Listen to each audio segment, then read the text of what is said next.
Greetings, Dota fans! It is time again for the CCT. This time we have arrived at series number 8 already. My goodness, time sure is flying. We are about ready to get started with the first match of the day. Unfortunately, we had a death loss for the true first match. I believe, let's see, yeah.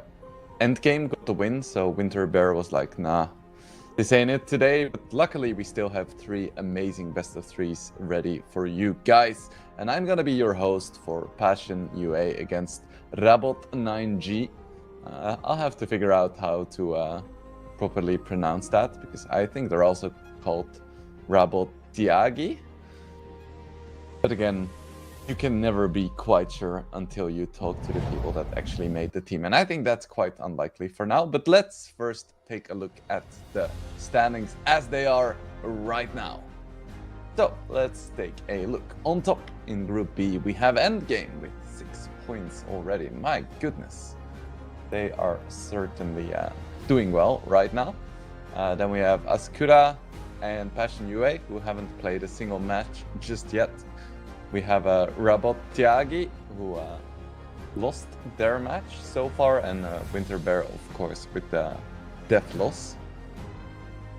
Yeah, should be interesting. Not sure who the favorites are in this one, but Endgame have been doing quite well. But let's take a look at the roster for Passion UA. Of course, if I had to pick one team that perfectly encapsulates CCT, it has to be Passion UA. They've been so consistent in this league. They show up every single time, and they get pretty decent results every single time. So I love to watch them. They're such a fun team.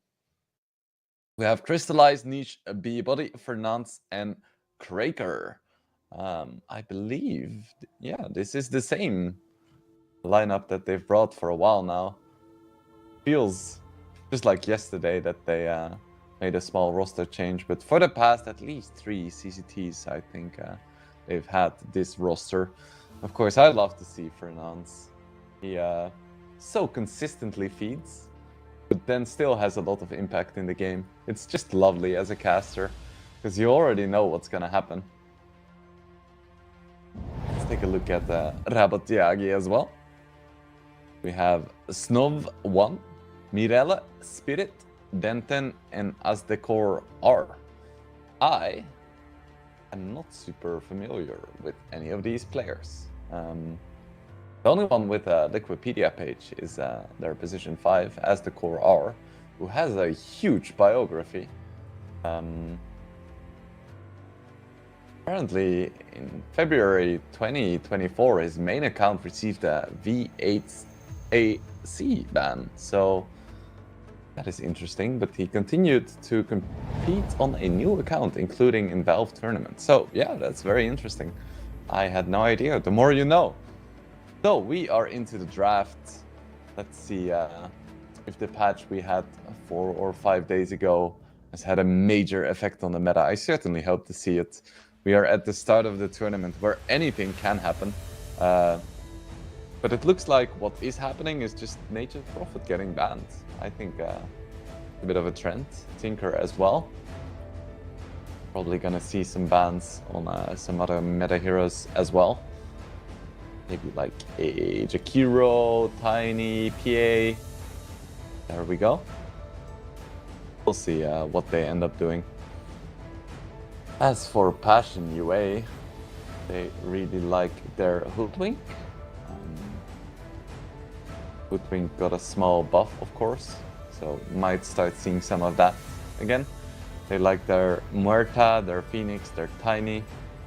Their favorite carry is probably either PA or Gyro.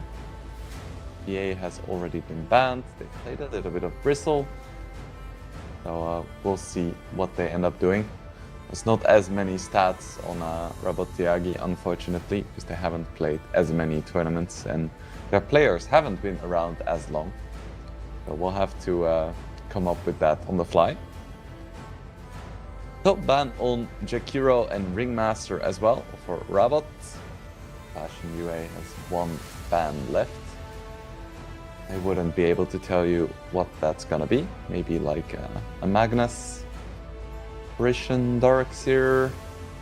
We'll see. We will see.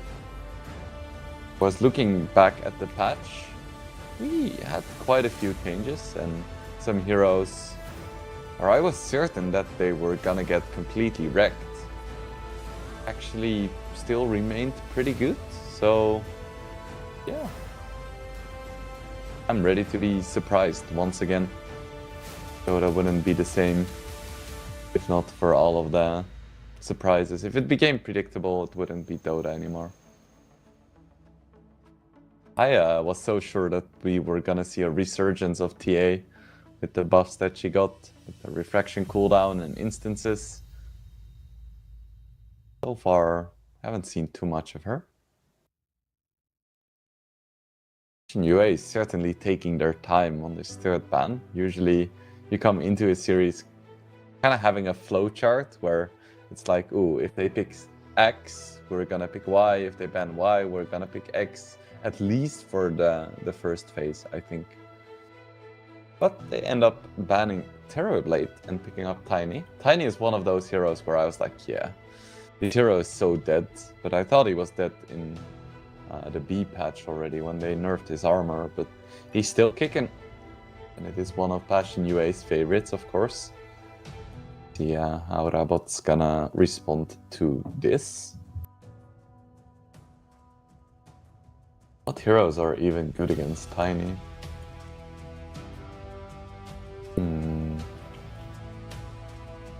Lifestealer is quite good. Necro is quite good. Apparently those are the biggest Tiny counters according to Dota buff, but of course that takes into account all of the matches, and most of the matches being played aren't super high skill.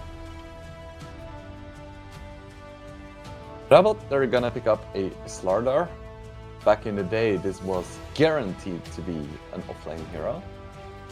These days, we start to see him more and more in the mid lane. Just having so much more water on the map just increased his roaming potential by so much. He's just kind of a bitch to deal with in the mid lane because of his free bash. Most heroes at some point need to get close to the creeps, and well, that's when you run into Slardar, who just bashes you. But we still see some mid-hero bans from Passion UA, so I'm not completely sure if it's gonna be a Slardar mid lane. It could still be Slardar off lane as well, of course. So they ban out an Ember Spirit and a Monkey King, which to me kinda tells me that they wanna have some melee mid. See if that ends up being the Tiny or another hero altogether. Warlock picked up by Rabot, probably one of the most straightforward support heroes out there. Could pair well with any carry they want to put in their safe lane. Works with Slardar carry as well, by the way. I hadn't mentioned it yet, but Slardar doesn't mind being a carry either. Passion UA is gonna go for their signature Muerta as position for most likely. I feel like when Hoodwink is good, they pick Hoodwink position 4, and when he isn't, they just pick Muerta instead.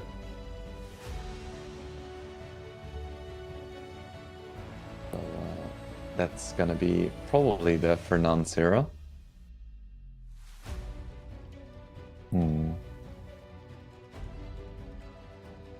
Ancient Apparition ban by Rabot. Back in the day, I would have said that this means that they want to pick like Alchemist or Huskar, but for some reason, Ancient Apparition is or was suddenly a viable support, and everyone started picking him. Passion UA is gonna go for Silencer, another hero that kind of appeared out of nowhere after being ignored for so long up to a point where he actually got slightly nerfed in the C patch, which, if you told me a few months ago, I would have been flabbergasted. And there we go. That's what I'm talking about. I was like, TA should be back, right? And Rabot are gonna give it a try. They pick up the Tusk as well. They pick up that Templar Assassin. Of course, we don't really know about their draft just yet, because TA could be 1 and 2. Slardar could be 1, 2, or 3. So they can pick any of the roles, or like the core roles for Rabot, and still make their draft work. They pick mid, they just put TA carry Slardar off. They pick carry, they put TA mid Slardar off. If they pick offlane, they can just put either Slardar or TA mid, and the other one in the other place. Be interesting. Speaking of interesting, Passion UA pick up a Brewmaster. Very nice. So he got more magic resistance from his debuff immunity on the Earth Panda. The Void ruling got some damage on his Astral Pool. And the Astral Pool also got more distance at level 1 and level 2. So overall, some nice buffs for the big beefy panda. UA are gonna ban a DK. Not something I would have expected out of Rabot, but still a strong hero, despite all of the nerfs. Troll ban as well. Let's see what changed about Troll.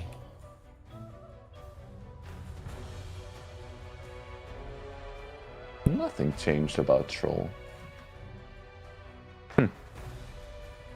Just a scary hero against a TA and a Slardar, I guess. Fair enough.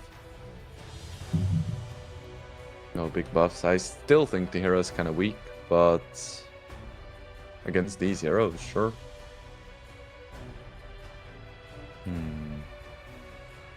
A Ricky ban too?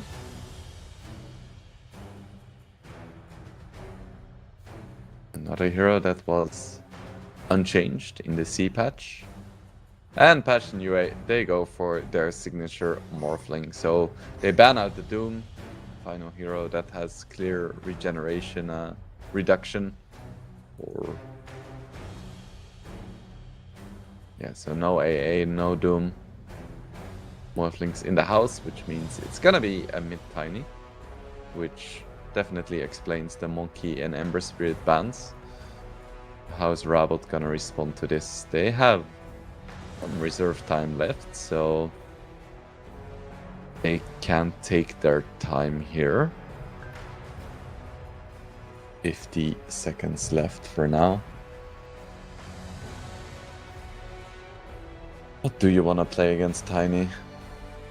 I still think Necro would be a pretty baller pick. That's unlikely. Who picks Necro these days? It's been, I think, years since I've seen him in a pro match. And at least months since I've seen him in a pop match. A very unpopular hero right now. Could be a pretty decent Huskar game as well. And they go for Pudge. Okay, now we're talking.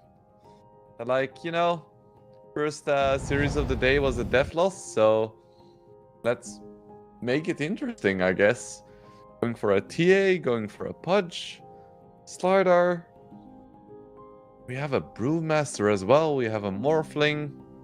Yeah, I am really looking forward to this match. I wonder how they're gonna lane it. Like, where is this Pudge going? It's definitely a core Pudge, because they had the Tusk and the Warlock as supports. I have a Slardar, TA, and a Pudge.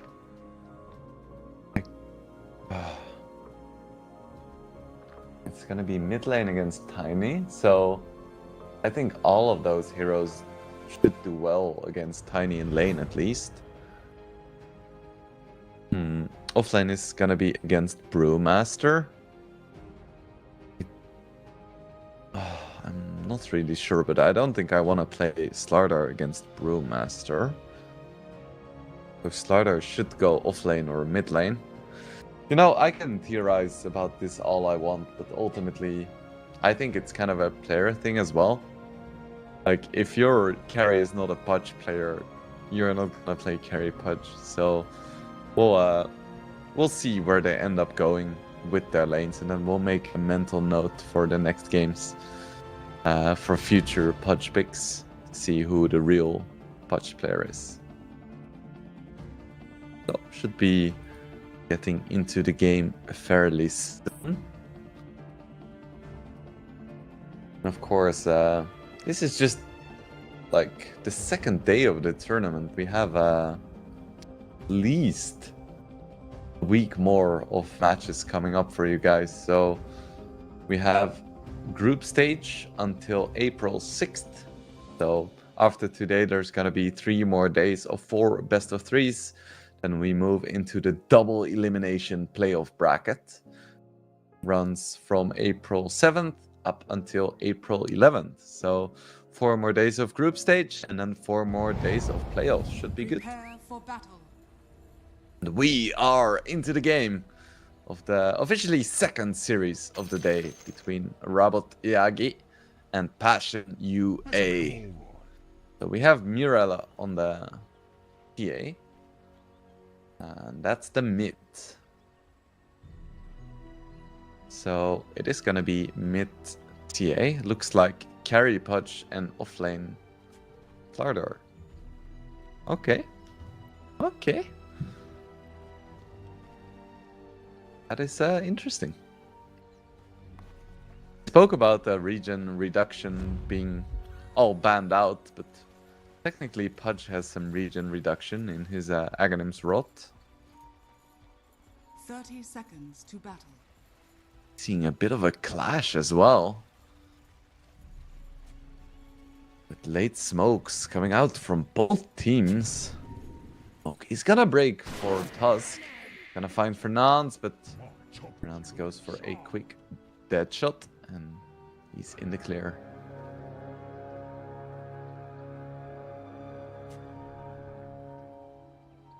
Like Slardar might be able to snipe a bounty rune, but it's gonna be close. Yeah, he gets it. So it's gonna be a 3-for-1 in favor of Rabot. Well done by Spirit. Costs him a little bit of HP, but it's definitely worth it for a bounty rune advantage.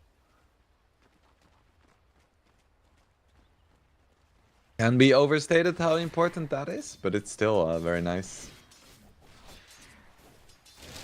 Oh, old school TA against Tiny mid. I've missed this. Especially with bottle refills not being as good as they used to be.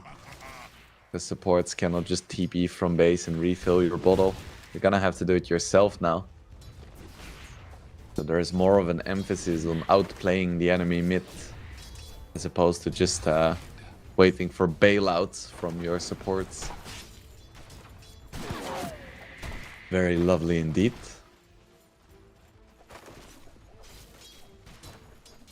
So I think bottom lane has to be the most interesting one. Of course, I've been gushing about the changes to mid, which is nice, but you don't see a Pudge carry every single day. Has been killed. Certainly don't, as Kraker picks up a nice career snipe. He's in a bit of a weird position now. Gonna get chased down here. Ice shards come out as well. Slardar stunned too. Kraker getting very low. Is he gonna be able to deny himself? Yes, he is. Well played by him. Avoids feeding the first blood. Really nicely timed with the blood grenade as well. Remember, it deals self-damage, so he was at a pretty healthy total, but when he used the blood grenade, it meant that any attack would have killed him. And it certainly did, so well done by him.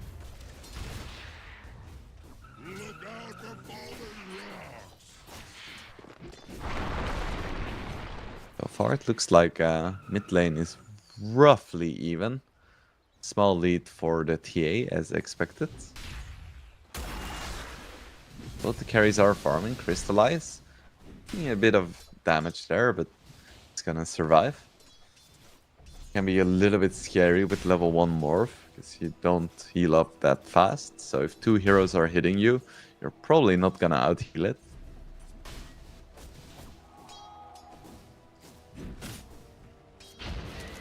Attack team is up. Kraker. Oh. Kill the courier. There we go. Crystallize just trading a few hits.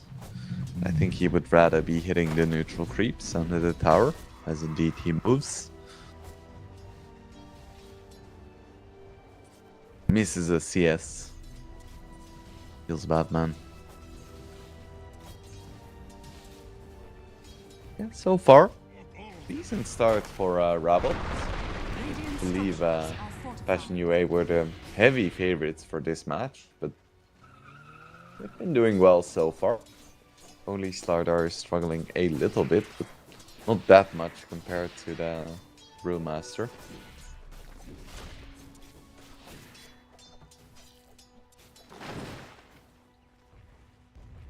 Bit of a quiet start to the game. I would expect that to change once these players pick up their ultimates. Pudge starts, well, moving on the map, as opposed to just sitting in lane. Which is definitely one of the more active carries.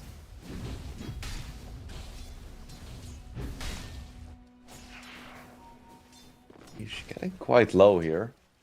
There is no snowball on Tiny yet. Should be fine. Or a snowball on Tusk. Radiant's middle tower is under attack. Wait. Oh. That's a nice bait from Denton. I was like, why didn't he pick up the water rune? That's so weird. But he was just baiting out Tiny. Going to waste a little bit of his time.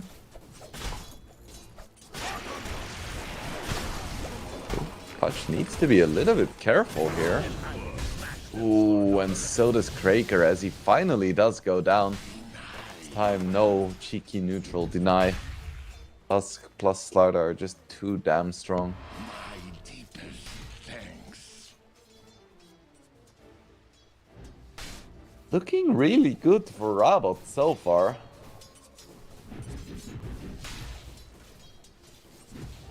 They're now successful in all 3 lanes, either winning in CS or winning in kills.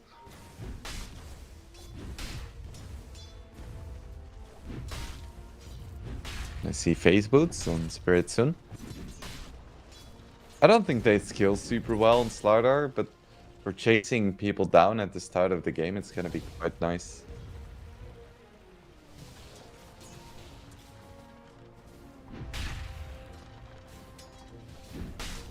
(31-3) for Pudge, 27-11 for TA, so she had a good start. Built even better from that point onwards, as Tiny is only 23-4.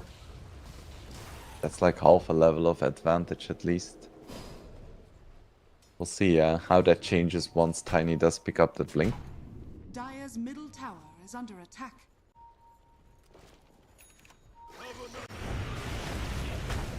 A kill attempt onto the Pudge. I don't think he's getting out of this one. He's very tanky, but not tanky enough. Nice rotation by Kraker. Even steals an int. For a low intelligence hero like Pudge. That is not insignificant. I wouldn't say it's significant by any means. Radiant's bottom tower is under attack. He definitely struggles a bit more with mana than some other heroes.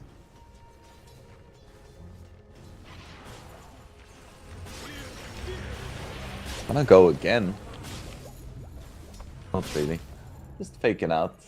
Every time you see the Cinder Brew come out, or whatever it's called these days, like, ah shit, they're going.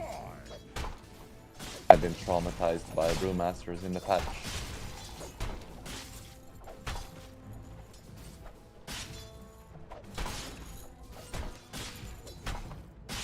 Gonna be a quick Aghanims for the carry Pudge.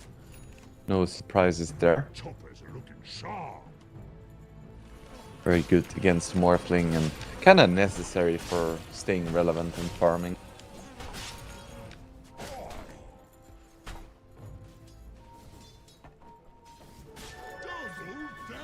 Quite far from level 6 still. Radiant's bottom tower is under attack. Niche picks up a DD rune as well. Expect to see him go for some kind of rotation very soon. He isn't really enjoying the lane against TA. He's 800 net worth behind at 8 minutes. Does have that DD rune and definitely make something happen with that. Speaking of, Pudge getting very low once again. He's gonna lose another intelligence here, but the counter gank crew has arrived. It's gonna be a 2-for-1 so far in favor of Rabot. Fashion UA isn't done yet. They move in with Niche finally. Batchark has his ulti as well, doesn't even need it. Ends up being a 3-for-2 in favor of Passion UA. They didn't have to expend anything for the most part.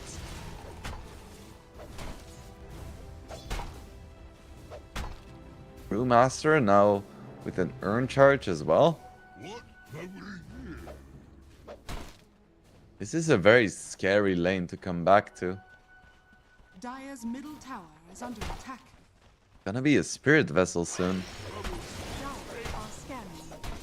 Good luck dealing with that one.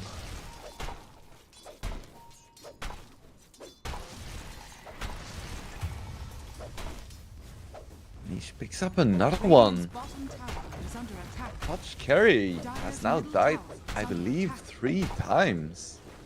His net worth is still okay, but isn't the dream here for him. His Passion UA are slowly coming back into this game. Radiant's bottom tower is under attack. Have an attempt onto the Morphling, but he's right in time with his morphing. Yeah, he's gonna be fine. Golem was dropped there. Radiant structures are fortified. Benton Radiant's picks up a bottom nice tower is bounty under rune. attack.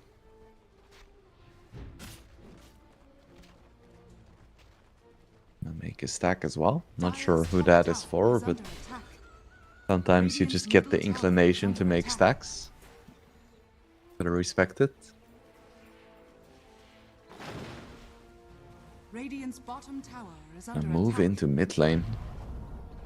Dire's Not top sure if tower this is has more of fallen. a kill attempt kind of thing, or just sitting behind your biggest core. I think it's probably the latter. Radiant's bottom tower has fallen. Snav is just farming jungle. Before Pudge gets items, he can farm quite fast, but he loses a lot of HP.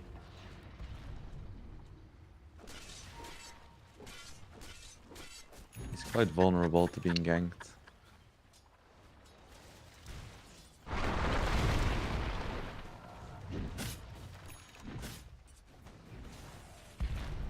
There we have the vessel onto the Brewmaster, and immediately we see a smoke come out from Passion UA. Once again, they want to find the Pudge. They're not going to find him instead.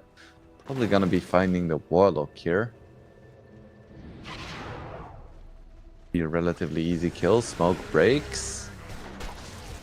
Vessel comes out as well.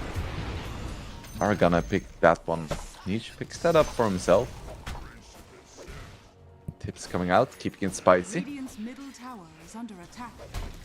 Radiant structures are fortified. 4 heroes now gathered around the mid lane for Passion UA. Wanna get this tier 1 here. They have Brewmaster ulti, so they're really strong right now. Murta's gonna get completely bursted down though. No global silence just yet. Nice save hook, but Slardar isn't gonna be able to escape here, so it's gonna be a 1-for-1. But TA's in the middle of nowhere. Where are you going? Almost one-shots the silencer, but it isn't gonna be enough. There are just too many units. Down goes Mirella. Denton does manage to find the snipe onto Traker. Nice hook as well onto the Brewmaster. Doesn't have his ulti anymore. Oh, he wasn't ready for that one. Batchak goes down. Rock is dropped. Do they have the damage? Doesn't look like it. Crystallized just going ham here. Brewmaster fell, but so did the Pudge, and now Tusk is kind of in the middle of nowhere as well, but doesn't look like Passion UA wants to chase here. They don't have mana. They are gonna get the tier 1 though. Overall, pretty big win for Passion UA, I think. Radiant's middle tower is under attack. Take a look at what happened in that fight. Badger standing here very aggressively, and Fernandes is gonna get absolutely bursted down. Had his ulti, but didn't even have the chance to pop it. Kind of underestimating the damage there. At this point, there is no hero in the game that can contest the Brewmaster, so nice toss back here from Niche. Breaker almost dies, then finally does to the shards, but at that stage, Morella has already fallen. This is the stage of the game where TA can farm really fast, but isn't quite ready to fight yet. So Rabot needs to be super careful about which fights they take, because TA is quite a momentum-based hero. Oh no, Pudge once again getting very low, but it's Bachak who's gonna be in trouble, but he makes it out. Doesn't have ulti. The Tusk plus Warlock isn't the scariest kill support duo.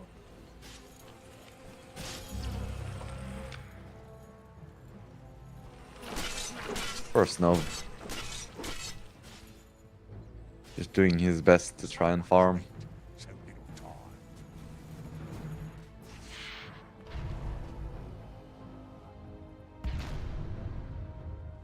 In the middle of the jungle as well.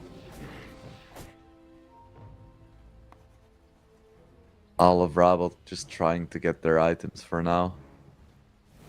All of these cores kind of do need items.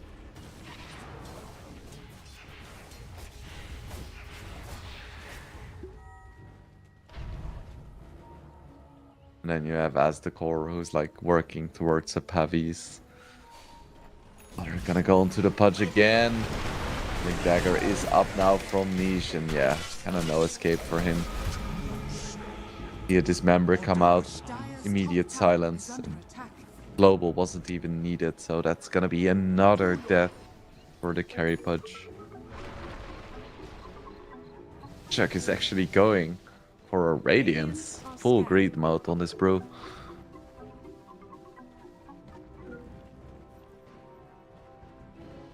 Very, very greedy boy, but I think they can get away with it this game. Tidy isn't a spectacularly greedy mid lane. They have some farming space. Tormentor spawns. Immediately commit 4 heroes. They should have enough damage and sustain. Take it down. Breaker picks up a nice shard.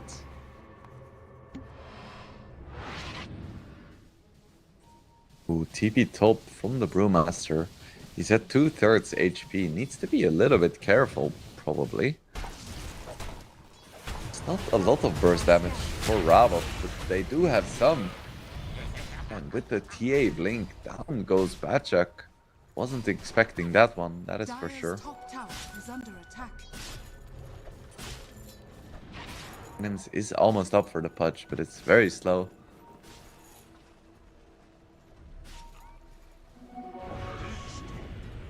We're gonna go on to him again. Same time, Slardar was already here, so Kraker is the one who really needs to be careful. Snov already falls to the blink in from the Tiny. Warlock dies as well, and so does Silencer. Both have used their ultis at this stage, so it doesn't really matter that much. The fight is over before it even began. Crystallize is right back to farming. Has his Manta finished? Gonna work towards a Butterfly next. Butterfly is very nice against this Rabot team, because both TA as well as Slardar really hate building MKBs. That's just a straight up like 30% damage reduction from those heroes, as well as some solid damage for yourself.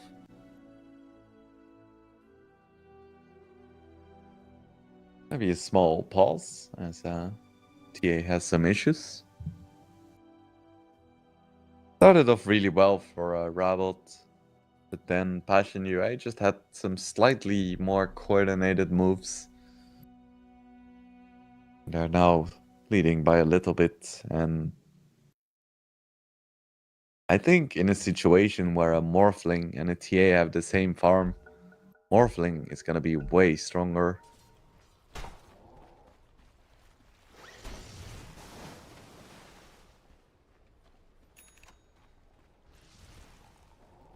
Aghanim's finally up for the punch at 17 minutes.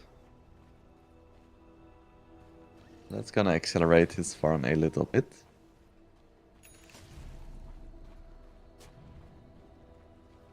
It's quite a quick blink for Denton though on this Tusk. Gonna help quite a bit with the jumps from Tiny. Of course, there is a silencer on the other team, so if they coordinate it well, the blink isn't gonna do anything. Breaker gets 3 shots. Goodbye.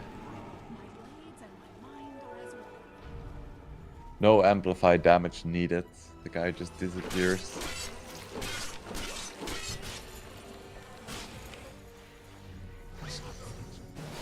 No, once again, just losing all his HP to a creep camp. Still wants to go onto the Brewmaster. They should be able to get him, yeah. With the TA, they have plenty of damage, but Snow doesn't have anything. So he's gonna fall once again. I think that's a good trade for Rabbit Yagi, but oh, their TA is kinda caught off guard as well. Luckily, there was no detection nearby, as that could have been catastrophic for Rabbit. No, they just get away with a good trade. Usually this would be bad, because you trade your carry for an offlaner. But in this game, the offlaner is more of a carry than the carry.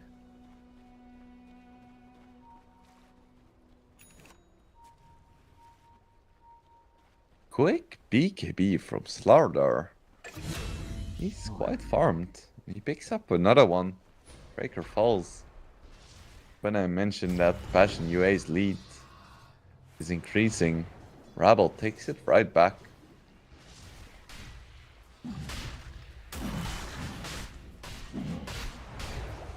Gonna go for Roche, and of course, have a great lineup. Just a TA and Slardar together can take it so fast.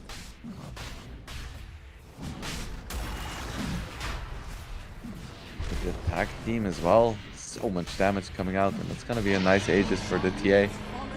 With Aegis TA and BKB Slardar, it's gonna be really difficult to play for the next few minutes for Passion UA.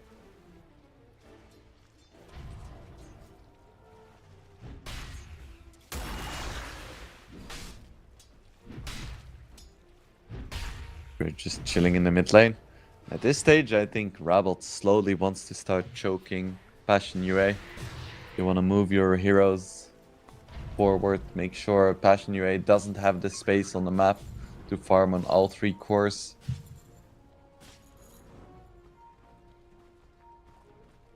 Surprised that Tiny is at the top. Generally, Morphling is regarded as a faster farmer. So is TA. Who's skipping Deso, by the way. Straight Crystallis.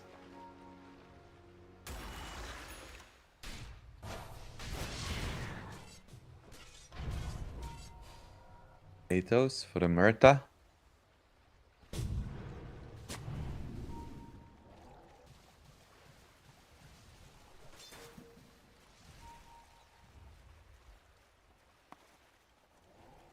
Denton's gonna go for a 4-staff next, so gonna be like the full package. Dire's top tower is Extraction. No Aghanim Scepter shenanigans. Please not yet. Might see that in the future. His Radiance is almost up for Batchuck, but I think he would have liked to see it a little bit earlier.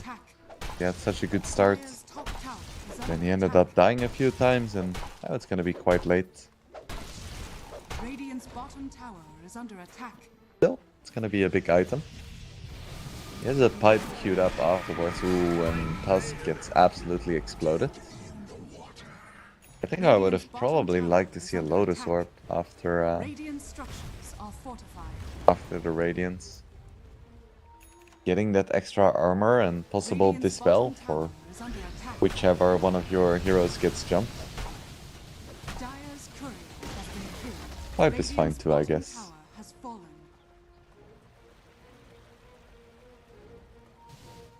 Crystallize almost has this butterfly. That's gonna be a big timing for a Rabot. I don't feel like they've done too much with their Aegis, to be honest. They've just been doing the same thing with their just trading farm, and I'm not sure if that favors them. Because they are playing TA against Morphling. Catch Tiny, who has a DD and a BKB. Rightfully back off here, at least for now.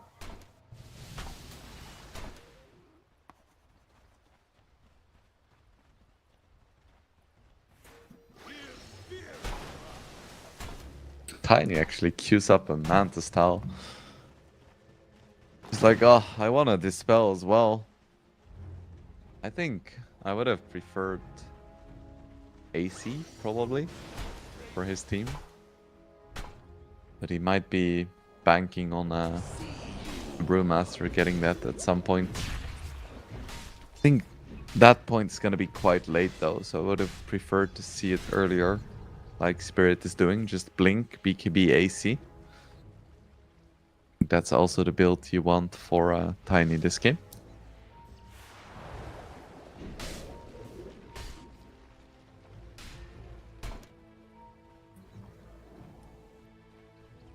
And then almost has his Forest Staff. Should have it before the next fight.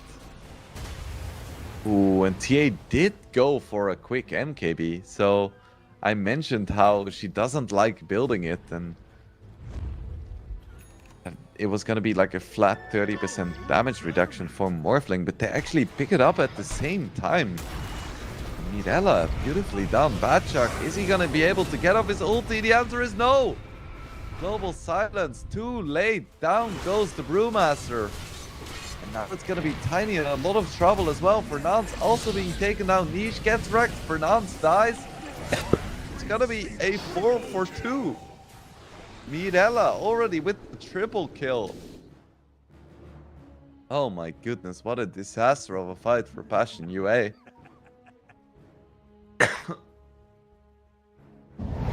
Immediate pause as well. If Batchuk managed to get off his ulti, that would have been huge. But the silence was just too darn late. And jump in by Niche onto the Warlock, but just didn't have enough damage. Does finally take him out. It was just too late. He had already used all of his spells. So it's gonna be only Crystallize surviving. Only Crystallize carrying the hope of Passion UA. It's amazing how Tiny is third on net worth and still feels so weak in these fights.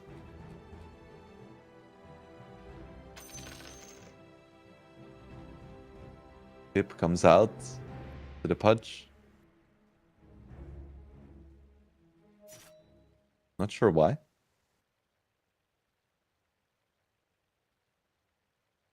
Hopefully everything is alright and we don't get too many tech issues today. So me and all my homies, we hate tech issues. Just some boys who want to watch some Dota.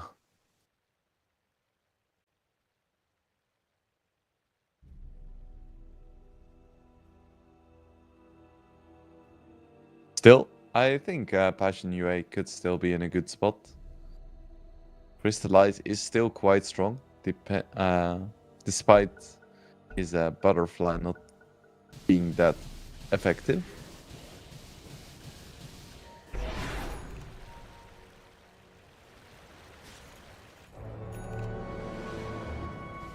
Aegis runs out. I said at the start that it wasn't the most efficient Aegis, but it's gonna be fine. Took a good fight with it.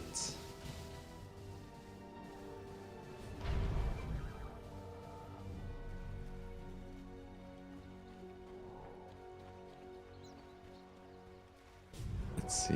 It's gonna be Deadless next, probably, or something of the sort for TA. Full glass cannon, BKB not allowed.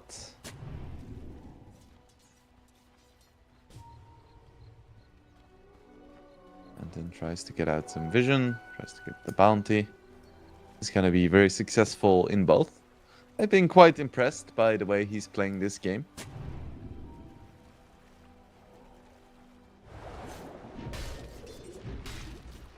Is the BKB ready again? Almost halfway towards his AC.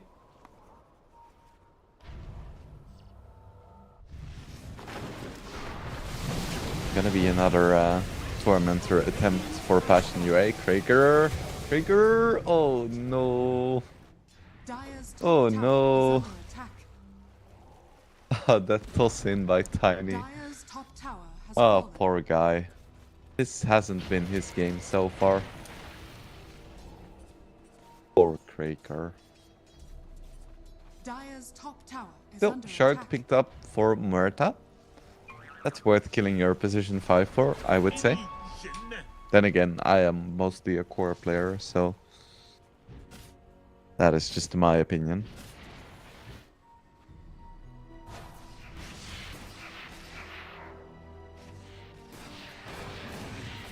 This is gonna be the Deadless.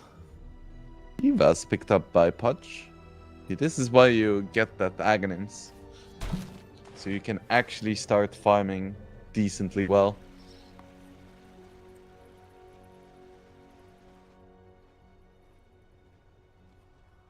Renown's now working towards the Aghanims. We removed the weird one.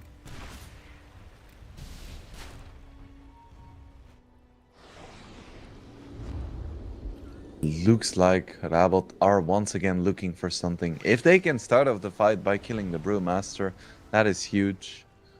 That is the best hero they can find, but can they find it again? Bert is gonna run into Kraker. That should be a free kill. Yep. Goodbye. They find Brewmaster once again. This time the silence comes out with the buyback. Batchak is gonna get off his ulti this time. Already Mirella has fallen. Pudge is dying now as well. This is what Passion UA needed. Brewmaster finally gets off his ulti. Slardar was nowhere to be seen. Big fight for Passion UA. Did cost them the Kraker buyback. What can they do now? 55 seconds, no TA. Roche isn't gonna be up for another 2.5 minutes. So that's not gonna be an option, but there are plenty of towers still up. Oh, this was so incredibly close. Just look at the HP. 28 HP. And he gets off his ulti. That was so close. Great buyback from Kraker. It looks like it's just gonna be a tier 1 and some farming for Passion UA. Not even a tier 1. We just took the tier 2 mid. Looks like... Oh, and they... Wait, what? I thought Roche wasn't gonna be up. What happened? Spirit! A little bit too soon. I still have his BKB. Still gonna try to make some shenanigans happen. Goes in as well. Spirit is so low. He's ticking down to the Radiant and to the Spirit Vessel. He is gonna fall. Oh, Morphling dies! Mirella, he falls.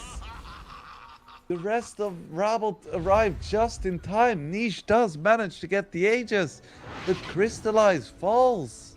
Loses his wicked 6 streak as well. Passion UA just being a little bit too slow on the Roche, and they pay a hefty price.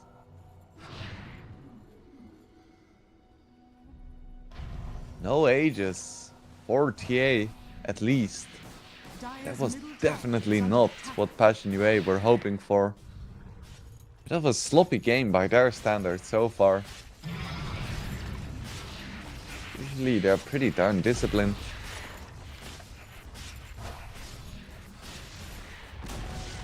Dire's middle tower has fallen. Catalyst now up for the TA as well. Hurricane Pike is next. Still no BKBs allowed, So much meat. as befits a carry player.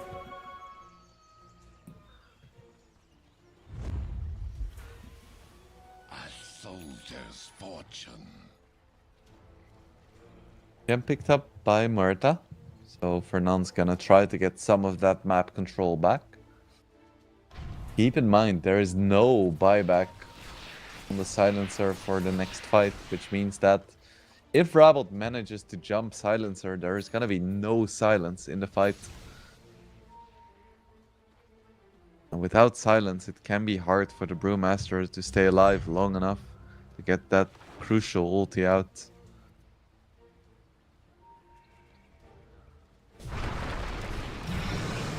There's almost a Hex for Tusk. Not gonna be anytime soon though, as he dies. Maybe in like 3-4 minutes, but that is gonna be a big item for sure. Just blink Hex onto the Morphling. Blink Hex onto the Brew. Oh boy. Good choice. Very good choice. Dire's bottom tower is under attack. Radiant's top tower has fallen. But despite losing the last fight, Passion Dire's UA bottom aren't tower has fallen. letting their foot go off the gas. Gonna keep going here. Find Pudge, or Pudge finds Crystallize, who doesn't really deal a lot of damage to him. Goes for a hook, finds the TA. I'm not sure if you were looking for the TA. The rock is dropped, counter initiation by Niche once again. Can they take down Mirella? Yes, they can. Tusk was still dead, no save from the Pudge, so TA is incredibly squishy. Jump in from Slardar doesn't really do anything, and they find the Pudge as well. Oh, Rabot. They were doing really well, but then they get caught off guard. Just feels like they're not on the same page. You want to fight, don't you want to fight? What is your win objective? It seems like they're not really sure, and as a result, they lose 2 of their cores. They use their golem, and they're gonna lose Rex now because TA doesn't have buyback. Radiant's top tower. That is huge for Passion UA. Radiant's top barracks. Just a minute ago, they were trailing by 6k gold. Now they're leading by 2k, and they're gonna take 2 sets of racks. Radiant's middle Oh tower my has goodness. fallen. Radiant's middle Buyback barracks from are under Pudge. Radiant's middle barracks Still, has 30 fallen. seconds, no TA, and it doesn't look like Passion UA is deterred. Hook does connect onto the Panda, but he still has his ulti. So I think they can just take a fight, take the racks. TA is gonna be up in 15 seconds. Gonna be a dieback from the Pudge. Radiant 10 seconds structures for are TA. fortified. Fortification comes out, it's gonna buy them a little bit of time. Passion UA don't look like they wanna go back now. They wanna take these racks, and they're gonna take these racks. It's mega creep for Passion UA.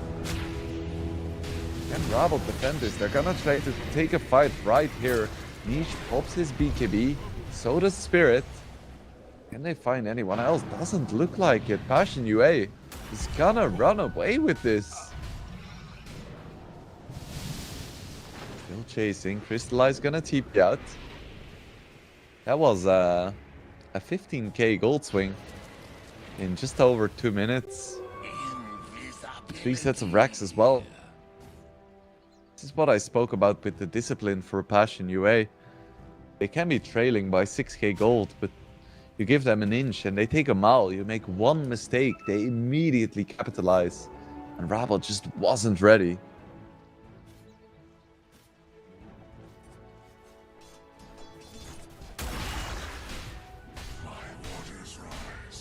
Now it's gonna be an uphill climb for Rabot.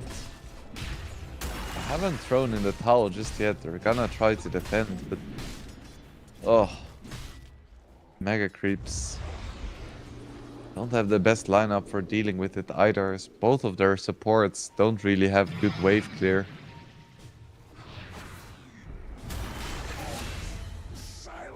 They find Kraker once again. It's not gonna do too much, but it's a nice little bonus. Hex is up on the Tusk.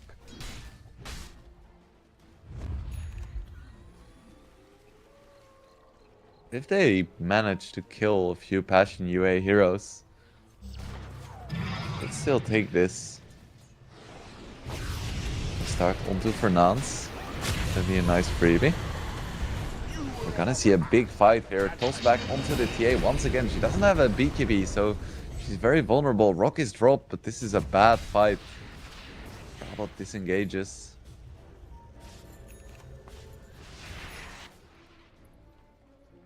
Aghanims now for Fernance as well.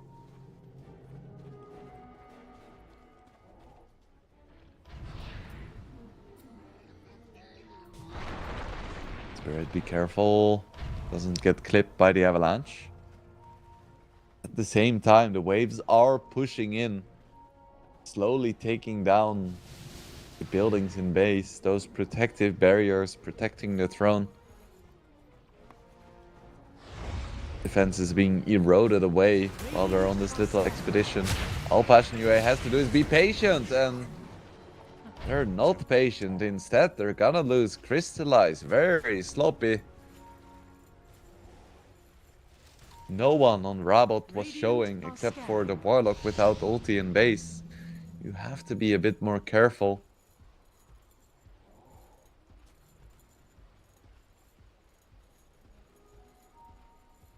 Still, Rabot aren't gonna be able to get any pushing done from this, because again, they have creeps in base. Radiant's middle tower is under attack.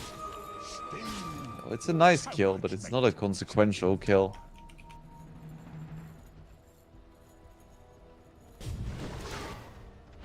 Goes back onto the Tiny, but without the Morphling, they don't have a ton of damage. Still, it's gonna be enough. Slow kill is still a kill. Nice move to go for a gank with your strongest hero death. We're gonna find Slardar as well, forcing the BKB.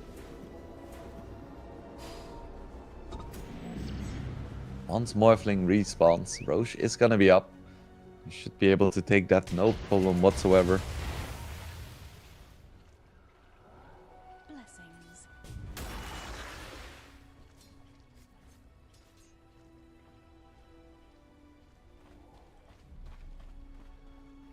Still backs against the wall for Rabot. The gold lead isn't that big anymore. But against Mega Creeps and an Aegis Morph, it's gonna be a difficult defense. I think TA needs that BKB. We can prolong it for a long time, but I think it's time now.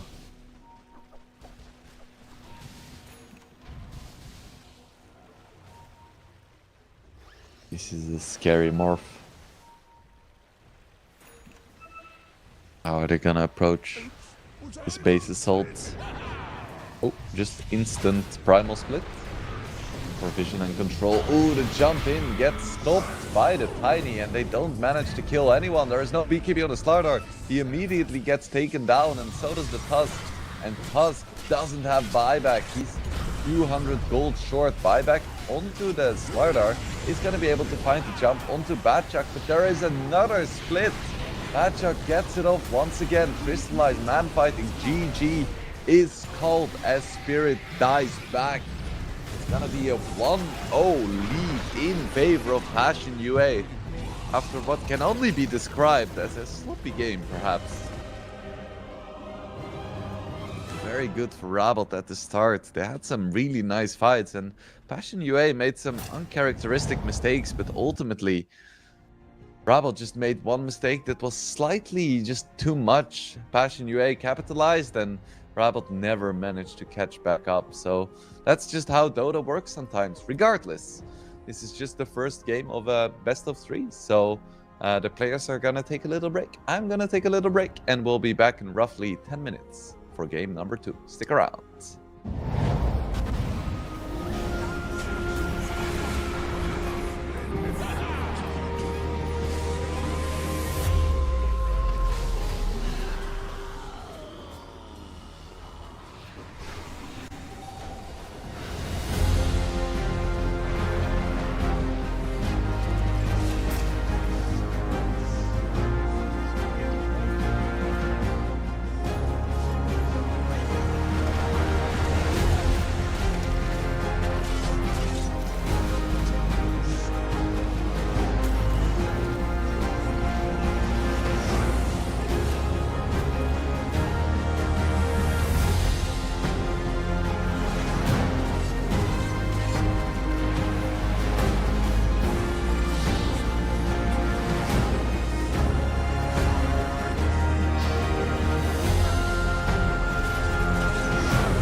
Hello, welcome back everyone. My name is Wingblade and you are watching the CCT Series number 8. We have just witnessed the first game of the second series of the day between Passion UA and Rabot Tiagi.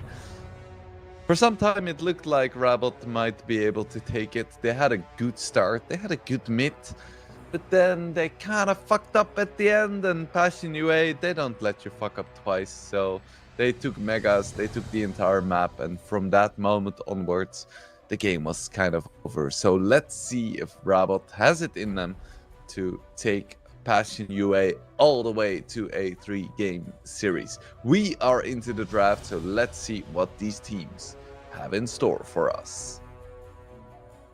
For now, it looks like just some meta bans. I, for one, am shocked by this. I was expecting to see a Meepo, Chen, and a Visage first ban, but not gonna see it this time. Maybe next game. Looks like we might just be getting the same bans. Maybe a TA ban next would be nice. Oh, a TA ban. It's one letter off. A ban. What else do we want to see banned? I don't know. Do something fun. Jakiro. Okay, another one of the top 5 most tested heroes. I guess Tiny is left. Do it, Tiny. We'll see. I mean, I think Passion UA likes the Tiny more than Rabot does, so I think banning it is a pretty good idea, but we'll see. I think the first bans are probably the least interesting phase of the draft. It's like you just grab your keyboard and you go to ooh, that Dota.com or Dota buff, and you're like, ooh, which hero is the strongest right now? And then you just ban that one. And then the game goes on as normal. And then there is room for creativity. But in the first phase, it very rarely happens that there is something to be truly excited about. It's like, ooh, they ban the 4th most popular hero and they pick the 3rd most popular hero. That is crazy. So, how is Passion UA gonna respond to this pick? Another hero that I thought was fully dead when we saw the changes in either I think in the B patch, when they nerfed her evasion by a third, reduced her damage, and now they've reduced the range on her Phantom Strike. So this hero just keeps dying and then still not being dead. Because at some point I thought she was pretty strong and no one was picking her, and now I'm like, why would you even pick this hero? And then everyone is still contesting her like crazy. So that just proves my credentials as a contrarian, apparently. So, DK gonna get banned by Rabot. They don't want the DK versus PA matchup. It's really not that great because, well, DK has a lot of armor and just buys an MKB and then can man fight you no matter what. What else are we gonna see banned? I personally think that playing Jaro against PA is quite nice. And it's another hero that Passion UA really likes playing. We'll see what they end up going for. It's not gonna be Tiny, but Pango is still in the pool. Muerta is still in the pool. We'll see. We'll see. Maybe a Warlock ban from Rabotiagi as well. And Slider from Passion UA. So despite Rabot losing the last game, Passion UA is still respecting their starter, fair enough. And they're gonna pick themselves up an Ancient Apparition. I'm still not 100% sure why this hero just saw such a huge resurgence. I think He isn't that strong, quite inflexible, but decent in lane. And if you have the good like setups for it, his ulti is really strong. We'll see. I'm ready to be proven wrong about AA being mid. And I mean mid as in middling in terms of, I guess, power, not the position mid, which I understand can be confusing. Mid tier. What is Rabot gonna do? I would love to just see a run at you lineup. I don't think Ancient Apparition likes being ran at. And I don't think Tide really enjoys the games where there is constant fighting. I think Tide is better when it's more methodical and you have a big team fight every once in a while. Is Tide without Ravage, if he doesn't have a Shard and Aghanims, is like a tanky creep. So Rabot gonna pick up a Ringmaster and Muerta, very aggressive supports. Do like to see that against what Passion UA has so far. Quite a lot of damage. They have some save as well in the Ringmaster. What is Passion UA gonna do here? I think all of these Rabot heroes are quite squishy. I think that picking a hero with a lot of burst damage is probably a good idea. Let's see. Which heroes do they like? I think Pango is very strong, but they go for Monkey King plus Hoodwink. I spoke about it before. They prefer Muerta right now, I think, but since Rabot already snagged that one away, they still go for the Hoodwink. So it's gonna be a lot of fighting this game. Would be surprised to see such a calm early game with these heroes. Of course, for Passion UA, this Monkey King could be mid, could be carry. I think it depends on the next pick for Rabot. Gonna be a Storm. Interesting. There really isn't that much control on the side of Passion UA. Oh, I would really love Passion UA to just put the Monkey King carry and pick something like Lina for mid. Just run away with the game like that. Of course, Lina isn't cool anymore since they changed the Shard. It'd be a nice puck game as well. I can see a puck working. I'd actually be quite surprised to see a puck not being banned out. Gotta be a Night Stalker ban for Passion UA. I wasn't expecting a Night Stalker. I don't think a Night Stalker would do well against carry Monkey King. But I guess Rabot then expects the Monkey King to be mid, perhaps? Not sure. Rabot are gonna ban the Huskar. They're like, yeah, we don't want to deal with you. Huskar against Storm Spirit is quite a fun experience, I can tell you, as a Huskar player. Do enjoy playing that. What's it gonna be? What's it gonna be, Passion UA? What are you afraid of? It's gonna be an offlane. Has to be. Night Stalker is already out. Tide is picked. Beastmaster is banned. What's left? What is left? Mars. You know, on my second monitor, I have a list of like all the heroes that people are picking in pro matches. I'm spilling all of my secrets, but it's a solo cast, so that's fine. So there is this list of heroes, and I'm looking at the roles. So I just start at the top, and I'm like, okay, that hero is banned, that hero isn't banned, that hero is picked, and then slowly you go down in like the frequency of picks, and so often it's the case that the next most popular hero is just banned. So in this case, that was Mars. The classic Ember Spirit ban for Rabot. Does that also Go inside? No. Could have picked Magnus for mid, so doesn't always pan out that way. And it's gonna be a Centaur for Rabot, and as expected, feels good. It's gonna be the Puck final pick for Passion UA. Feels good when you call something. Definitely feels good. I think the Puck is just a very nice pick here.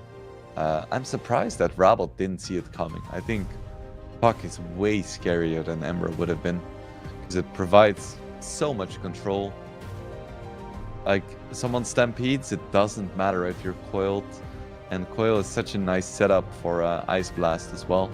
It wins mid harder than Ember would have, so overall just a really nice pick from Passion UA.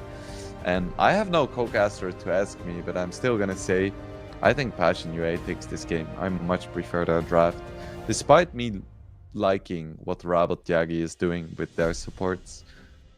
I think having double aggressive supports, in theory, is gonna be super nice because you can just run at them, but then now with the Puck, being able to jump on your backline and just killing those squishy supports, not as sure anymore. I think a lot of it's gonna come down to early momentum. If the supports can get some early levels and like a defensive item or two before Puck gets the Witchblade and can start hunting them, I can definitely see Rabot Yagi taking this game.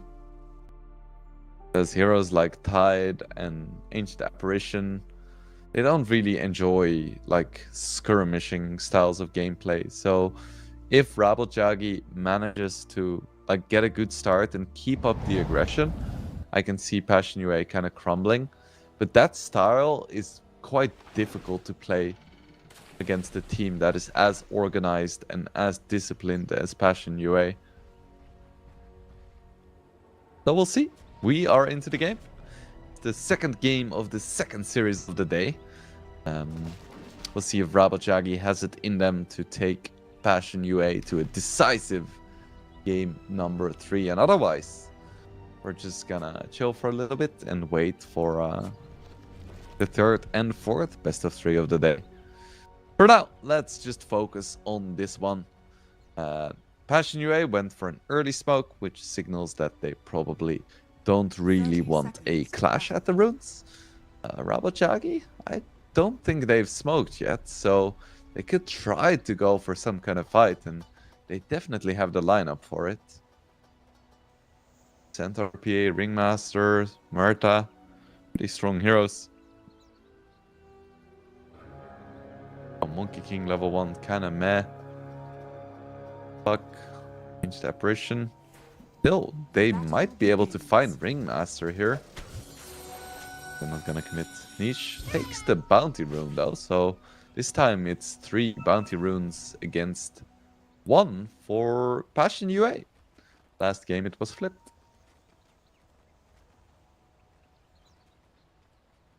We'll keep an eye on all of the lanes, of course. The lane I think will be the most interesting is probably top, where Snov just died. Died a lot on the Pudge last game. I hope that trend isn't gonna continue this game. I think not dying is one of the most important skills a carry can have. Because you are like the walking piggy bank and the person who's gonna have to carry the game. That's why the game, or the role is called a carry. So if you just end up carrying gold to the bank accounts of the enemy heroes, oh, you're not really doing your job. Nice first wave for Mirella. Getting a deny in the first wave is so big because then the enemy hero doesn't have his level 2 for the second wave immediately. And that is the reason why Niche took so much damage. Same time, Muerta already getting super low.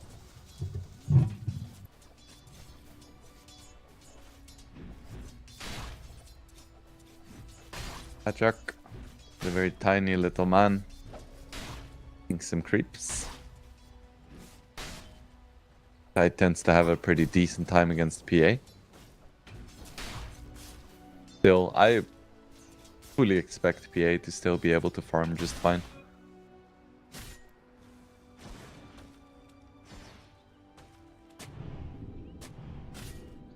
Breaker and Denton exchanging some hits.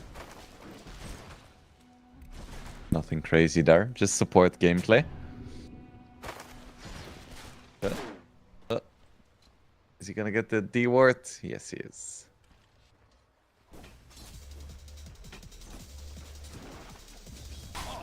Looks like I may have been wrong about the mid lane. Storm Spirit is absolutely dominating it right now. 14-5 against the 7-0 puck. That certainly wasn't on my list.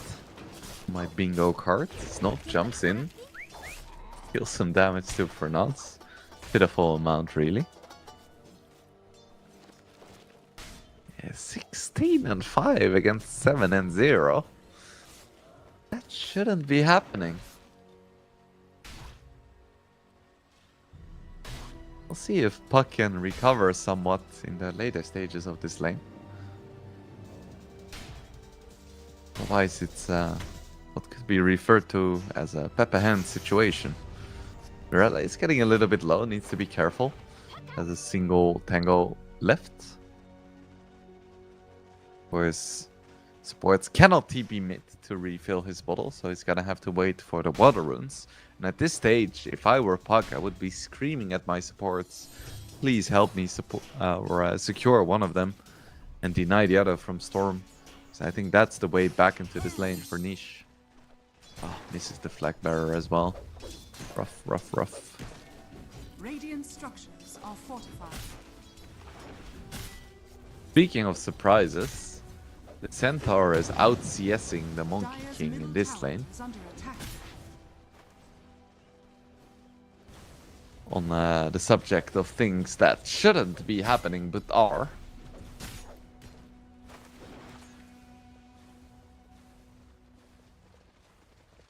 Ooh, Spirit. Oh, Dire's isn't middle gonna get the tower clear. is under attack. I'm not opposed to Small lead something for like Passion UA at the start of this game. And it looks like Puck is recovering alright. Still behind in denies, but CS are practically even. Snov needs to be careful. If a net hits just right with a gush and an anchor smash, that's a lot of damage. It's not gonna be a kill, but it's a lot of pressure. One more situation like this and Snov is gonna bite the dust again. Needs to be careful. Now the net comes out with the gush. No one this time, down goes Snov. Oh my god, I even said it. Aren't you listening? Just got too greedy. Goldar signs in the eyes. Rational thought out of the window. It's time to play carry. That's the core. It's gonna get gone on, but TP from Murta is gonna be too late. Nice rotation with the twin gates by Apparition. It's gonna be a jump onto Fernand's. Nice dead shot. There is a net ready, so you have to be really careful. Fernand's is gonna go down. No escape. Denton. Denton is gonna fall as well though. Snow comes in once again onto Kraker. Not gonna be enough. Gonna be enough. And it ends up being a 2-for-1, I think. In favor of Passion UA. Dire's structures are fortified. Pretty good still. The lead isn't really increasing.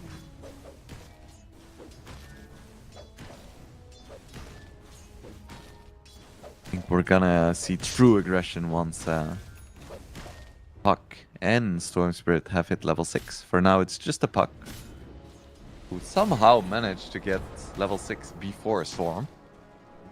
I don't know how, or why, or when, or whence, but it happened. Storm is level 6 now as well. We'll see where they end up going for their first rotations. Man, Centaur, what a hero. Just buys bracers and then, oh, I'll get a Vanguard. Blade Mail. Gotta get tanky. Why not? gonna have his ulti soon, which is quite nice against like Monkey King and Tide. Not that relevant against Puck, but still nice to have. Crystallize.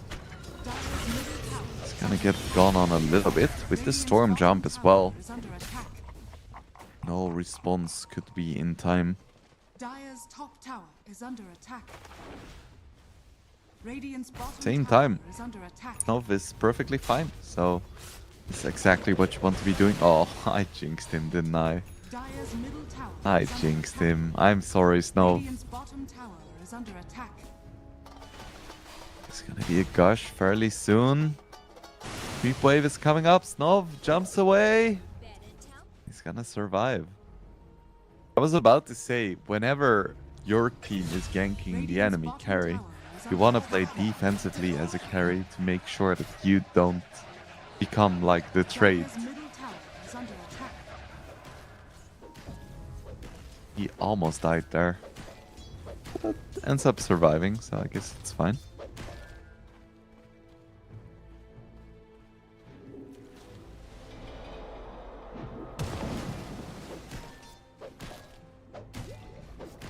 Slide's gonna go for a Maelstrom first. Ooh, and they find the Storm Spirit. That's gonna be a nice kill. All of the disables and the magic damage. There is no escape for Mirella. Radiant's bottom tower And he is under picks attack. that up for himself. Radiant are scanning. Dire's top tower is under Radiant's attack. Bottom tower has fallen. And Puck's innate is so silly. Constantly baiting towers to get back mana. This is a silly game. Dire's middle tower is under attack.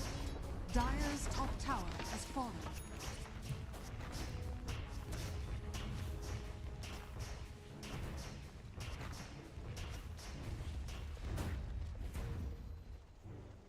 It's gonna be the Witchblade first for niche, as expected. The one item that pushes your damage right over the threshold for getting solo kills on supports. For now, it's Spirit leading in terms of CS. Both offlaners are having a really good time. Big jump away from Morella. It's gonna be Denton dying. A small loss, all things considered.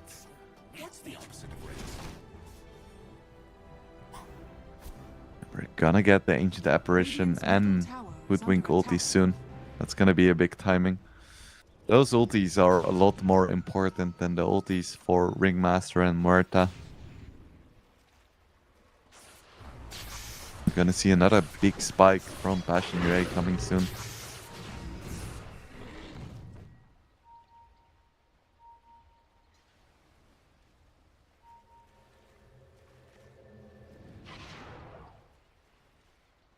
Dire are scanning. All wrapped up for takeaway. And coming out, not gonna find anyone, so as the core knows, it's safe to deward. It looks like there's gonna be a kill attempt onto the Ancient Apparition, who was trying to get his ulti, but he's gonna get it. Storm completely out of mana, but has a haste rune, so can easily disengage.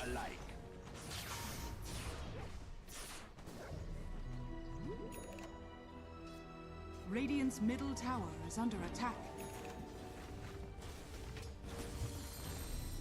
For dance. Isn't gonna get his level 6 of this wave, but should be able to get it off the next one.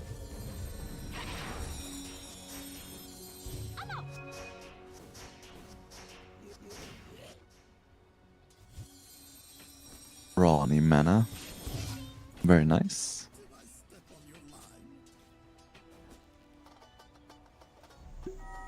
My gratitude. Level 6 is up.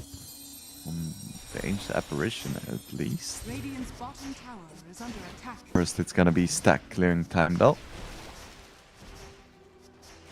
Hoodwink farms the mid lane. Gonna be all level 6s up for Passion UA. And then I think anyone hit by coil is just gonna die.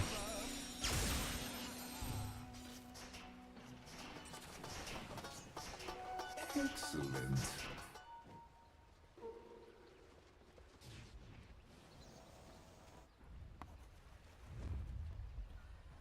Game is still a bit more quiet than I would have expected, looking at these drafts. Oh, it's a party.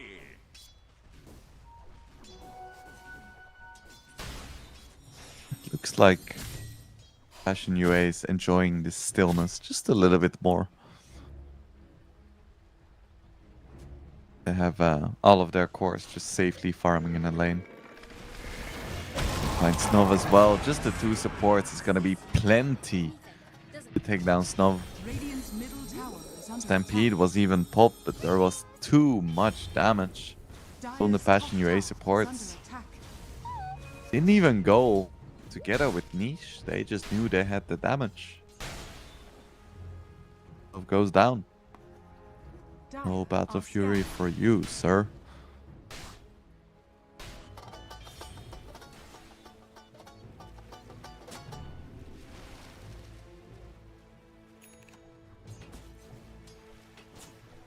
Gonna be a blink now for the Centaur, recognizing that just buying Vanguards, Blade Mail, Bracers isn't Radiant's enough, bottom and tower it is isn't under what his attack. team needs right now. Dire's middle Picks up tower a is blink. under Let's attack. see what they want to Dire's do middle with tower this. has fallen.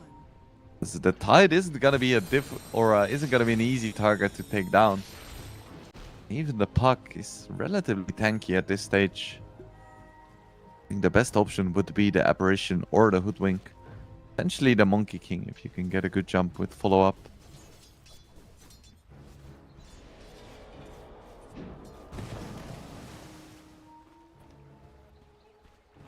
Indeed, Centaur is smoked.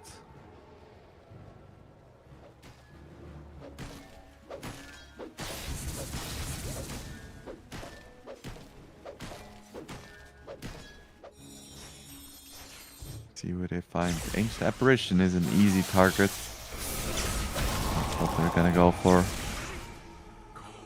Not what they were hoping for, though. Like, you don't commit 3 heroes and a smoke to kill the enemy Dire's position top 5. tower is under attack.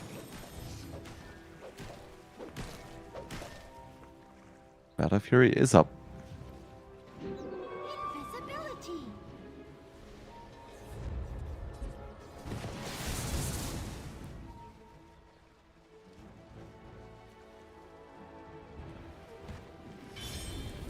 My first taste in centuries. Ooh, stun onto the Murta. Should be an easy kill. There's no ulti to speak of, so just a quick freebie. Once again, Passion UA at 15 minutes are just gathering up for the Tormentor every single time. Needing 5 heroes to get that chart. Radiant are scanning. If you do the math, this is a very efficient way to spend your time.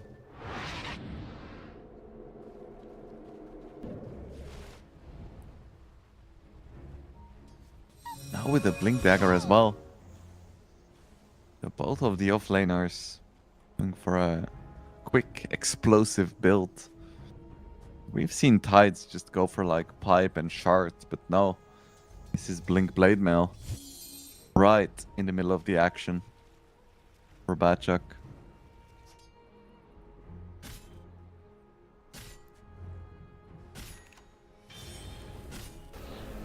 Dagger for Puck as well. I think it's really go time. Passion UA, they have their 2 blinks, they have DD on Puck. Like, what are they waiting for? I think you want to hunt down PA, like, on cooldown.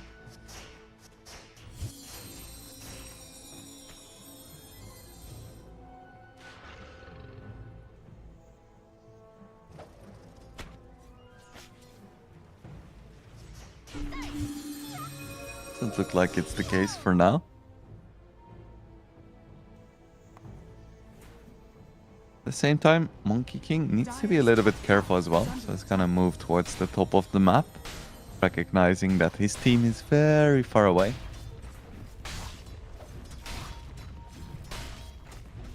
Dire's And he structures doesn't are have a fortified. BKB Satanic yet. Unfortunately.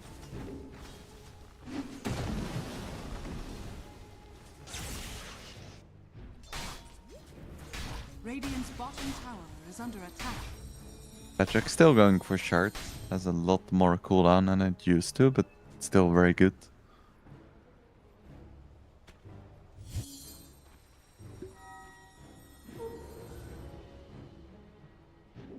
I think they may be waiting for Crystallizes BKB. Radiant's bottom tower is under attack. Double damage.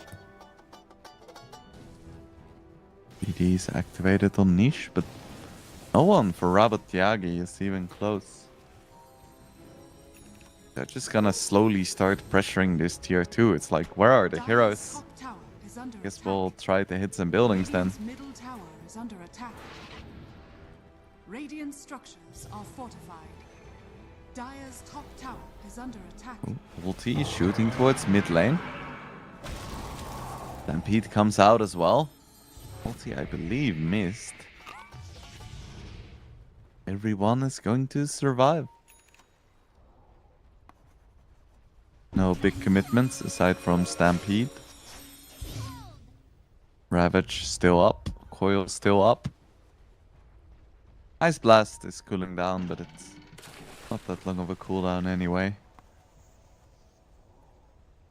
Still smoke from Passion UA. They still want to fight. Stampede is down. Storm is in base. This is the time. Who can they find? He briefly spotted the PA, and that would be the ideal target. Where is Snov? Gonna find Centaur. King Dagger has been cancelled. Foil is used, so no TP. That's for your impertinence. Nice kill for Passion UA.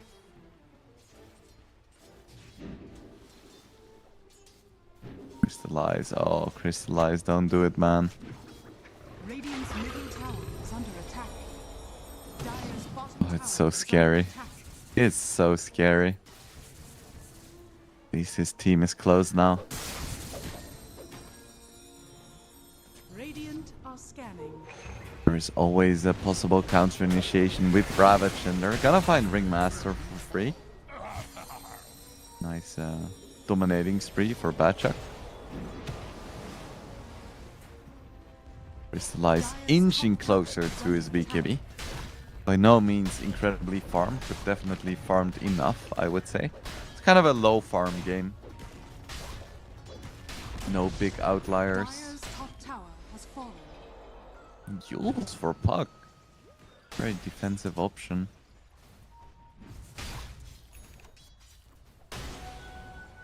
Witchblade, Blink, Yules.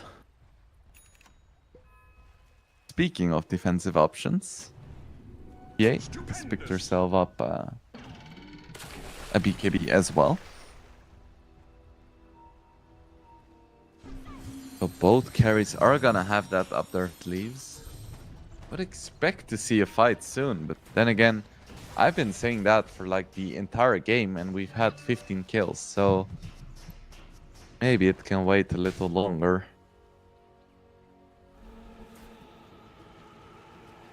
Batchuk moving forward though with his Ravage.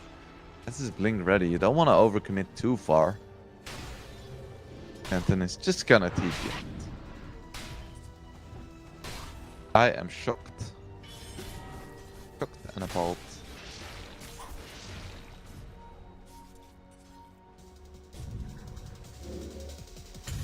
Ooh, they fight Snow, who immediately TPs. BKB TP. Then Nightfall play.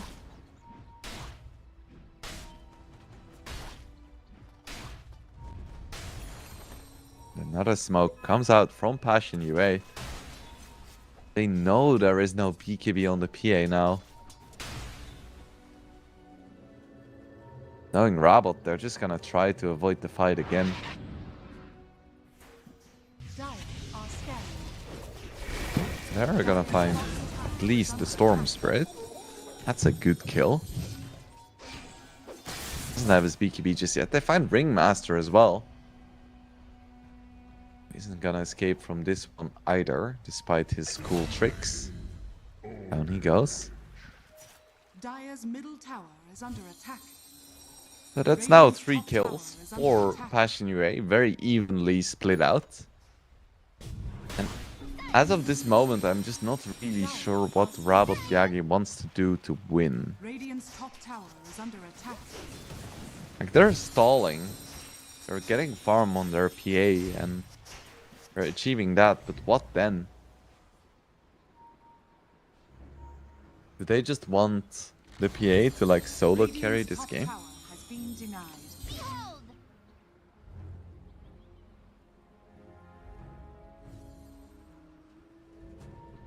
Greetings! Silence! Picks up Denton as well. Ulti onto the Centaur. Nicely coordinated with Fernance and Crystallize. So that's another 2 kills in favor of Passion UA. Feels like Rabot Yagi is just running around the map, trying not to die. And that's gonna work up to a point. But as I said before, they're not really taking any moves to try and win. They're trying to delay. I'm not sure what they're waiting for, because the big timing of the PA BKB has passed. And Passion UA is just getting these skirmishes without even Dire's using their middle big tower is spells. under attack. Now it's gonna be Roche. Again, a Roche attempt by Passion UA. Could be risky. Centaur is steeping in. Radiant are scanning. All of Rabot knows this is Dire's happening. bottom They're tower all is coming. under attack. Only the Storm, who's not there, doesn't have mana, doesn't have any inclination to join this fight. But that could give a false sense of security for Passion UA. If Centaur jumps in, gets like a triple stun, could take this fight. Crystallize, getting low. Batchuk getting low. Everyone is getting low. You take it. And Niche picks up the Aegis. If there was a Storm there, that would have been so different. Faker, getting very low. Might fall here to the dagger. Does fall there. Centaur ulti used. It's gonna get saved by Ringmaster though. Everyone for Passion UA had already Dire's middle retreated. tower is under attack.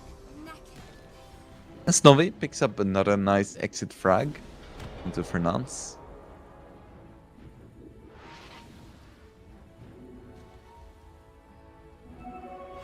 So, Passion UA, they pick up the Aegis, but they lose 2 heroes for it. It's just the supports, but still. What are they going to do with this Aegis?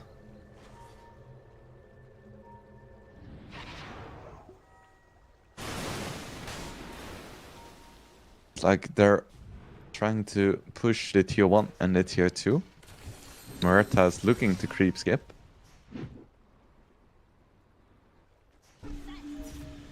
TP's out. What's gonna happen?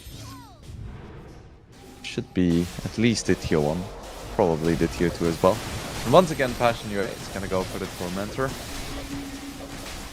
Little economy boost. It's the shard onto Niche. Very nice. They've been very diligent in taking these Tormentors the moment they spawn.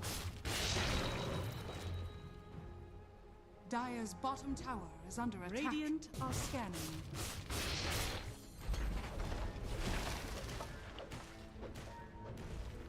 Radiant's Be middle free tower tier is under 1. attack.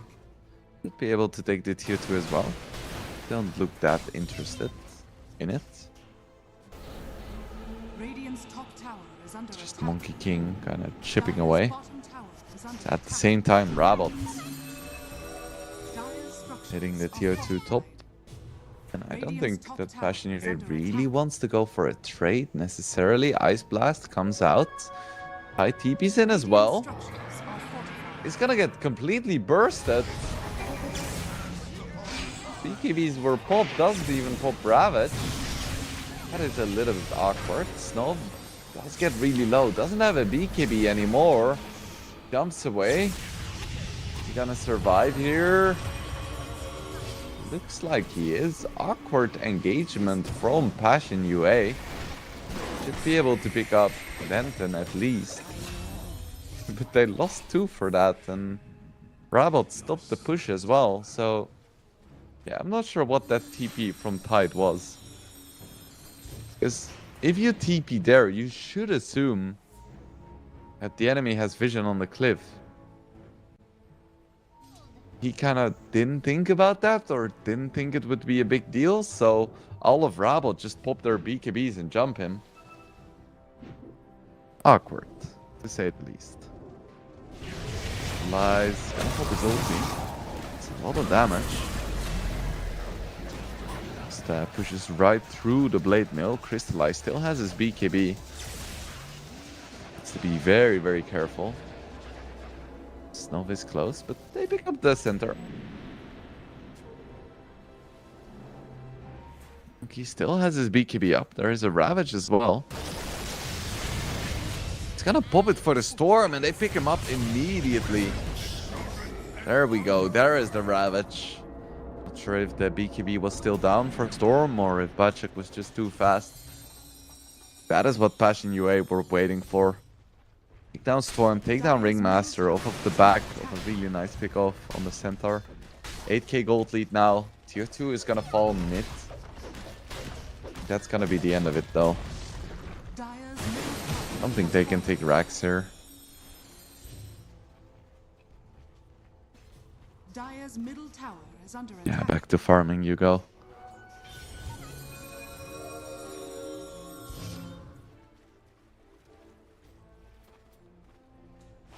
Dire are scanning.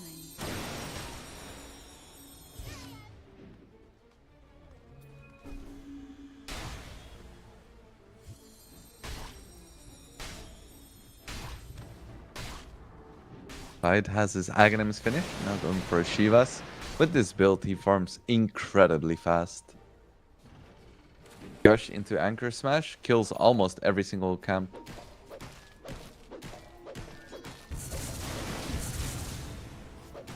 I wouldn't be surprised to see him ending above Crystallize in terms of net worth.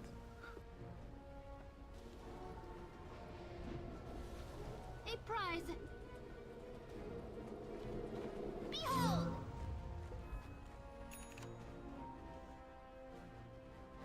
It's the Y now for PA. Oh, Storm. It has to pop BKB just because the net comes out. Of course, there were no reinforcements from Passion UA, but Storm couldn't have known that. And now they're gonna immediately try to force some kind of fight because Storm BKB is down. That's a big deal. Invisibility. Invis popped by the Storm. Lead to some interesting openings, but without BKB, just a little bit too risky. Just a little bit too risky.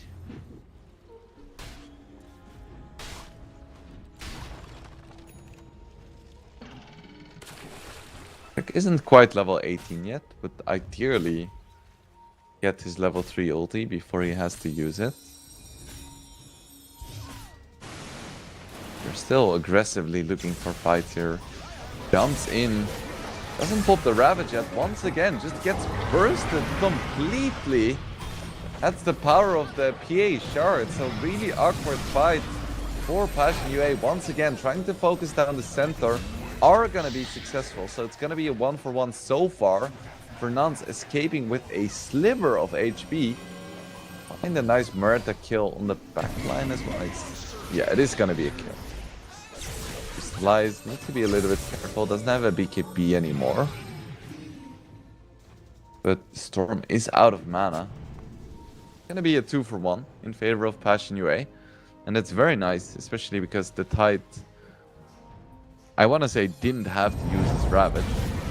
Kinda just got bursted again, so didn't even have a chance. But still, the Puck and the Monkey King are strong enough to take the fight from there. Very nicely positioned. Wukong's command as well. With all of the slows coming out, Centaur was just a sitting duck. Was Niche doing nice things on his puck. Being annoying. Kind of what you want to be doing on puck. But they find a PA now. There is still a Ravage. They're just gonna pop it. And he's gonna go down. Still, yeah. Crystallize. How is BKB ready still? I have no idea what Snuff was doing there, and Morella is completely out of mana as well. They do find a lot of damage onto Niche, but he manages the phase shift in time. Can he play his way out of this one? Looks like yes. It's gonna be a 3-4 for 0 in favor of Passion UA. Only Centaur escaping with his life there. And Passion UA now has a massive opportunity to deal some real building damage, as only Phantom Assassin has buyback. Should be at least one set of racks. Centaur cannot defend this, and it's gonna be 20 seconds before either of the supports comes back. Radiant structures are fortified. Fortification is gonna buy them a little bit of time.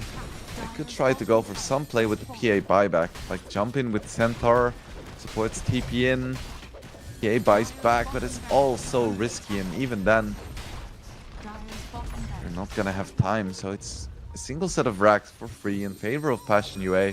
Now they can go back, take Roche, go from there. Keep in mind, last time they also lost a big Roche fight, so you have to be careful with how they take this. You want to have good vision, you want to make sure your heroes don't get too low. Regardless, it's looking very good for Passion UA right now. It doesn't look like Rabbit Yagi is even that interested in contesting this Roche. They don't have Stampede, they don't have the map control. At least they're not facing Mega Creeps this time.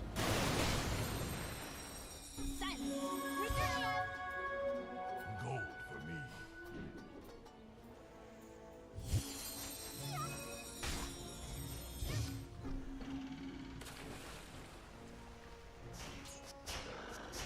Niche. So fat. This is an amazing puck game at this stage. No one can really contest you alone. Gonna have to be like 2 or 3 heroes together, and that's so hard to coordinate, especially with the limited mobility options for Rabo. Radiant are scanning. Smoke from Passion UA. Looking for something here. A prize. Because Rabbit Yagi is playing on the other side of the map. If you get caught out right before or right next to your base, you just lose the game.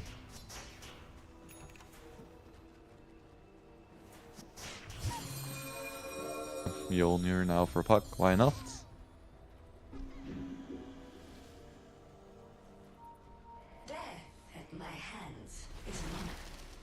Like it may just be a slow siege. Crystallize doesn't have Ags yet, which tends to be like the nicest item for this kind of sieging. So you just stand there for a while, hit the tower, you're gonna get clones who do the same.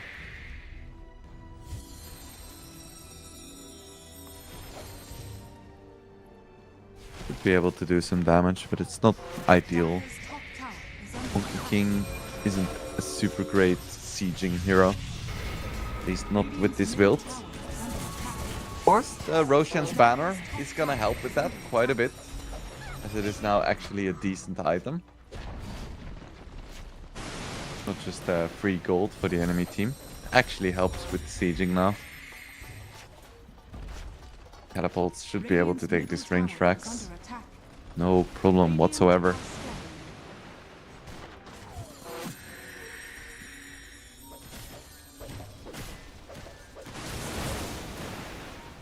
Slowly but surely the melee racks is starting to fall as well. Because the melee creeps aren't going to be in range of the Roshan's banner. Range creeps can be kited. Can they take the Aegis here? What damage coming out? Yes, they can. The Aegis is gone.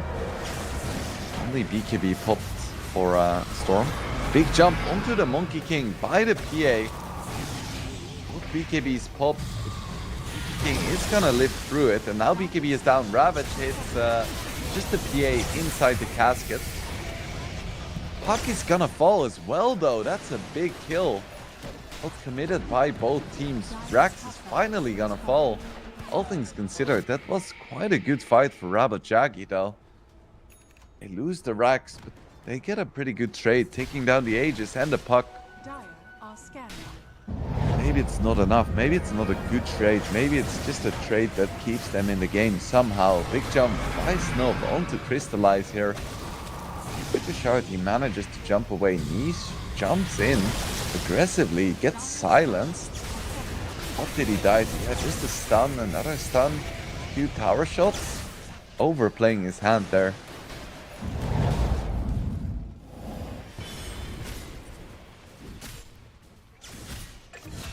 Still, just one set of racks standing between Passion UA and a likely 2-0 victory, as Denton is taken down by Fernance.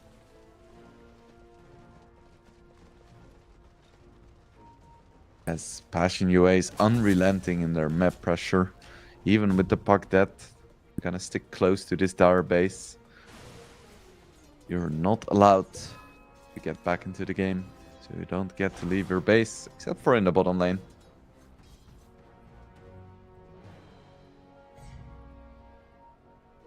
That's exactly where Crystallize is moving, though, with his support squad. Push it out, bring it back. Close the map again.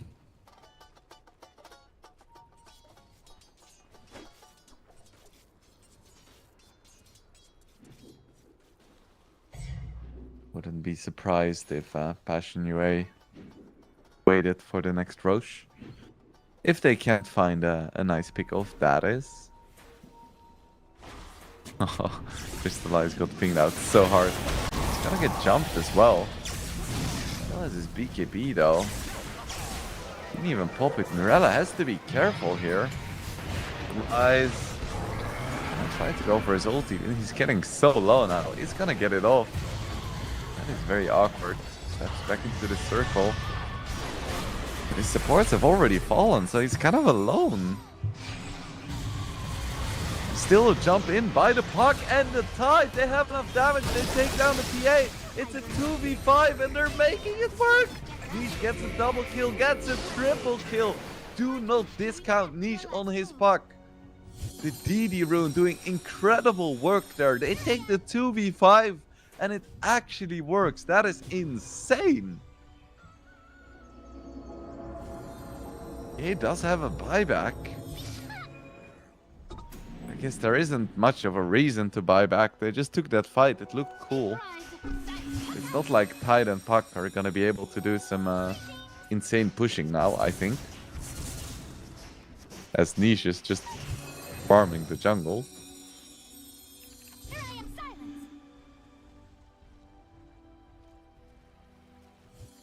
Chuck just bought a straight up BKB. It's like, sure.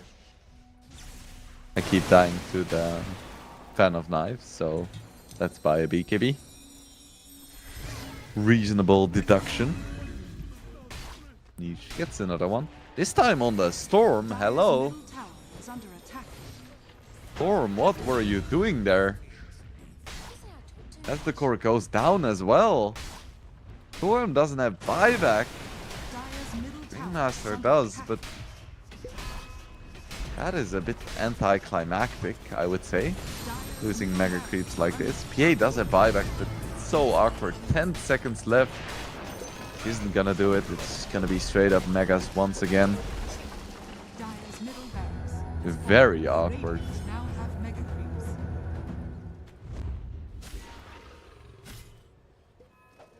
Yeah, let's see if they can defend this time. I think their team is slightly better at dealing with Mega Creep, by not by much, and I find PA with the ulti from Ancient Apparition. She still has the BKB, but he's gonna save it for the second life. He's gonna buy back immediately. What can she do here? Stampede is popped, BKB popped by the PA as well. They find the Puck. That's the biggest hero. I think Monkey King needs to get out here very soon. Fan of Knives, cleave. Both the supports go down. Monkey King goes back in, jumps out. Snov incredibly low. Crystallize doesn't want to risk it though. He has no reason to. Do still see Spirit as Tidehunter jump right back in, jump by the Storm. Leave onto the Monkey King. He falls, but so does the PA. Down without buyback. Tide still in the fight. It's him against the world, and the world is still a little bit bigger than you, Tide, despite this fact that it's gonna be a full team wipe in favor of Rabot Tiagi. So there are buybacks on Passion UA from at least the Monkey King. He doesn't really feel like buying back, jeopardizing his chances of winning this game. He's just gonna chill. They could have tried to go for buybacks and end the game when PA died back, but why would they? They still have all of their tier 2s. They have complete map control. They have better late game. They can just chill.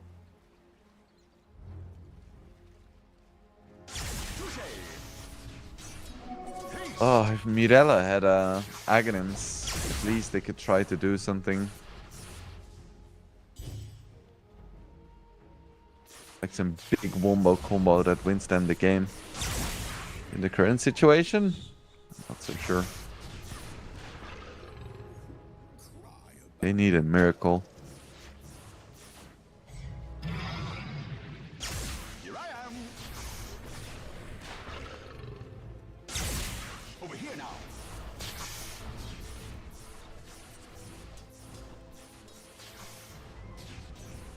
There's gonna be a Hex soon on the Storm. That's nice.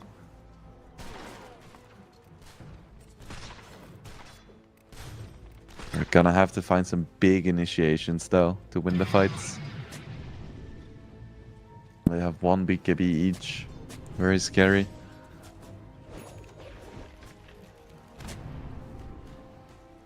BKB up for Monkey King now as well. Be a lot harder for PA to win that man fight. Roche has respawned. Passion UA are instantly back into the pit. With the minus armor. They do take it down pretty fast. Probably gonna go to Crystallize, I would say. Yeah. Took a while.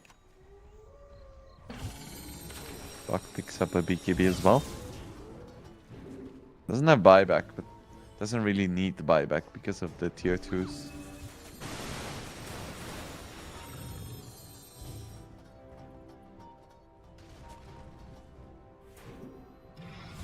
Keep an eye on the double coils, double BKBs coming out. Nice jumps forward. Just pops his ulti. Starts hitting towers. Hitting the throne as well. Jump in by the Storm Spirit. What damage coming out into this Monkey King. They should be able to take down the first life. Stampede is popped. Centaur is going to be in a lot of trouble. Nice save by the Ringmaster, but they're just committing onto the throne. Pressure is popped. PA jumps in, but isn't going to win the man fight against Crystallize. And it's going to be a triple kill for him. The Monkey is too damn big, and Passion UA is going to take this series 2-0. It was a valiant attempt by Rabot Tiagi, but ultimately Passion UA was just a little bit too strong. I don't even feel like this was peak Passion UA. Honestly, they made quite a few mistakes, but still, it just seems like they're the better team for now. I don't even feel like it's that much of a player difference. I feel like a lot of the Rabot Tiagi players played quite well, but just like the overall game plan and discipline of Passion UA was just too damn strong. Luckily, this was not the last series of the day. We have some more exciting games for you guys coming up. We're gonna have one move against Apple City Gang. in a bit over an hour, and then we're gonna finish off with Zero Tenacity against Y5 Esports. Unfortunately, this was the last series for me, which brings me great sorrow because we had some fun games. But one of my lovely colleagues will take over from me in no time. So for now, take like 50 minutes of break. Maybe call your grandparents, tell them you love them, and then we'll be right here when you get back. So I'll be back very soon. For now, this is the end.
And we are back here with the CCT Series 8 today, with the third best of 3 of the day, or technically the second one, considering that the first one was forfeited to endgame.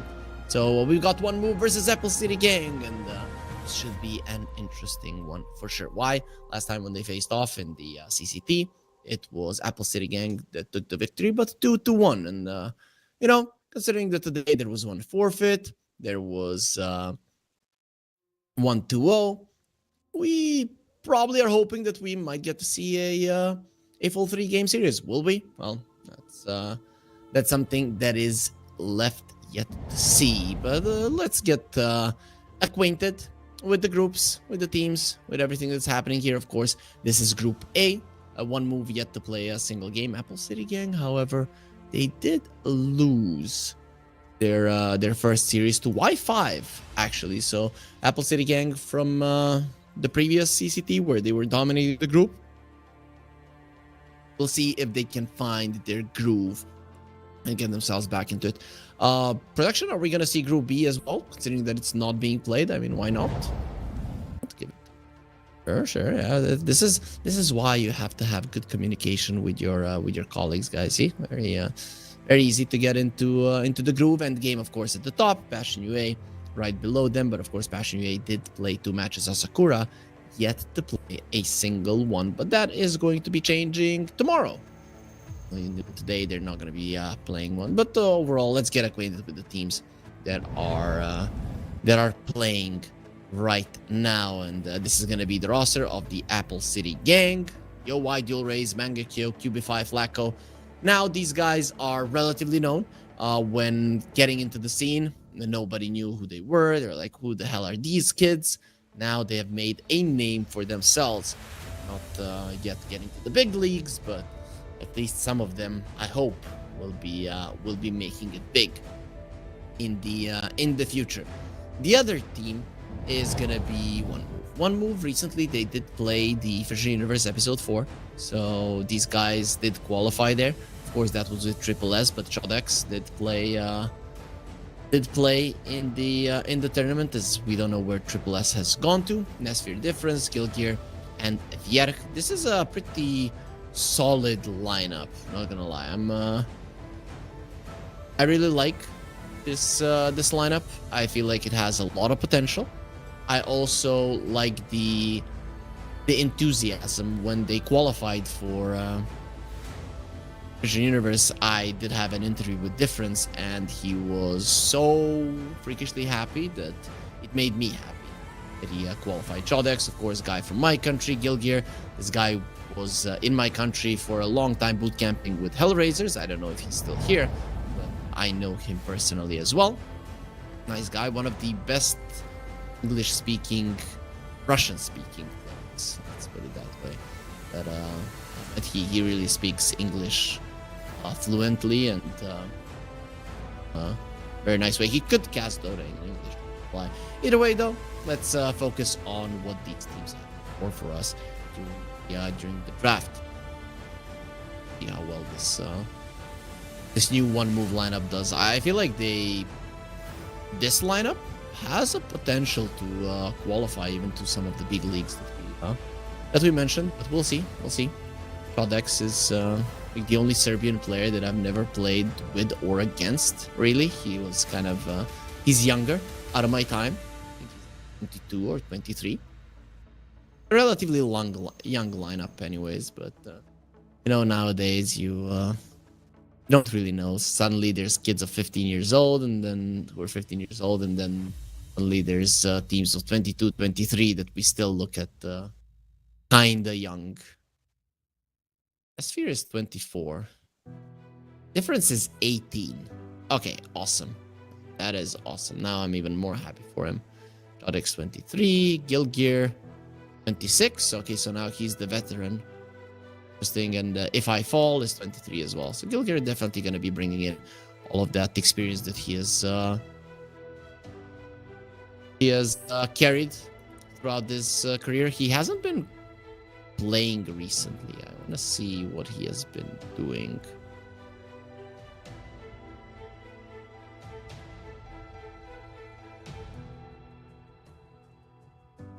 Played recent qualifiers, but yeah, hasn't really been doing much.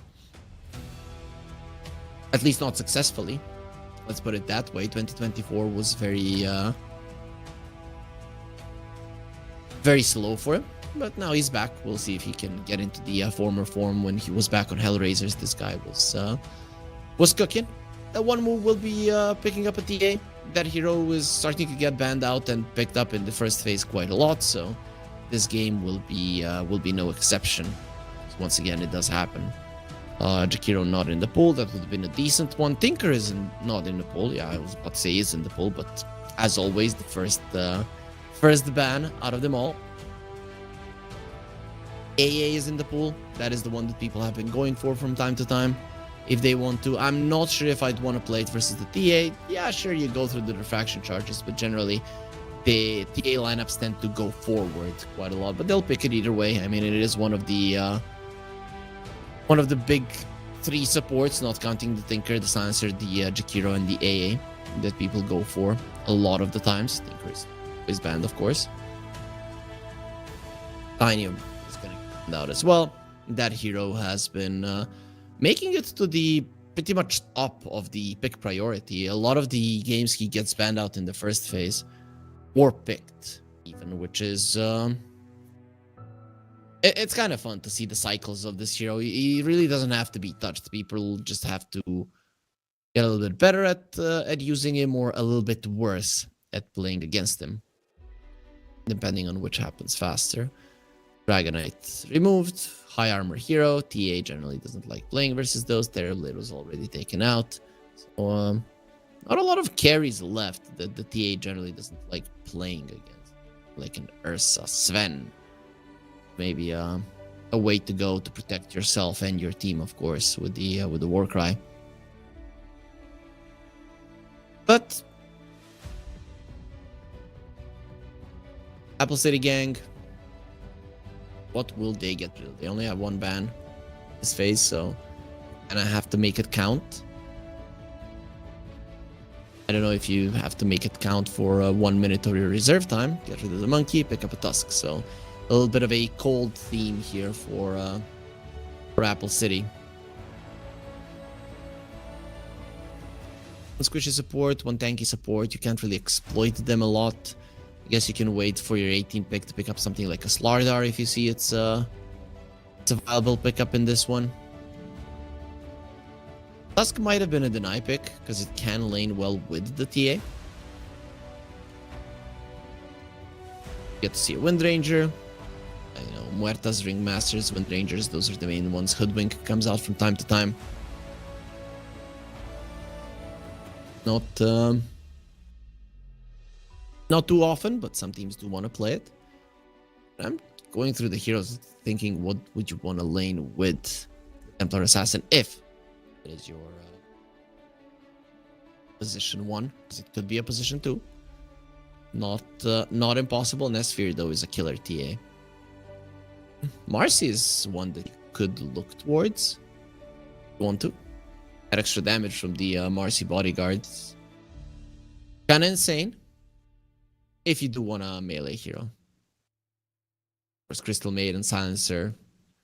Still in the pool if you want to go that route. Those definitely could.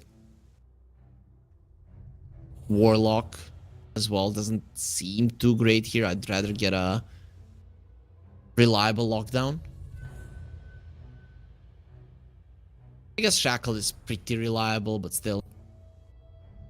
We'll go for a Silencer, so no reliable lockdown, but still a good way to kind of counteract the A as well. You know that one of your heroes got jumped, you pop the Global Silence. Good chances that the best that happens is A Blast will clip your hero rather than, or your teammate, rather than just exploding on top of him. But even then, clipping needs to fly quite close. It doesn't always happen.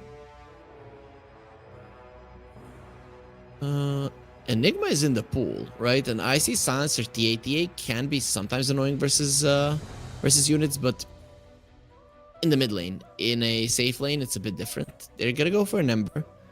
You could put the TA versus the Ember. She generally does well. You can burn through the Flame Guard, but you just hit him with the meld and he kind of has to move back. I remember that matchup back in the day. The Embers would always start with the Ring of Protection just to be able to somewhat offset the minus armor that's going to be coming their way. Opening up a potential for that Huskar. And there's the Enigma. So they do pick it up into a Silencer. It is, it still means that Apple City Gang, they have a clear plan that they want to follow. I'm just kind of not sure about the Emperor then here, because he kind of wants to poke, and Tusk wants to commit. A wants to commit as well. It's not going to be as clear cut to get kills. There's the Pango, some extra minus armor, Solid versus the Enigma later on once you get the Basher. Of course, now it's only 3 hits with the Swashbuckle. It's not as potent as it used to be, but still can be a counter to the Enigma in some way.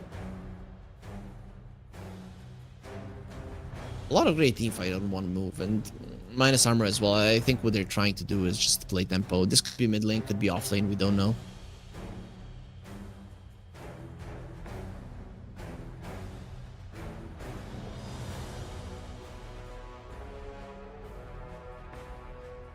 So they ban out the Seeker.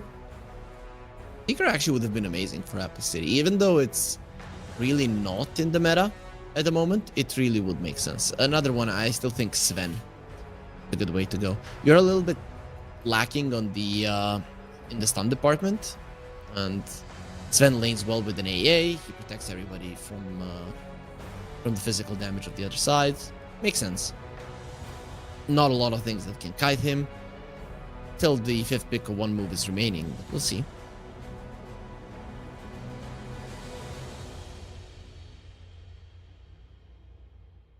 Oh, Apple City. What do they ban?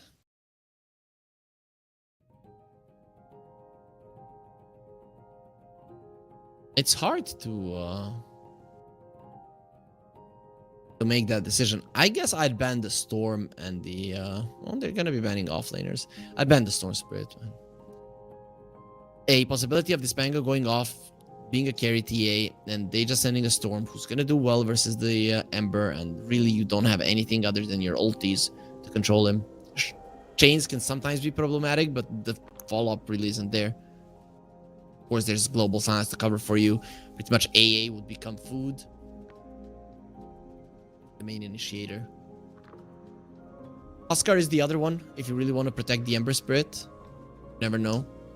The enemies do want to play it. I don't remember seeing difference playing it, so that... Though I do like this ban as well. A Bristleback would have been an issue for them. You only have poke, you don't really have commitment kills. A Blast is generally okay versus the Bristleback, but... I feel like there would be too much of minus armor and you would just get cleaned up by the Pango and the TA. You don't want that to happen.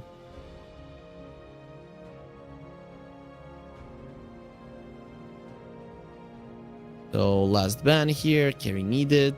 I'm still in the Sven. Will I troll maybe? Doesn't feel too good.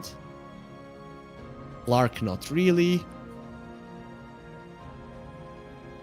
Ursa Sony. So this would be a good illusion hero lineup, but EL is kind of out of the meta, terribly banned out. Nag up out of the meta. TK, I've seen him picked, but not sure if you want to go that route. I wouldn't mind him.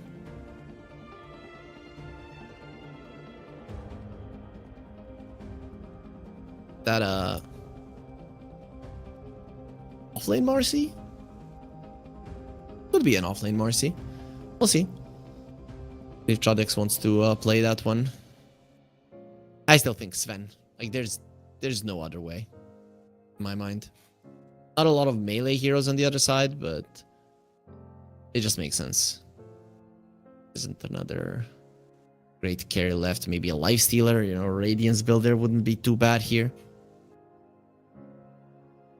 Okay, that is a Radiance builder, and they go for the Wraith King.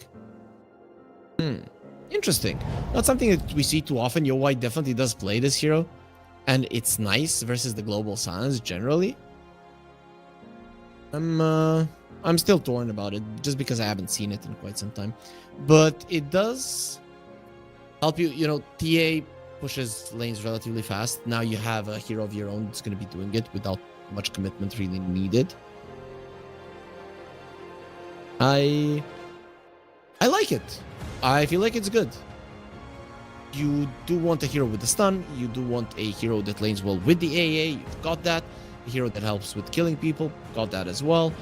Not too susceptible to physical damage. Buys an armament, says not. Buys a radiance. I mean, all of the things are screaming that this should be a good Wraith King game. It just now comes down to, will you be able to utilize him properly? How well have you been able to practice him? Has he been played that much in pubs? Is your team used to him? Those are all things to keep in mind. I'm curious. I'm really curious about this one because I haven't seen it, and I'm hoping our viewers at home also feel the same way. It is definitely something to look out for in the future if people are going to be playing it a bit more. I just today cast the series with Smiling Knight, and so far him on Avilus hasn't been playing it, and that is like his main hero, something that he played every single game back in the day.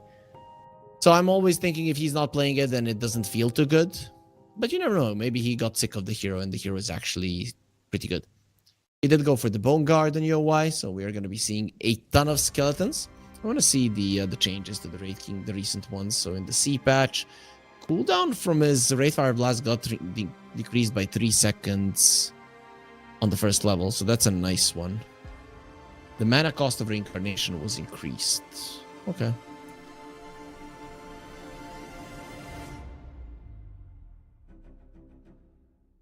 Either way, I'm liking both drafts. I feel like this Wraith King rounds it up quite nicely. If I'd have to say who I favor, Prepare for battle. not so sure. Well, probably So this whole mess is all your fault? the side of one move, I'd have to say.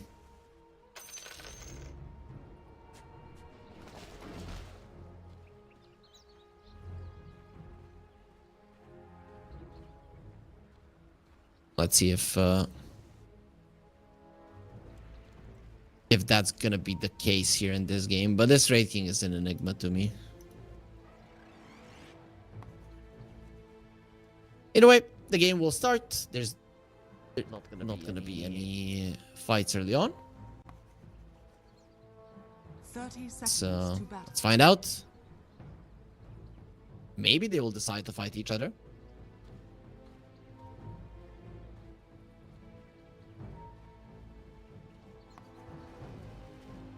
While one mover in a late smoke. Well, this moment doesn't feel like they can find anybody on this side. Their level 1 isn't the greatest, but with the minus armor, you can hope for a kill. Dual Rays won't come close, and so there's gonna be 3 runes for Apple City because of this move. Cubify doing a good job stealing the bounty rune on the other side. Nice little advantage for them. Definitely does help with the extra regen in the lanes. Especially in the mid lane, right? You have an Ember and the Pango. These two have been playing versus each other for a long time. Ember usually comes out slightly ahead. But generally it is just a lot of trading and it comes down to regen and get a little thing how you manage it. So extra gold to get your bottle faster. So is a great help. We'll see how this top lane goes. Enigma and the Tusk, generally a very, very powerful lane. Need to make sure that you line up those side blades quite nicely to deal with the Eidolons. Bjerg will try to do the same with their Kinkers. This is one of those lanes where you don't really care much about the glaives. Cubify wants to block the camp, and Blood Grenade was already used. Cubify is in a lot of trouble. He's going to be using the stick charges very far as well. One more hit will take him out, or actually now it's going to be taking more than that. Hope that it was worth it, Cubify. 310 movement speed on him, 290 on the silencer. I don't know how he's managing to get these right clicks in, but the pathing of Cubify definitely hasn't been ideal. Focusing on the Eidolons as the way. Get the extra gold. One lane I'm particularly interested in is the Marcy lane. I know that Chodex, even though I feel like out of all of the Serbian players ever in the competitive scene, that this is the guy that I know the least amount about. I know that he does play the Marcy a lot, so I'm looking forward to seeing how he does with it. Though so far in the lane he has been struggling, only 3 CS, but the lane is in a good position for him. Mid lane, as expected. I mean, these two heroes, and generally, I mean, players are so used to this matchup right now. It has been happening for a very long time. Not as popular now as, let's say, months ago, but still two heroes that do get played quite often. But I have faith in my boy Difference. He has made me a fan with his enthusiasm. Blacko gets taken out. That's a nice way to start that lane off. YoY couldn't do much about it. Usually the Raid King used to suffer in the lanes quite a lot, but then they added some extra armor for him. Meanwhile, Cubify again in trouble this time around. Nesphere wants to be here to help until the very end. 6-tick charges. Is it going to be enough to survive? No, doesn't look like it. Nesphere finishes him off now. That does leave Amaterasu all alone.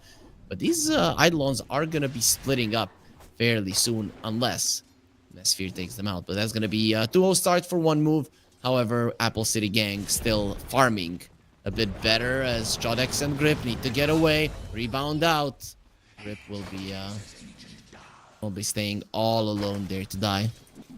Have to check his Grip is Gilgir, right? Should be the case. I don't see him having any alternate IDs. I'm gonna call him Grip for now, and then we'll be finding out later. Codex takes a bit of a beating. Cubify finishes off Nesphere on the top lane. Okay, not something that I expected to happen. Chains. Lucky connection there for dual arrays. Gonna be doing a decent amount of damage to Difference. Not enough to finish him off. 20 seconds until water runes. And doesn't seem like there's any support rotations happening at the moment. So with that being the case, it's probably gonna be a trade unless Pango goes down and he won't dual raise. Now he's gonna be in trouble. Both of the mid laners surviving on a sliver of an HP, and now it's gonna be a bit easier for them. Nesphere in trouble. The tag team doing way too much damage. Idol's coming forward. Nesphere is gonna die again. Doesn't have a TP. Amaterasu is gonna be happy giving his life away for that, and Cubify looking for a shards connection with only one Eidolon following him in this little endeavor. Maybe should just give up on it. Lucky for Nesphere that you do have the currents, so you can come back into the lane faster than what was the case previously before the 38 patch. But still, doesn't feel too good to have to go for the walk of shame, and already the TA is starting to fall behind. Onto the silencer they go. Tag team is ready. Malef is being used, and Verk will have to forfeit his life. One more hit from the Tusk. He's gone. Amaterasu very happy to assist his buddy there to get the kill. Mid lane though, that's where I'm kind of surprised with the outcome, but it seems that one move needed it, considering that their side lanes aren't going the greatest in terms of CS especially. Raid King is farming like a god, Enigma as well, whereas Marcy fine, but the TA is most definitely suffering. So Difference having a good time in this mid lane is a big deal. If he had died there previously when Dual Rays went for him, we would be seeing a completely different story. Got it.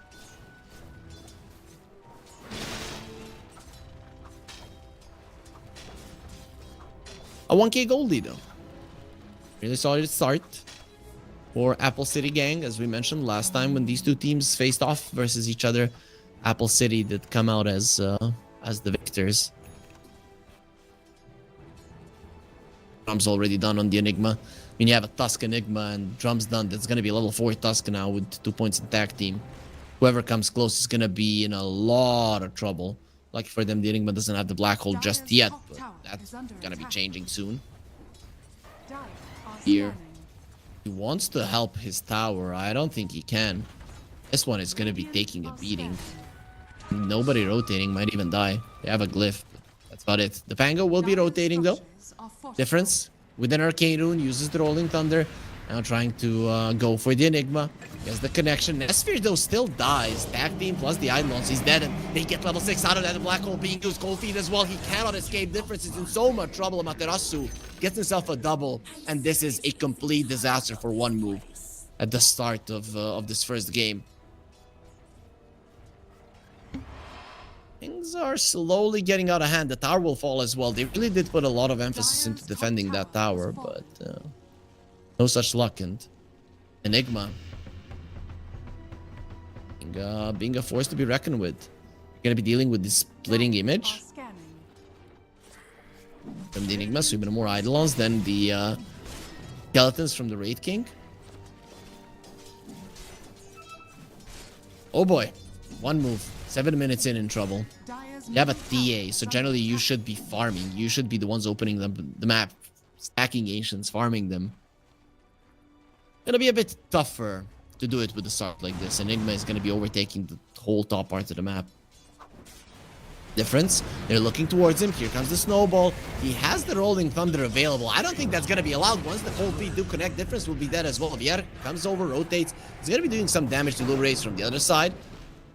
The kill shot does not connect, so Ember will be living, just goes for a TP out, and they don't see him at the moment, so leaving a remnant, keeping back the base, and he will be back to continue fighting fairly soon, as looking towards that Wind Ranger. She didn't connect with her power shot, and now he's going to be paying with his life because of it. Chodex. He does have the Unleash, of course. That there was the facet coming into play. Gets stunned up, and Yowai just showing his teeth. Chodex there. Still has a skill point to skill up, and of course the Healing Lotus and the Wand if he would need the mana. The mana cost was increased from 200 to 225, so considering this hero wasn't played recently, you shouldn't be making too many mistakes, but if somebody's used to it, it can be problematic. Tag team, couple of hits, Vierk is gone. Oh no. Oh no, grip and difference. They wanted the smoke to find the Enigma. The problem is that Flacco, he broke that smoke, and not only that, but the Enigma did rotate, so they're already taking down this mid lane tower, which one move can do absolutely nothing about. Skill raise, Orb of Blight, and of course with the Eidolon's help, it is going to be an easy claim of the mid lane tower.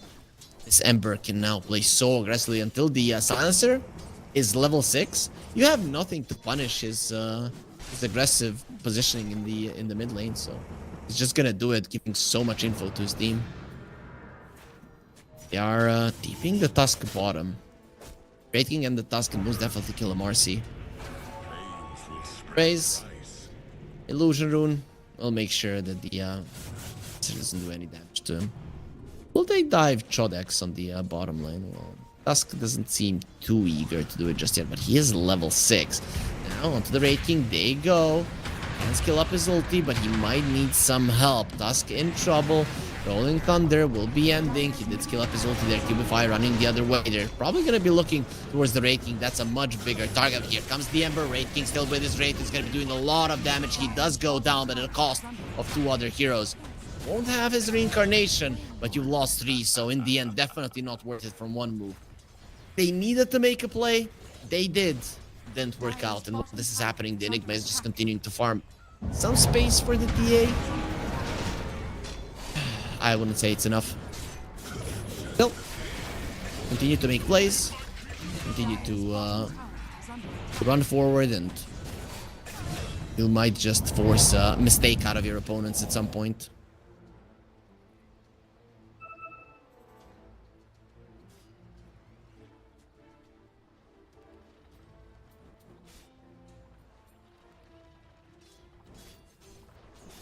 $5K gold lead. 3-minute Apple City. They're increasing their lead. One thinking about putting a stop to that. Going towards the top lane. They do have a global silence, so the black hole isn't really all that dangerous. It's going to be slowing down Nestor, who has to be careful. The Polywog Charm not really could have protected him. Atrasu lives. Global silence to stop the black hole, and with a shackle shot, they'll get him down. But let's see at what cost. It will be Grip going down and Cubify. I don't think he's letting Vier get out of this one alive. Marcy focusing on the AA, who will get the ulti off onto the Marcy, but doesn't even die in the process. And now this leaves Vier all alone to try and deny himself, which will be allowed. Neutrals get the kill, but isn't even in consolation prize. You still lose 4 heroes. You lose your global silence. The TA, the hero that you were trying to create space for, just dies in a 1 versus 3 scenario, basically. It is grim. Dire's bottom Still, tower is not under an attack. insurmountable lead by any Radiant's means. middle tower is under attack. But things have gotten quite bad. So Marcy going for a BKB first. Chodex understanding his role in this game. It has to be a frontliner. He has to go in first and be able to survive long enough to create chaos and allow the TA and the Pango to choose their approach. Pango will have the defusal. That's gonna be making a difference for sure. The thing is that he still needs to live here. Difference. The AA blast will clip him, and that should be enough for the kill. Dual raise very deep in. Pierre caught as well, and now DA next on the menu. Nesphere cultivate on top of him. He's not moving, which means that he's gonna be frozen in place. Now melted as well. Being frozen, being burned. Either way, being killed. At this point, it just feels easy to play. Right? They're using their Eidolons, they're using the Skellies to shove in the waves, and then they're just running in like madmen for kills. It just doesn't get much easier than this.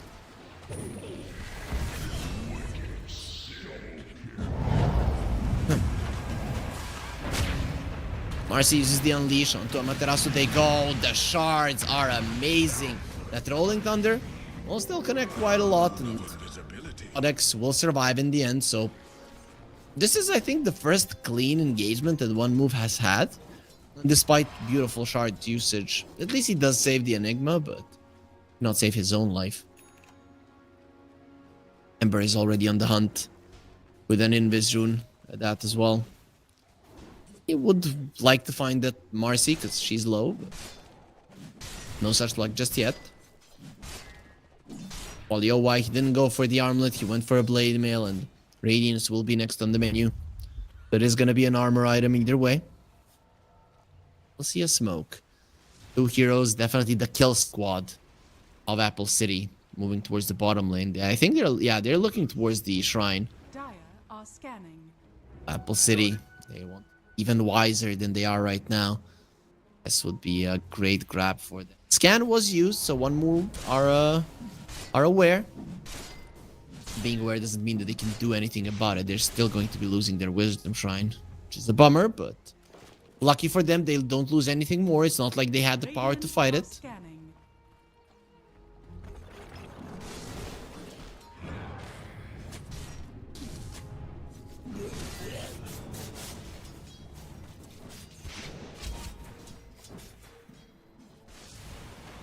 Rip.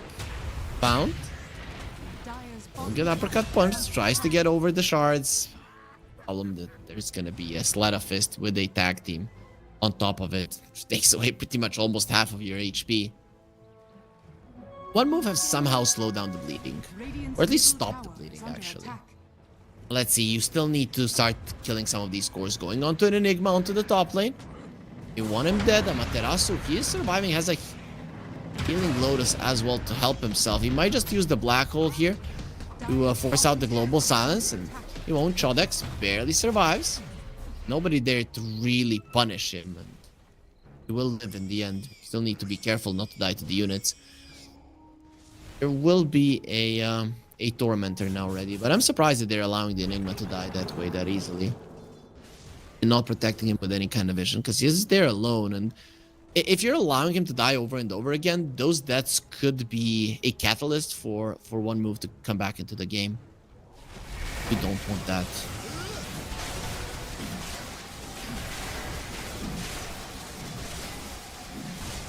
You definitely don't want that.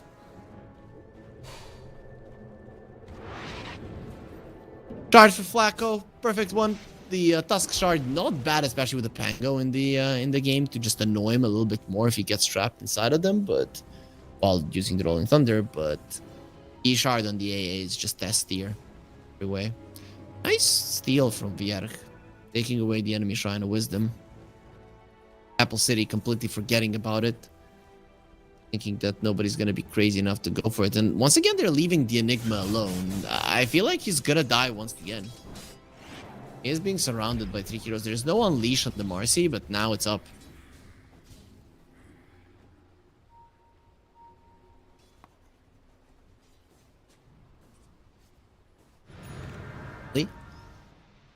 Apple City are gonna be close to their Enigma, so if they decide to go for a Materasu right now, there might be a turn. The smoke was used. Enigma being targeted. Has one healing Lotus to use. A blast flying in. Chodix this time around will die, and Enigma lives. Fruidoli has another healing Lotus. There it is. The save is there just in time. Radiant's middle Move tower is under from attack. one move. Not be the one that they were looking for.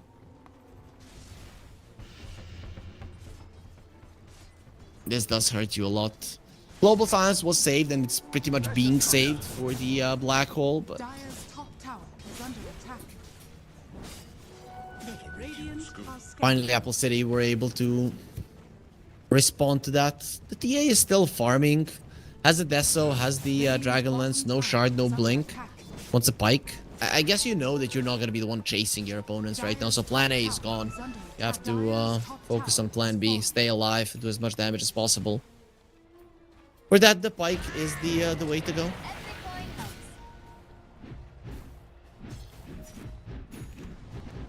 Codex approaching his BKB, but the biggest item is coming out right now. That's the Dire's Radiance top tower is under attack. of the Wraith King. If he has his teammates in the vicinity, he's not dying once, twice. No way. And just imagine how much damage it's going to be doing. They also know where Chodex is. Even when he starts escaping, he's going to be underneath vision. Spotted the courier. Now they spot him as well. After the Wraith Fire Blast, the Tusk will be coming in. Pops the BKB. And with the Global Silence, actually, Chodex stops it. Now he's gonna die because of it. His BKB will expire, so the Radiance will continue to burn him. And one more hit will do the trick. Actually, Blade Mail, when the disposed damage, he dies. As he done there by the Wraith King. And that's with the Global Silence being used. Oh, you don't want to come close. Of course, there's no AA blast, so he might just be able to live, but that's a deep ward behind the tier 2 tower. Apple City, they most definitely want to use that one. Skeleton army going in the base. Yo, why? Running forward. Haste on fuel raise. This is gonna signal a chase. Lucky for one move that all of them are already out. Their tower. Not the one to move. Pretty static. So it will have to stay there and take a beating. Are they gonna come pushing? Doesn't seem like it. I mean, they have this Helm of the Overlord. Not really a standard item on the Enigma nowadays, but I do like it. Shackle Shot will connect. Yowai doesn't care much about it. His ulti is still there. Blade Mail on the Ember. Protect himself, and with the glyph being used, it is finally time to bail. Damage was done. Half of the tower gone. Now you claim the enemy triangle. It is theirs now.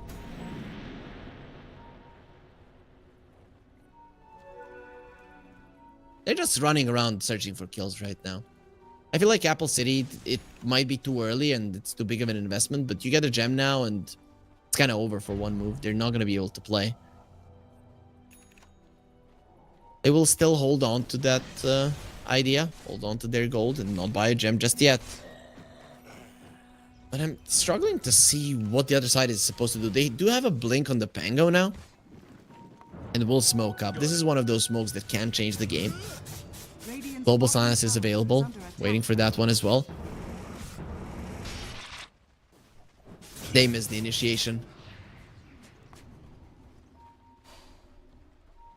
Even if you connected there. I guess with the global you can kill him, but then you have to use the global. And he has the Yules. Nah, you pretty much can't.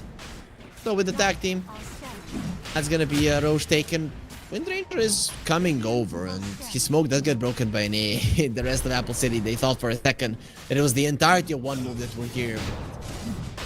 Only a lone Windranger going for a bit of a stroll. Ray's already TPing to the top lane to deal with the waves. The rest of Apple City doing the same on the bottom. And Yowai will be left all alone in the pit with the units, of course. Make sure that he has 3 lives. This guy just wants to rule forever. That's how it goes.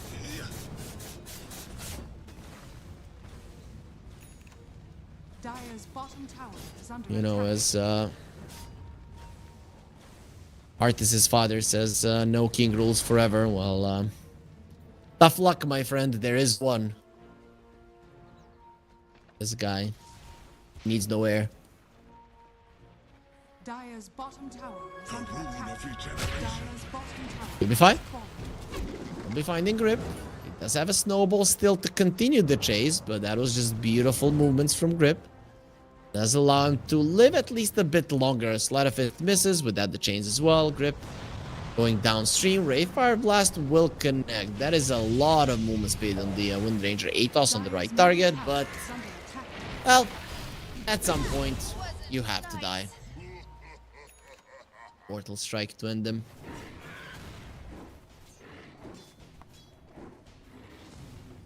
Radiant's top tower is under attack. There is no Glyph. There is no Wind Ranger. Very soon there might not be a mid lane tier 3 if they want to push it. Enigma decides against it, and one move gonna be allowed. Have another day. Meanwhile, dual raise. Doesn't want to allow Chodex to play here. He does have a BKB TP out, which is not going to be happening. Tusk from the other side. Snowball forward.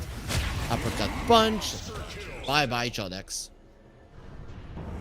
They did have a Remnant back, so dual raise is immediately going to be in the mid lane. Difference, roll up, Rolling Thunder as well. Great King might lose his first life, but he has 2 more. Global Silence being used. It is not going to stop them. The Radiance is still burning strong, and Nesphere is gone. Here's the kill shot to kill his, in the first time. Only the Reincarnation. Aegis still standing, and the next wave could be running in fairly soon. No more backdoor protection. No more tier 3 tower. Also, good usage of the Ancient Black Dragon to make sure that the bottom lane is being pushed as well. He does move that wave. And they're going onto the side. They want Grip, and they did get their hands. It's others Wind Ranger. Good double man shackle. Didn't really change much. YoY Dire's middle barracks looking are for under more, but overall at this point you're just asserting dominance. The smoke was used. Black hole available without the global silence canceling. That one is going to be a bit problematic. At Apple City, they want to end this game as fast as possible. They definitely have a nice opportunity now to do exactly that. The second laner Rax is going to be on the menu. Polar Crest as well. YoY super fast. A Blast connects onto difference. Looking towards the Enigma. Snowball save is there. Bango already in a lot of trouble. He will take out. And, well, even saving the Black Hole for the next game. Might use it now onto the TA. Shackle Shot immediately to cancel it out. And TA doing their best to escape. Double Force Staff. Not enough to live. Even in your base, already deep in, the double Force Staff of one of yourself and one from your supports, it is not enough to survive the onslaught that Apple City Gang brought in this game. 24 minutes of being completely and utterly destroyed in one move. You lose the laning stage, you lose it versus a lineup that is very speedy, generally doesn't do well at finishing heroes off super fast from 100 to 0, but when you have a super farm Denver, very high level supports, all of the towers taken down, it kind of makes for an easy chase down wherever you go. 1-5, 2-6, 2-8, 2-4, 1-7. Pretty much every single hero of one move was shut down, while Apple City Gang were thriving through and through in that game. Really a team effort, but I think it goes back to how they set up the lanes and how they executed the lanes, in particular the top lane, Enigma and the Tusk doing so much, and then one move not really having enough to deal with Enigma for the majority of the game. They did kill him once when he was being all alone in the top lane, but that second attempt on his life when Apple City came with the smoke, that is, in my mind, where the game probably ended. With that being said, it is a best of 3. You're one game behind, but it doesn't have to mean anything. So we're going to be taking a tiny break, allowing one move to get their head back into the game, and then we'll be coming back with game 2.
And welcome back, everybody, here to the CCT Series 8, the final one. This series of tournaments that we've had through 2024 and now 2025 as well. We're watching One Move versus Apple City Gang, the second day of the group stages here, as Apple City did win game 1 pretty easily, I'd say. Only 20 minutes of gameplay. Like that, so 24 minutes of gameplay, basically. So that I don't lie to you, but it doesn't have to mean anything. One Move can still strike back. This team has proven time and time again that they can go with the best. So Apple City should be a team that they have the power in themselves, the knowledge and the skill to beat them in at least one game.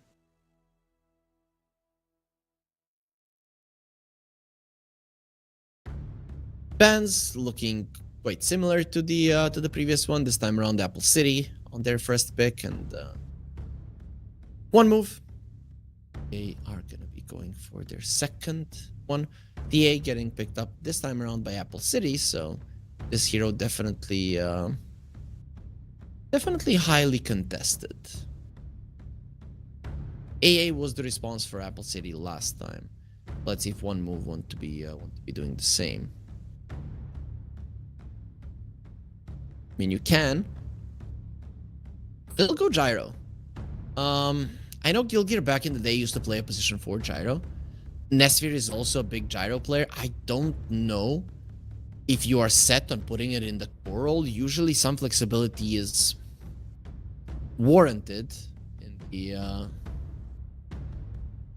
the first phase pick. With the TA, you have a flex between the 1 and the 2. The gyro between the 1 and the 4, I guess. We have seen position 5 gyros in the past, but just not something that I've seen recently. So, who knows? I haven't seen a position 4 gyro recently either, and I'm talking about it as well. So, who knows? Who knows? Can happen. Apple City don't think so. They're going to be banning out the Warlock.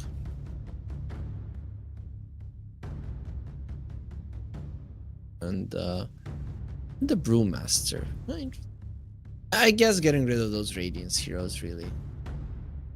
Buck gets banned out. A made it through, so that's gonna be next one for One Move, making this gyro definitely not a 5, but still potentially a 4. This could still be your safe. And look at that, the gyro has ears like an elf. Never really struck me for an elfish guy. If they have facial hair like that, but sure. Apple City, what's it going to be? Tusk could be the way to go, considering that you have a TA. I mean, why not? They picked it in the previous one, dodging the homing missile, dodging the AA blast, saving people from the AA blast. Good in the lane versus the AA. Multiple reasons to pick it up. We'll see if they do want to go that route, but no, they'll go bounty. Okay, the TA loves having vision over her targets. Really, you're the type of hero that can kill somebody in 5 hits. So if you have like Blink Pike, somebody's tracked, bam, bam, bam, they die, and you pretty much don't have to commit whatsoever. Ringmaster being picked up as well. I mostly been seeing Ringmaster on 4, but I have seen a couple of 5s as well. It's fine. You have a hero that kind of does everything. Brings some lockdown, brings some damage, brings some save. Pretty much everything is there. His laning stage is also quite solid. And I mean, you do want to have a save for the AA blast, something to assist you a bit.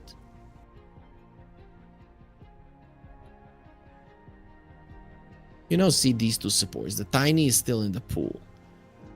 Works really well with an AA. I wouldn't really hate the Tiny here. Also, Bounty Hunter lineups generally don't like playing versus the Tiny because he bursts you down. You don't really have that much HP to work with. You might build some HP, I don't know,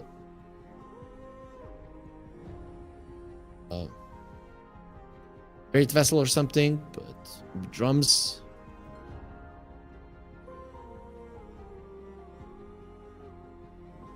Let's see. One move, they're taking their time. I really would like to see a Tiny. Tiny here looks amazing. They're probably gonna eat a Pango to the face or an Ember. Laning stage wise could be problematic, but later on down the line it really does like an amazing one.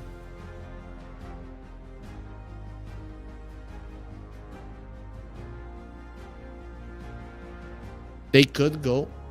We saw that Tusk Enigma, but EA would be moved to the mid lane. And then fine. Okay. Haven't seen Magnus in a while. Ever since he was nerfed, and he was nerfed quite significantly in the C patch. A couple of people tried to play him, but really the 20% off of Empower really does hurt him. Gonna be fun to see how they utilize him. Be offlane. Could be mid. We can probably expect a position 4 right now, and for them to leave this Magnus as a flex. I mean, you could go for something like a Hoodwink. That's a decent one. Muerta is still in the pool. You go Willow. Okay, making a comeback. Good laner with the Magnus. You have the Brambles to go through the refractions. Generally, both the Bounty and DA want to be running forward. That's quite nice. Shadow Realm to keep yourself alive a bit longer. But I think now you just open up the Pandora's box for Apple City to get a Tiny. This is just a killer Tiny game. I'm just checking over and over again to see if it's banned out, but it isn't.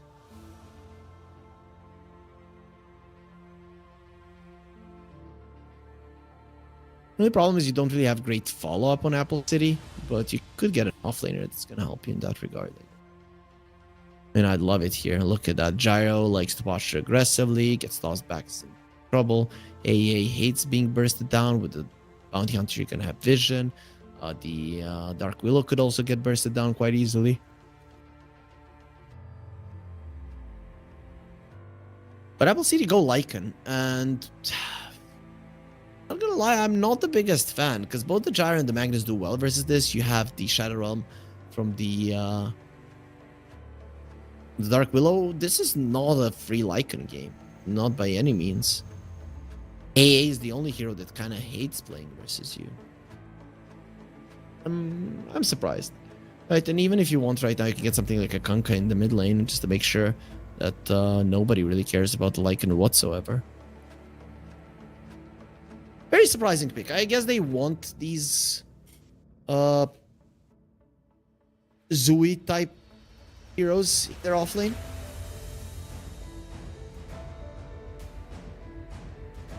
That's not something that I was expecting, for sure.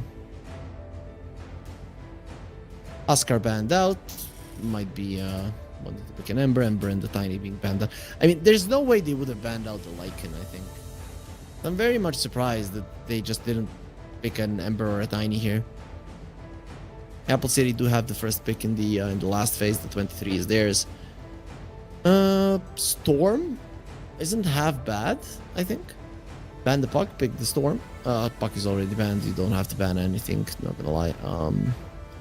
They banned out the Monkey, still pick the Storm, I think. That is a good hero in the lane versus the Storm. Pango wouldn't be too bad. Yes. Yeah, they go Pango. Okay. I guess that opens up the Storm for the other side. Yeah. I am baffled. I feel like Apple City really screwed up their draft with the last 2 picks. Really screwed it up. In my mind, this is going to be a 1-1. This is a free Storm game. Magnus and the Gyro deal well with the Lycan, protect their buddies. Bounty Hunter, Ringmaster don't really do anything to the Storm Spirit. Neither does the Pango. Lycan, I guess somebody's gonna be buying an Orchid in this game. Of course, there's always a chance. This lineup of Apple City, what they are very good at is tempo, right? So roche taking, increasing the goal lead when you're ahead, pushing down towers, shoving in waves. All of that is something that this lineup is very decent at, right? But you're losing the mid lane. Your off lane is not going to win. Your safe lane is going to be even at best, let's say. I feel like one move, there shouldn't be a way for them to lose this. They have so much of an advantage. If the teams are even remotely similar in terms of skill, and sure, one move, they did change their players recently, but I feel like player-wise, they should be on par, then this should be a victory for Apple City. Sorry, for one move. I'm surprised that they drafted like this. I mean, sometimes you mess up, but I'm still trying to see if maybe I'm missing something. I guess. No, I don't know. I'm not sure. I mean, Howl plus the TA plus the Pango, sure, there's some synergy there. But I don't see them winning this. Let's see. You never know. You do well in the lane somehow. Suddenly things start spiraling out of control, and you are running down everybody. It's quite a possibility.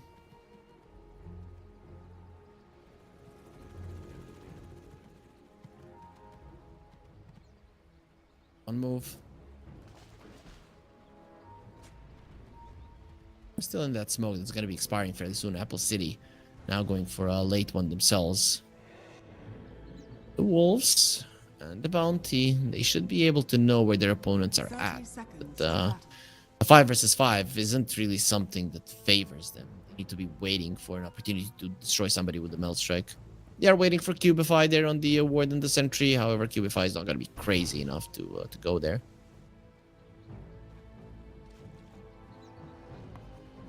They're still thinking about fighting this.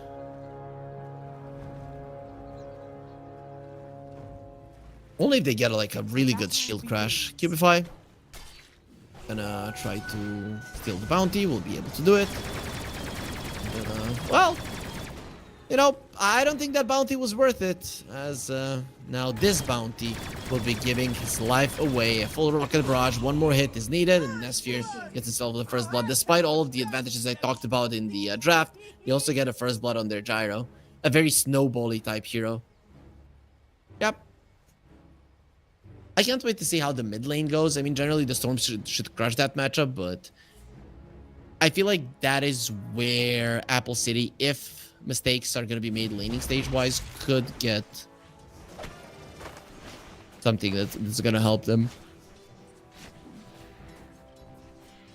in the later portions of the game. I still see it as highly unlikely. Blacko eats a Shadow Realm attack. What you can do about it.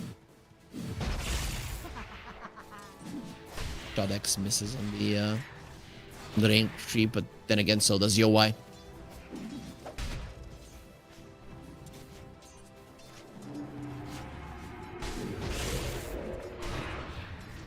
Yowai. Nice refractions, just in time. Grip was hoping that he was going to be getting the hit without the refractions. Unfortunately for him, just not going to be happening. Needs to be careful. These impalement darts really do hurt.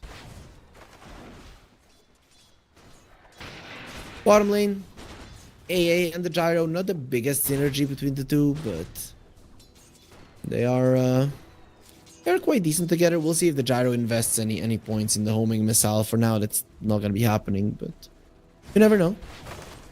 He might feel the obligation to be a bit more aggressive onto the Lycan.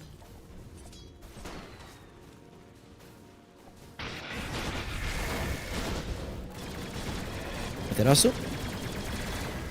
Old Feet does connect on him.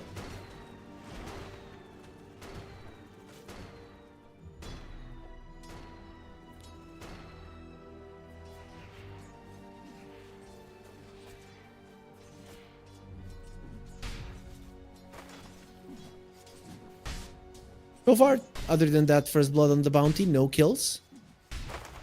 In terms of laning, not all the lanes going well. That's a bit too deep for Nesphere. Amaterasu will continue farming. Nesphere did take a decent amount of damage. Does have a healing salve. I think that was the bounty healing, using the healing salve to get himself up. And we'll see if he's gonna be able to punish that Gyro. So far, so good for the Pango, though. I thought he was gonna get demolished more. Well, Blacko in some trouble. Healing Lotus, he picked it up and really didn't really change much. Really, oh, they actually didn't. They got there in time. They got there in time and they stopped it from going his way. For people that don't know, when everybody's standing inside of it, you need to push out all of your opponents and then it will go your way. I thought he grabbed it and was kind of surprised he didn't use the healing lotus for himself. Well, rotation towards the bottom lane gets taken down by Flacco. He might have died top, but make sure that in the bottom he does bring in the pain for the enemy carry. All things considered, Pango is winning the mid lane through the brambles. Very nice spell usage there from these two. However, Yowai doesn't really care much about it. He does have 13 1 charges. Feels like he can go forward, and this is most definitely going to be a kill onto Grip once he loses his Shadow on one more hit. Goodbye. And while this is happening, Flacco is even zoning out Chodex. I make no such allowance for you.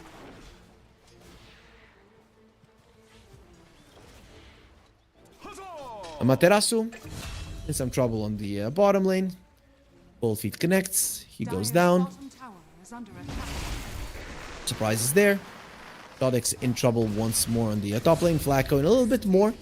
With Blood Grenade, they'll take him out, and Yowai can't do anything to assist his buddy. So he will be taken out as well. Meanwhile, Cutipify is trying to finish off Yerk, and in the end, he will be taken down as well as his courier with him. So now, of course, the Lycan will be too late to punish the AA, and one move. Continuing to do well there on the bottom lane. Both of the offlaners kind of struggling. Everybody else is having a grand old time, it seems.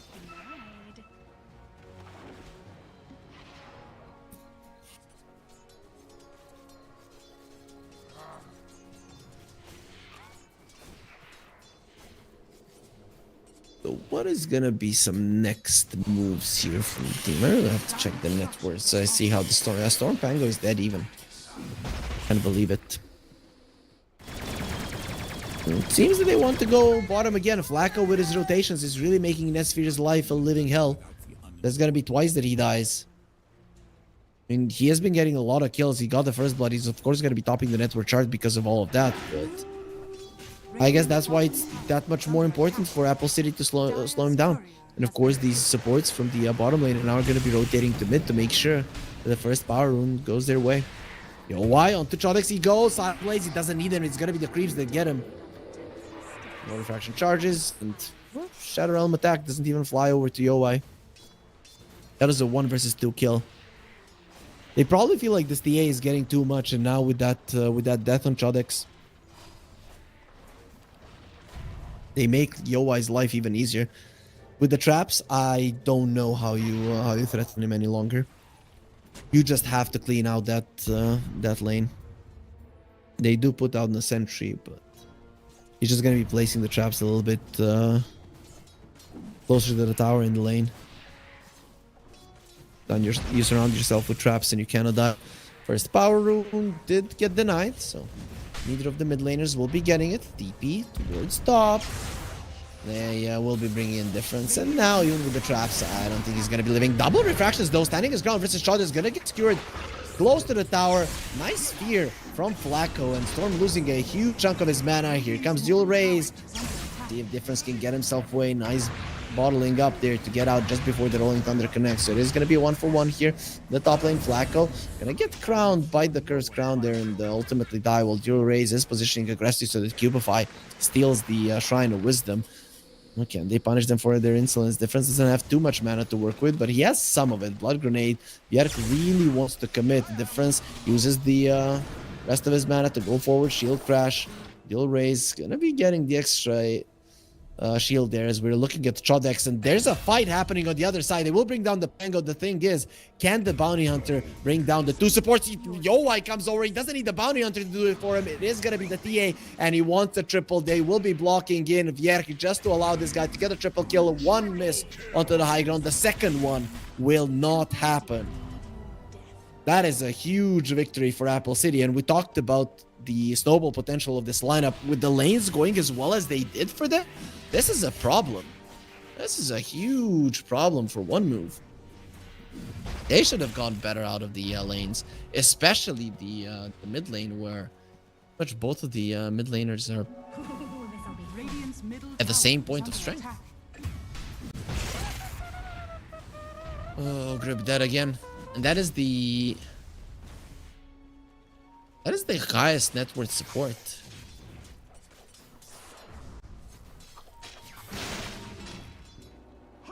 Wolves sent to the mid lane. They're actually being sent to top, it seems. Just a bit, and once again, Chodek's taken out. He's not having a game. He's pretty much not having a series. We are being eaten by the wolves. Of course, not the alpha wolf that we are used to. As Cubify will get found, protected by the Rolling Thunder, not enough. Still gets taken down. Swashbuckle, nice spell usage from Dual Rays. Just get that kill. However, the supports of Apple City have gone a bit too far. Gyro leaving the bottom lane does give an opening to Amaterasu to go for the tower, for the push on the tower. And speaking of which, Yowai has already done the same, taking it down quite early on in the game. That Magnus dying over and over again really did hurt this top part of the map for them.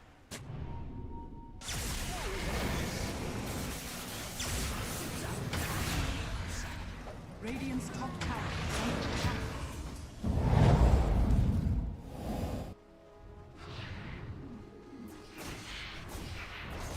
So why? Next item, of course, going to be a Deso. Storm in a smoke. Probably feels like he has to do a little bit more on the map. There is a track now. Gonna be looking towards the Lycan. No form, and without the shapeshift, he really cannot escape. But Yowai will be rotating, and here comes Dual Rays and Cubify with the tracks onto the gyro. There you go. Gonna be some bouncing glazes for shurikens. Difference, no more mana. He doesn't have the soul ring either. Once he gets tracked, it's almost certain that this is going to be another hero that falls, maybe getting over the cliff if he can get there, but not really going to be happening. The melt hit strike finishes his life. This is the power of this draft. Snowball, map control, track kills, EA getting out of control. Remember that EA in the previous game, around 4,000 net worth, even less than that 10 minutes in. This one, 7,000, 10.5 minutes into the game. And looking to increase it. I mean, the way that they're posturing, Radiant's middle tower is under attack. the tower in the mid lane will fall as well. Radiant's middle They tower really has need this fallen. Magnus Blink Dagger. And they need it fast. That is their only way to make plays. But when you lose all of your tier 1s, it's not even that easy once you get it. Deso almost done. It's going to be like pre-12 minute Deso with the Dragonlance, Treads, and the Wand already on top of that. Dire's top tower is under And also they scouted the gyro. He has been found by Cubify, Nesphere, nowhere to go, Rolling Thunder, Shapeshift, all of those spells used. It's only a matter of time before Nesphere is dead as well. And he's the one that has been having the best game out of them all. There's so much gold into their pockets when the track kill comes over. It's almost 1,000 gold swing just from one kill. Grip, next on the menu. The track was used on the AA. Impalement Arts on Grip. He still has the Shadow Realm. Let's see if they can kill Dual Rays. AA Blast will be used. Nice Wheel of Wonder, and of course the save. AA Blast did clip, but not enough to do the damage difference. Standing his ground, he's digging out a Water Rune, or digging out his grave, it seems. Impalement Arts will not connect, but the Swashbuckle will, and that's going to be more than enough for a kill.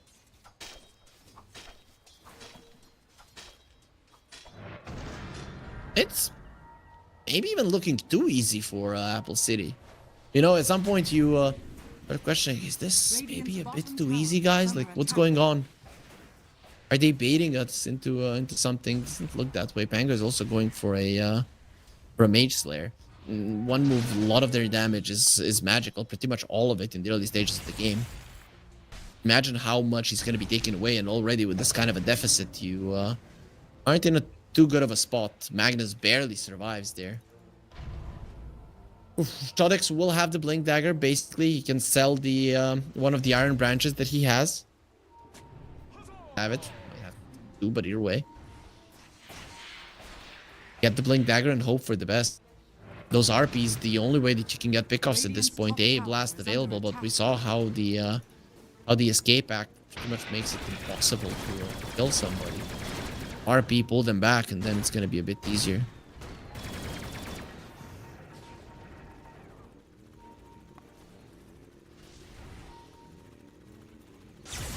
Only the Crystallis. Where is he going to farm his Zags? And speaking of items, the Helm of the Overlord already done on Amaterasu.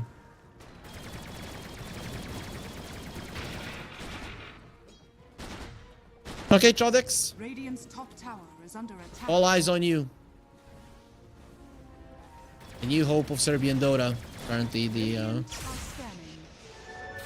have LeBron playing and Trodex and Mixa. 2 out of 3 offlaners. Difference losing a lot of his mana. At least he will escape the Will of Wonder. RP being used. The A-Blast flying through as well. It will be killing the supports. Well, here comes the TA. It's gonna be a 2 for 2. Difference is tracked. He has some mana to work with. White still running forward. Looking towards Nesphere. They do have the Prowler here just to take away the life of poor Nesphere once again. Radiant's middle tower is under attack.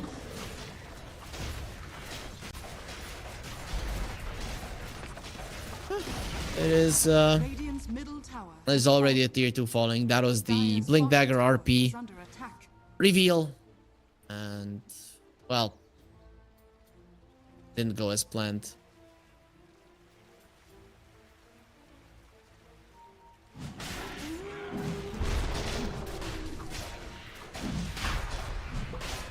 They go into the pit.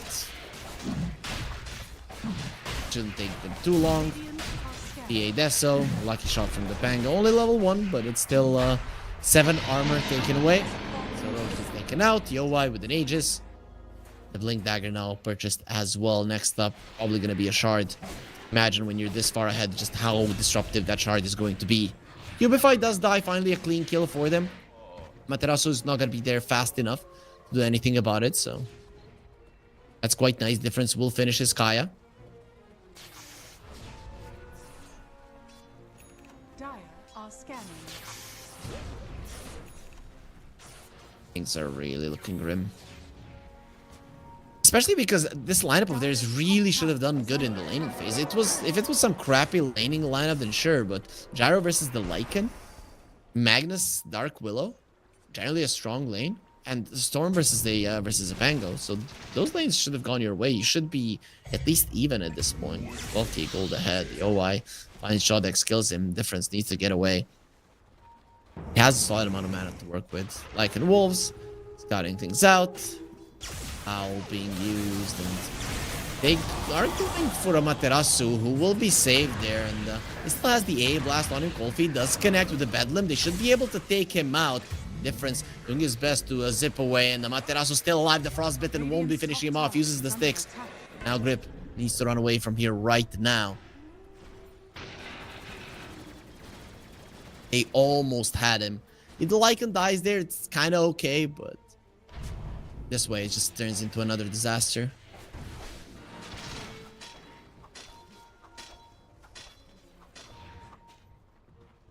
Well, Bounty hunting for more. Him and Yowai.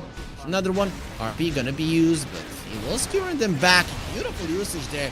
They still have the Aegis on Yowai, so he is gonna be saved. They might not even go through it. Refractions being used. Yowai standing his ground. They're gonna get feared, and he gets the blink away. Flacco will give his life. Again, it is only the supports who die. Homing missile connecting onto Yowai. He's thinking about re-engaging. The Terra is being used onto the Pango, and Trodex is starting to make plays. He's watching. Oh my freaking god! Yowai is too strong. The A-Blast doesn't even connect with the side lanes. He gets an R1, and Trodex, you murdered my teammates. You like using that RP. Well, now you're gonna pay with your life. Yowai single-handedly brings down 4 heroes. His team gave their life for it, for those spells. But as soon as he's given an opportunity, those are some beautiful that is some beautiful targeting coming out from him. And of course, the side blade in the end. Whew. We're gonna see it one more time. This was really good spell usage overall.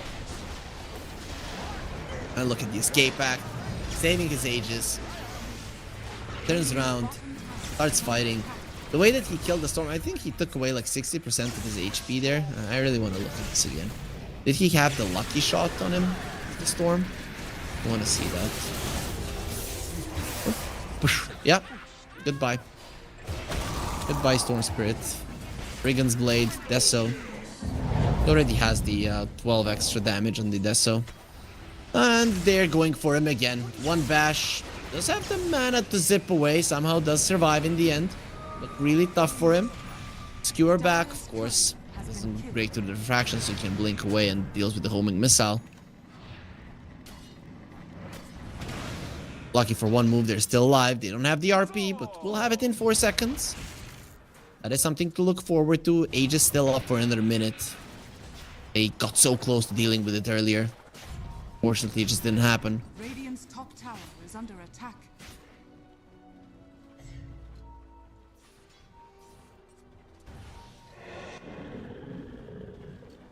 Radiant are scanning. All being used. Form. Sipping onto Amaterasu. The Atos connects. Wheel of Wonder, Terrorize.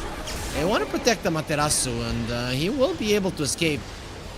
With the Glimmer Cave, they're not really taking all that much damage. Storm doesn't have any mana. Flacco will lose his life, but what do you do without any mana now as a Storm Spirit? That Shuriken going through everybody, Cubify. He's going to be eating the Cursed Crown now. Chodex being tracked. Going to be an easy one for Amaterasu to catch, and well, Grip next on the menu. AA will be the only one who lives, which isn't really a hero that you're going to be thinking twice about chasing. You don't care much about him. That is another fight that goes the way of Apple City Gang, and the current state of the game is kind of telling us that this is most likely going to be a 2-0, and a very fast one at that. The last one was 24 minutes, now 20 minutes in, a 17k gold lead. Dota Plus says 18% for one move. I mean, I still love their draft, not gonna lie. On paper, it should have worked much better. Sometimes we don't have the best days, and it seems that for one move, it is the day, this Thursday, on the 3rd of April.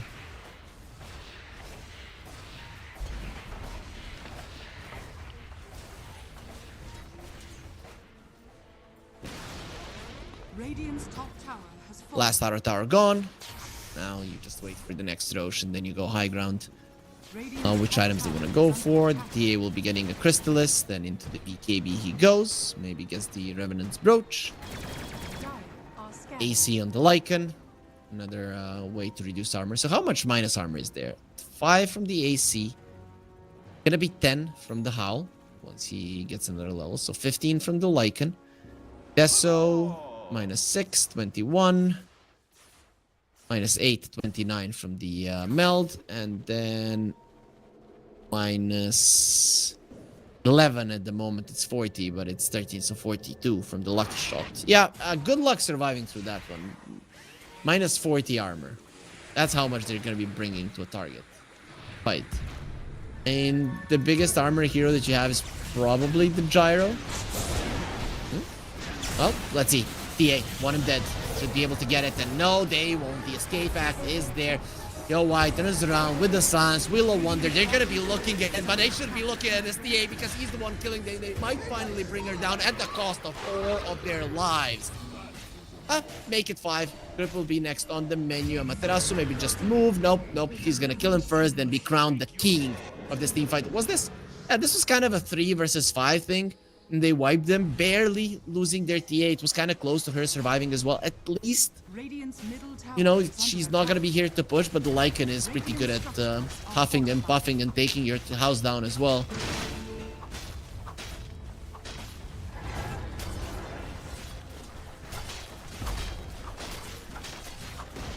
That's going to be a tier 3. Just like the full lane. RP not... Radiant's middle barracks are under attack. Radiant's middle barracks has fallen. RP not available, and it is only going to be the range axes. So Apple City, they're playing it safe. They're aware of the dangers of Magnus plus the Gyro. You know, Gyro that pretty much had to go for a different item build than what you're used to. But Manta Revenant Brooch, not to be laughed at, it still does bring a decent amount of damage to the fight.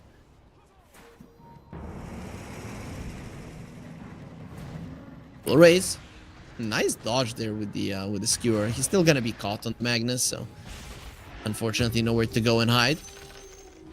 Chodex has died 9 times in this game. If that's gonna be stopping anytime soon, maybe if Apple City destroy your throne, which is definitely not something that you're looking forward to. Yeah, going for the refraction dispels.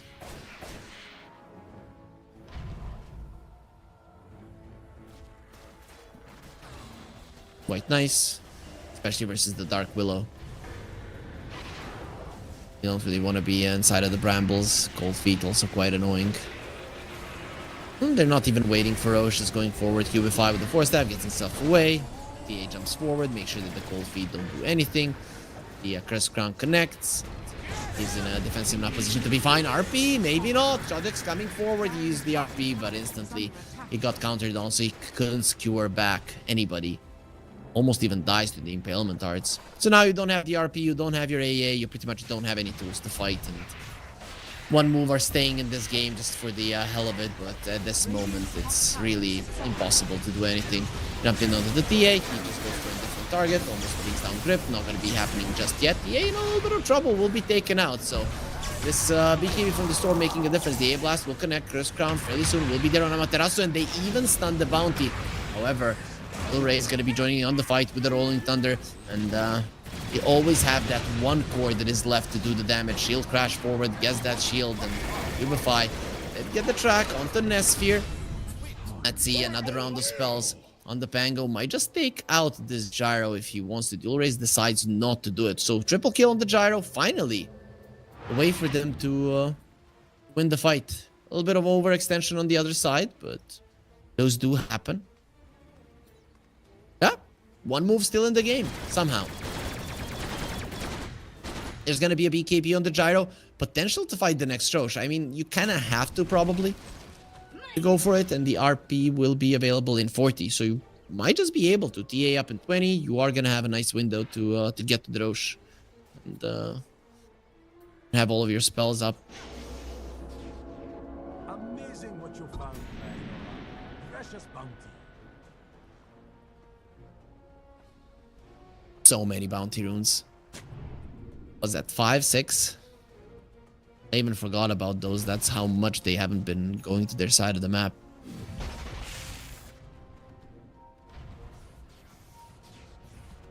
(23 to 39). Despite everything, I mean, one move still managed to scrape together 23 kills. Not like it matters much, but it can. Shield rune on the Pango, starting on the Roche. He's telling his team, yo guys, can we not risk this one? We've gotten this far, the game is kind of in our hands. Let's not give it away that easily, and they won't. Roche will roar.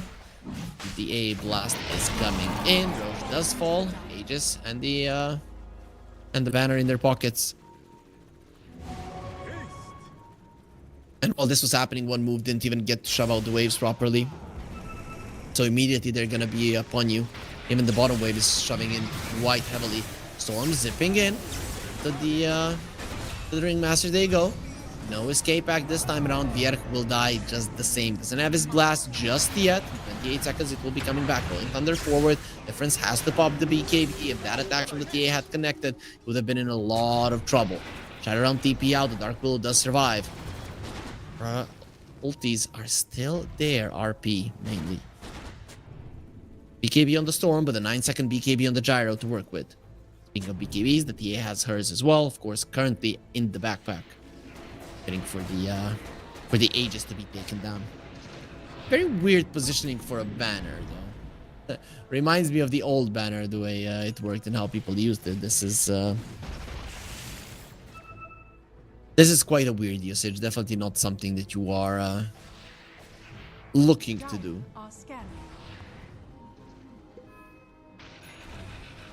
They're waiting for the Rolling Thunder. They're waiting for the Shapeshift. Low cooldown spells. 50 seconds, they're gonna have both.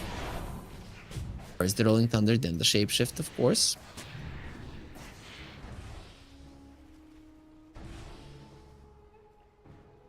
Backo gets the shard from the Tormentor. A Spotlight, not the biggest of things, but it can help. That mischance. Not everybody's used to being in the Spotlight, I guess. Maybe that should be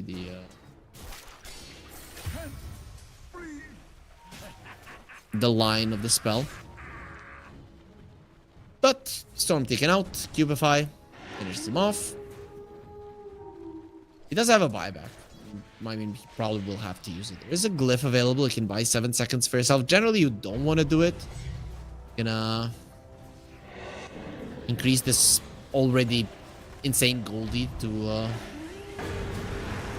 even higher.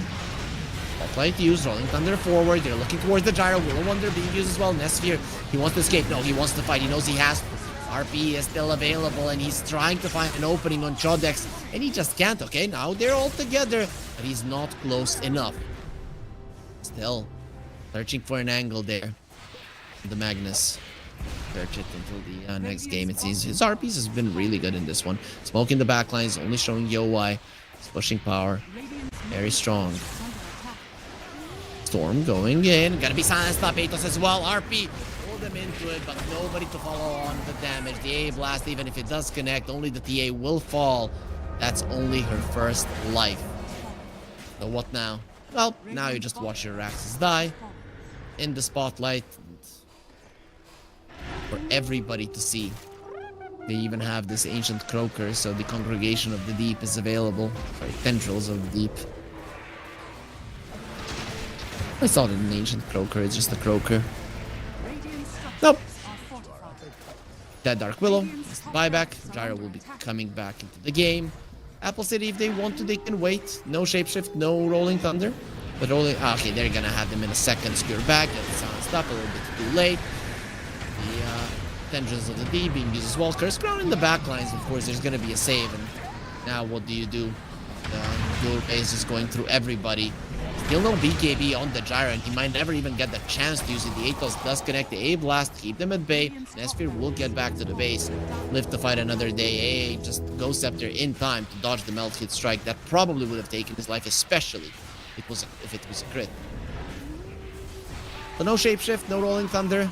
BKB on the gyro available, but the TA will have hers as well. So if it comes down to a fight between the two, we all know who's going to be coming out ahead. Now they go towards the TA. It's the BKB being popped, standing his ground versus the gyro, who thinks he's strong, and he doesn't feel that way. Difference loses all of his mana. He's being tracked. He's going to be another one on the list to give the extra gold for Apple City, propelling them to 40,000 gold. GG has been called. One move. Really have nothing else left to give in this game, in this series at all. Really haven't been looking good. Ooh, sheesh. One move. Their first showing here in the CCT, not looking good. I mean, sure, in the Fisher universe, they lost all of their games, but those were definitely better teams here. Apple City Gang, they are a solid team, but they really did dismantle one move 2 games in a row, and I feel like you're losing the lanes. That should not happen. Now, maybe a little bit more practice, a little bit more time to get acquainted to each other, especially on those dual lanes. But even the mid lane difference, lost the lane that pretty much goes the Storm's way quite heavily. I've seen Storms winning that lane 12 CS to like 12, 11, doubling the Pango this time around. He goes even, and the Pango even comes out ahead from time to time. With this series being so fast, unfortunately, we're gonna have a pretty long break. I mean, the next series starts at 19 CST. It's gonna be Zero Tenacity versus Y5.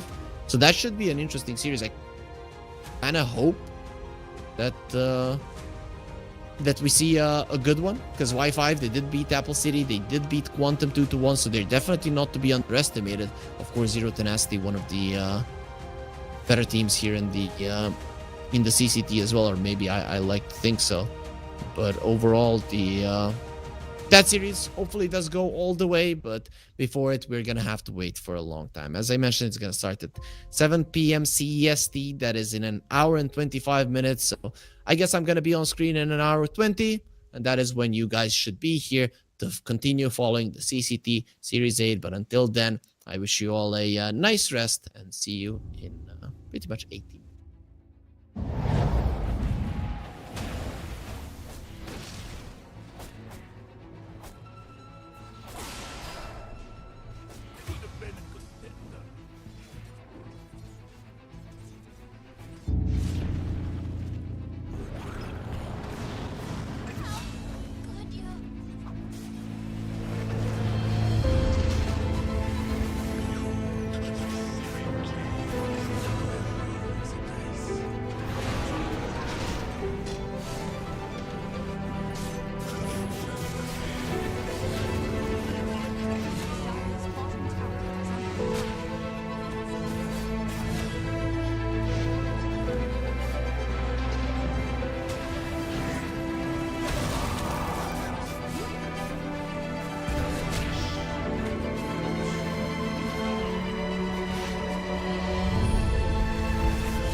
welcome back everybody to the CCT Series 8. This is our last series of the day, the third one, considering that the first one was cancelled. And I'm hoping that this one is going to be the most fun of the day. Y5 so far have been looking amazing. They beat Quantum, they beat Apple City Gang, and now they're going to be facing off versus Zero Tenacity. For Zero Tenacity, this is going to be a debut in this tournament. They haven't played a match just yet. Tomorrow they're gonna have two, and on April 5th they are gonna have another match to round it up for their group stage. Here we're gonna be seeing that they're the only team thus far that that hasn't played a match. That is kind of going to be the standing. Y5 haven't lost just yet, so maybe this is the time when it's gonna be happening, but they have been looking pretty clean. And Quantum and Apple City are no pushovers. I mean, Apple City just kind of schooled one move in terms of how you should play Dota. But let's look at Group B just for the heck of it.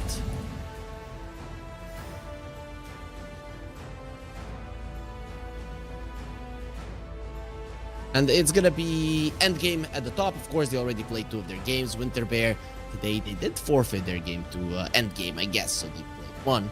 And of course, the other ones looking quite okay. Asakura here, they're the ones they haven't that haven't played the match, but they will be getting it tomorrow.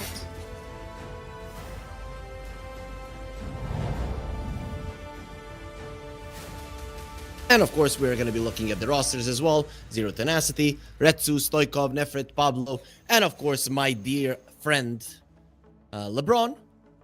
We'll see how they do. I know that they have solid expectations of this team, so I'm hoping that it does work out for them in the end. But what about their opponents? I mean, Y5, we've gotten to meet them in the past 2 days. They've been looking really good. Gaziava, Nemamika, Dominic, Alternate, and Famous. As I mentioned, Dominic and Famous, they've played before. Nemamika, I know that name as well. Gaziava and Alternate, completely new for me. But, I mean, you don't have to be an old player, somebody who's in the scene for a long time to be crushing everybody. And that is something that Y5 have been doing thus far. Pretty much crushing everybody in their wake. With the 2 wins that they've gotten, I feel like they've already kind of secured that they're going to be going through. It's not certain, but considering that you beat Apple City and you beat Quantum, and today Apple City beat one move, there's a good position to be in. But you know, we don't want to wait any longer. We want to see what these teams want to play, what they have ready for us, so we can get ourselves into the draft of Game 1 of this Best of 3 series. Will it go the full way? Will it just be a 2-0?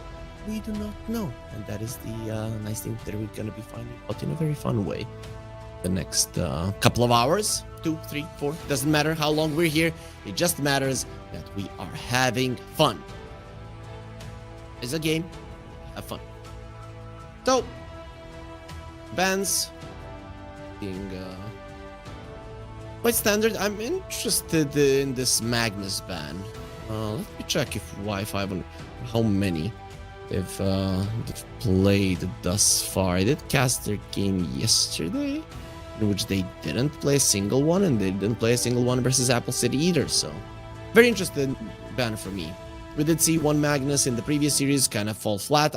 I can't even say that the Magnus was the problem, but pretty much they lost quite heavily. And Y5, they are going to be showing us a Beastmaster.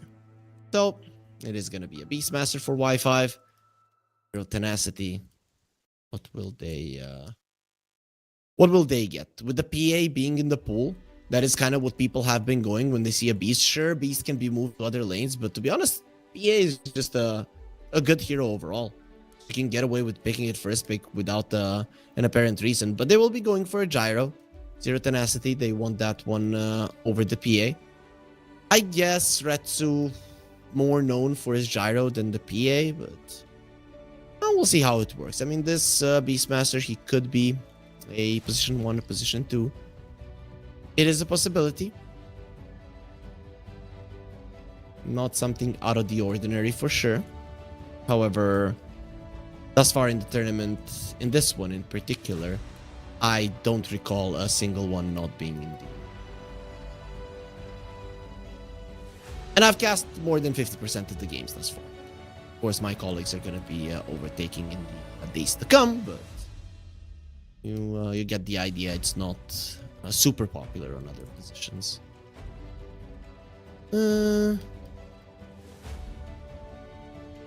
Looking at it right now, Y5 will get rid of the Tide Hunter, so that's out of the way.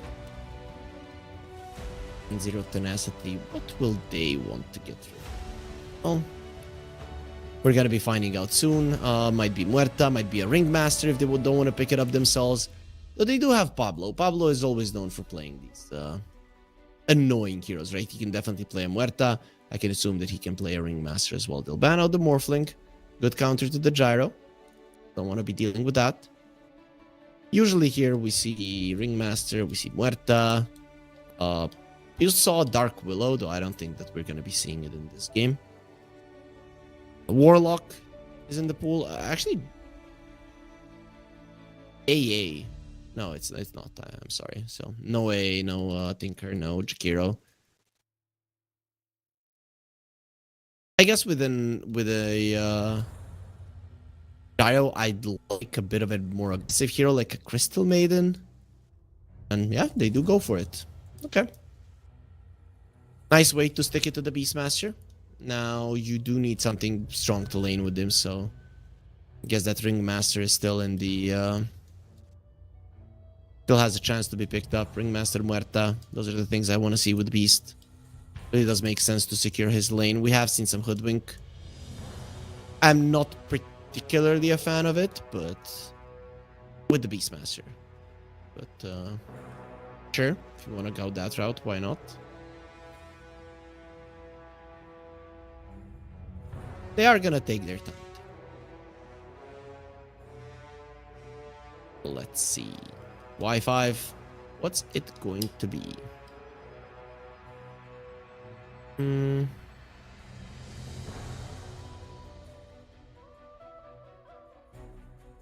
What about the other picks, right? I guess position 4s, we kind of went through the big ones. They might surprise us still. What about the other heroes that are left in the pool that are strong? Oh, Tiny's out. He is out. Darkseer out. Not really anything that screams immediately and want to go for it. So they're going to go Bounty Shadow Shaman. I know there are teams that play the Shadow Shaman as a 5. I haven't seen a Bounty 5 just yet. I have to say I wouldn't really like a Bounty Beastmaster lane, but... A lot of the heroes would struggle versus a CM and Pajaro anyway, so I guess why not being a Beastmaster? I guess because you do want his Aghanims to come out relatively fast in the game. I'm not particularly a fan of these two. Slaughter does come out. That I've mostly been seeing Slaughter in the mid lane. Though this is an early pick, I'm gonna assume it's gonna be a flex. They do have the last pick on their side for Zero Tenacity, so this does make sense. Good versus the Bounty Hunter generally, and once you get the shard, even those four units of the Beastmaster are going to be in a ton of trouble. And it does contribute to the burst, right? If you look at the CM and the Gyro, it's overtime damage versus the Beastmaster kind of sucks if he has an Aghanims. But with the Corrosive Haze, that changes. Wind Ranger would be a great hero to secure the lane for the Slaughter, and now you have to think about it, Y5. You have to pick heroes that are going to be good versus the Slaughter in both the safe and the mid lane. Something that comes to mind immediately is a Monkey King. Would do well, for sure. This is a solid Monkey King game overall because he can roam around the map pretty speedy with these two. Out of the Spirit heroes, I'm guessing Ember would be the best, but the Terrorblade is still in the pool, so they're going to go that route. You definitely needed something high armor to help versus this high physical damage dealers. And now the Shadow Shaman makes more sense because a lot of the mid laners that would be problematic in terms of magical damage dealt to the Terrorblade, the Shadow Shaman deals with them quite nicely. One guy that does come to mind is a Sand King, and I feel like you should ban him out because Slaughter and the Sand King, having them just as an option to put one on the mid lane, one on the off lane, both of them kind of doing well on both of those sides, is big for this game in particular. And you do want that magic damage burst, which the Sand King does provide. Plus, he doesn't care much about the Shadow Shaman. Bounty can be annoying, but overall you're fine. Ban out on the Pango would fit well into the Y5 lineup. The Quap I would have liked, but I still think Ember, something that Y5 might be looking towards. Yeah, sure, you don't do that well in the lane, but CM good versus the Spirits, not necessarily versus the Ember, because you can't get too close. It just pokes you to death. The other heroes here don't have great catch for him. Is there anything else? Is there anything tanky that they could go for? Maybe even put the Beast Smasher to the mid lane. Pick up something else. I mean, I wouldn't hate it. Generally, he's good versus a lot of melee heroes, Slaughter included.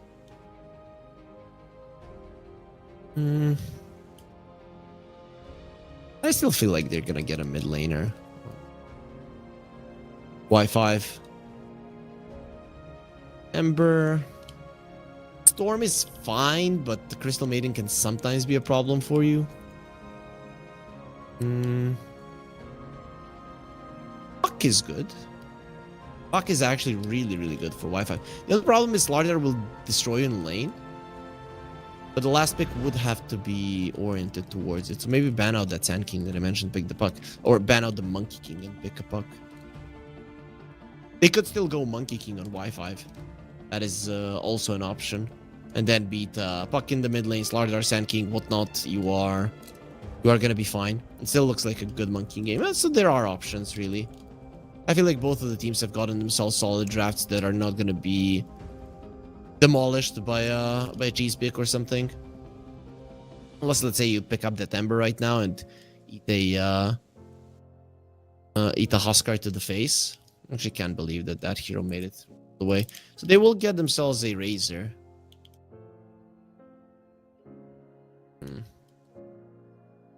Okay.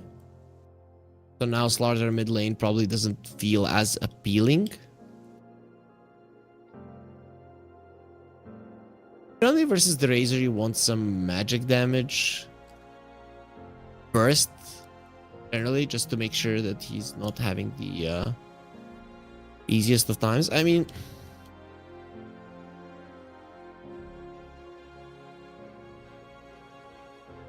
this kind of dissuades you from a lot of heroes that I've been mentioning. Sand King, the Slaughter being left in the mid lane.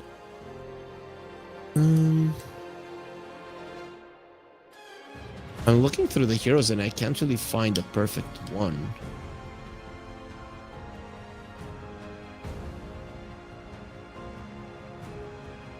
Not a lot of it left, really. I'll go Storm. Oof, this is a rough one. I mean, Storm isn't necessarily going to do too well versus the Razor, and you do have a Shadow Shaman on the other side. Given it is pretty much only the Shadow Shaman that you're afraid of, but if that Hex does connect, they are just gonna put everything they have into killing you in the Storm. Not sure about that last pick, really. I feel like Y5 have gotten themselves into a better position with that Razor pick. Also, it is a good counter to the Gyro. Gyro isn't necessarily awesome versus the Terrorblade. Laning stage and tempo is something that Zero Tenacity definitely have over Y5. So if you look at the Zero Tenacity lineup, it works really well together. If you look at Y5, it's kind of disconnected. What you want with them is, oh, I want to win the lane a bit. Oh, I want to push a bit. Oh, I want to catch a bit. Oh, we want track kills, right? You don't really know where you're going with it. Whereas Zero Tenacity, jump in with a Slaughter, lower their armor, get the kill, AoE damage from the Gyro. You have follow up and chase with both of your supports and the Storm Spirit as well. I mean, that's why I'm not 100% certain. So one side has a really good lineup, the other one has really good counter picks for that lineup, but not necessarily a great lineup themselves. And I think these are the most fun Dota games to watch because you can't really say who's better, but I think I'm still gonna go with counters.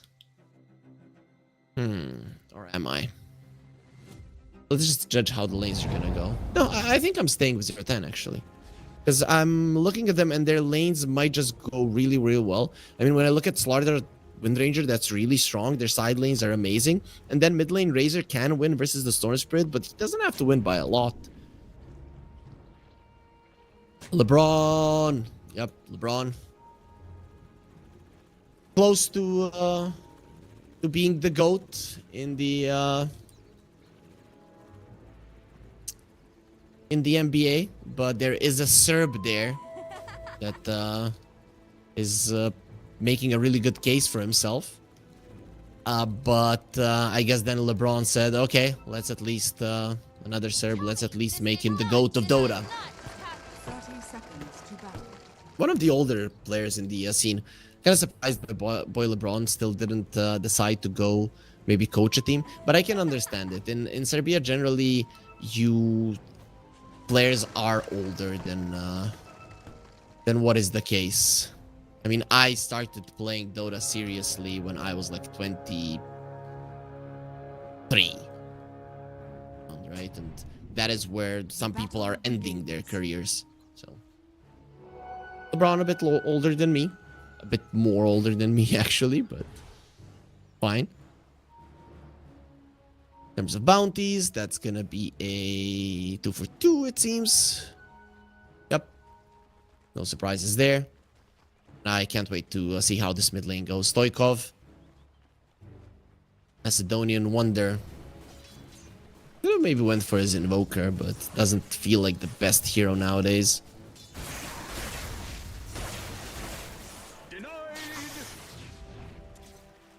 I'm really curious how this lane goes. If the Storm does well in this lane, and considering that it is a 5 Shadow Shaman, that was picked basically just to protect from this kind of a pick, then you can just target that Shadow Shaman throughout the game with everything you have, and the Storm is going to have a free time.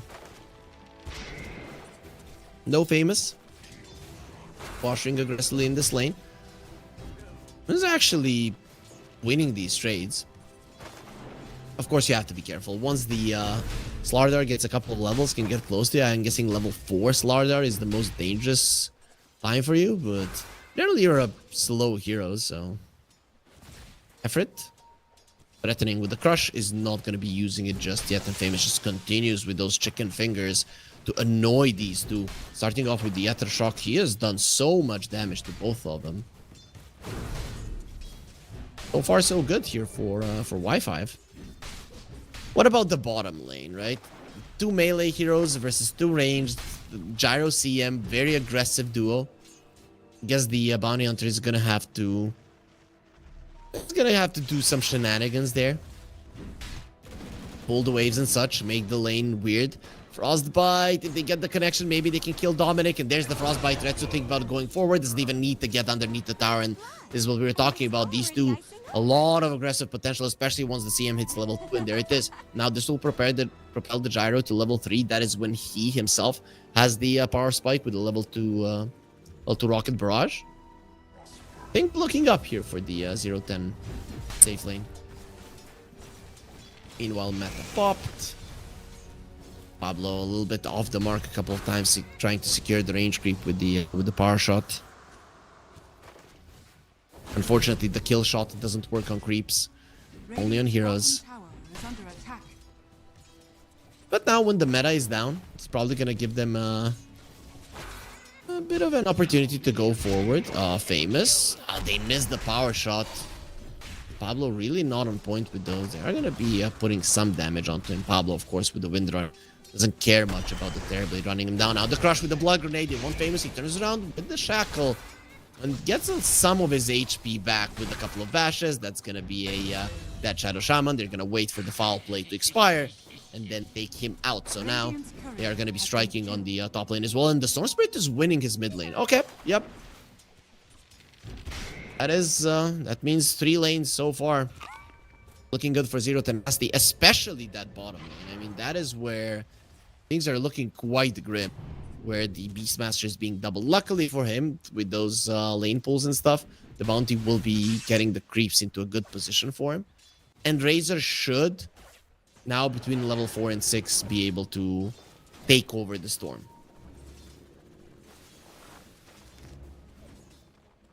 That's generally how it should work. That's being used. Alternate in some trouble now. The CM has both of her spells. Body blocks are going to be used there with the slows. And with Retsu coming in, that's going to be another one. Rocket Barrage to the back. There's more than enough damage to bring down the Bounty Hunter. Your right clicks don't hurt him too much. He has a lot of armor, but he doesn't have that much HP. Stoikov going to be caught, body blocked, and taken out. They didn't really follow this rotation of the Shadow Shaman. That's gonna be problematic. Storm doesn't like to die before his level 6 here. Pretty much didn't have no choice. Meanwhile, bottom lane, they're looking towards the Beastmaster, and he is getting quite low. With a couple more hits from Retsu, will be the next one to fall. Zero Tenacity, they might have lost their Storm, but the side lane onslaught doesn't stop. They're not looking for it to stop anytime soon.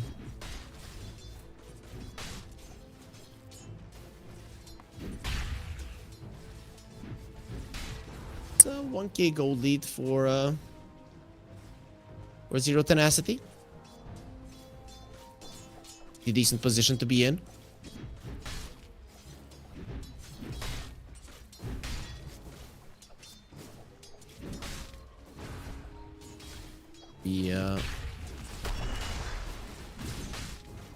Trying to apply even more pressure to this Terrorblade. A little bit tougher with his armor, but now Nemamika will be punished in the mid lane. They try to go for the Storm. Will be successful in the end, but will lose two for their troubles. Dust once more. LeBron is going to leave this kill to Pablo. Alternate. This is the very far in the end. LeBron has no choice but to finish it off himself. Crystal Nova. Get another one.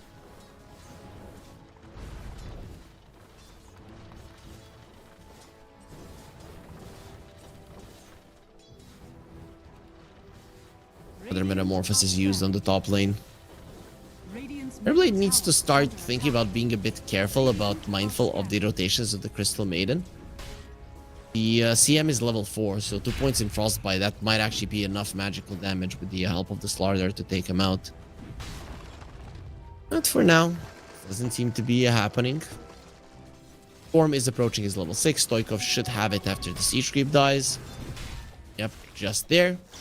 Pablo, poor guy, nowhere to run. That is a hasted Razor, and we'll be able to get the kill. Storm now being level 6 is not really an easy target any longer. Meanwhile, bottom, there's another dive happening.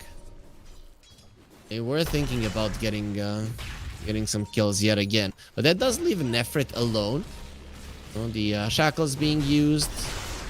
Turns around with a crush. Hex as well. Storm gonna be rotating because Yava doesn't have his level 6 just yet. Famous next on the menu with Pablo being in the vicinity. They don't have the mana to go forward, and of course Nemamika is already here to protect his buddy. But a 1-for-1, and of course the Terrorblade dying makes it pretty okay trade for Zero Tenacity. Nemamika coming over. He wants to take this one. The Shackle Shot connects. Also Blood Grenade as well. Shackles onto the Storm. He's taking so much damage. They don't want to allow him to get this shrine, but he'll get it either way. Stoikov needs to dodge the damage there from the plasma field. So one Shrine of Wisdom to Zero Tenacity, the other one for Y5. Both of them pretty much being stolen.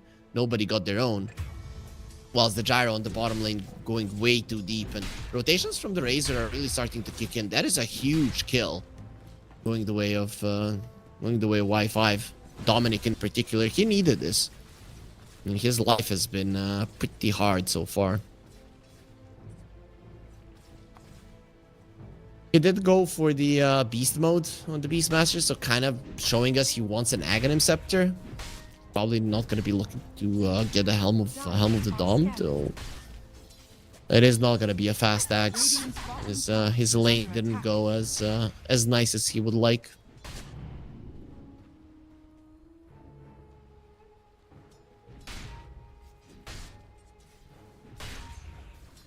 Radiant's middle tower is under attack. Mika. Invis Rune. Efrit. It's gonna be going in for alternate.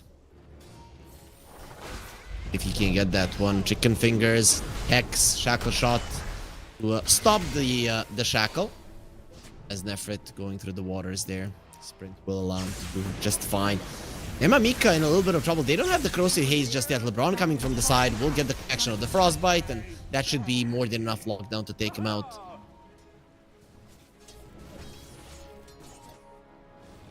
Pretty nice play there coming out from them. Dire are scanning. Lardar. Dire's To the bounty they go. middle tower is Shackle under shot. attack. Mark Radiant's famous. top tower is under attack. He'll be okay there. Meanwhile, bottom lane, they're really pressuring this tower of the Beastmaster. They want to take it down. Retsu doing his best to make it happen. And even the rotations of the CM and the Storm. Radiant are They are punishing this beast so much. Cliff, and with the next wave, the bottom tower should fall unless there's a huge rotation coming out from Y5. They do have TPs, I guess. Nemamika is saving his, potentially for that exact same reason. Dire's bottom tower is under attack. Dire's bottom tower has fallen. There it is, Retsu gets the tower down. There is nice wards there protecting the Beastmaster's jungle at least, but this is going to be making the invasion of that a lot easier. Well, LeBron and Retsu, very fast smoke towards the mid lane where really they were trying to make something happen on Stoikov.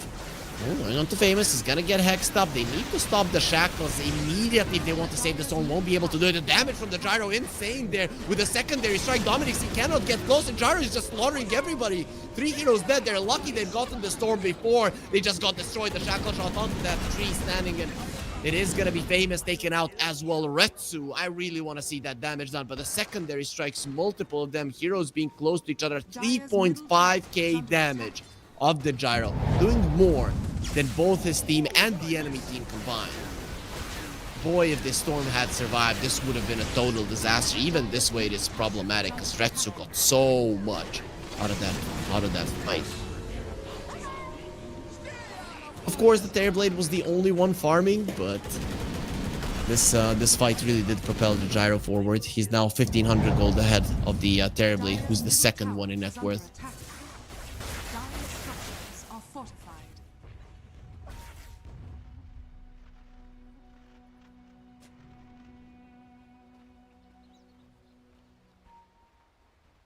Oh.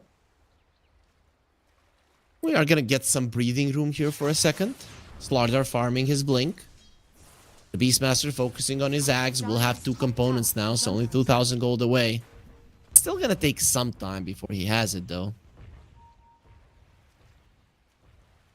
It's definitely not ideal. As top lane, they will be finding the Terrorblade again. No chance to use the Thunder. Way too many stuns on the other side. Shackle shot, crush, bash. More than enough. The push is on. Dire's top tower is under attack. Y5. They are trying to make a move on the Storm. I'm pretty sure Stoikov won't get caught. Stoikov? He gets hexed up. He could very easily die. Dire's top tower has fallen. Immediately they're TPing heroes to the mid lane. The track is ready. Stoikov going in. Wants to get that regen rune. Will be able to do it. You just need to bail. You don't want to get hexed up.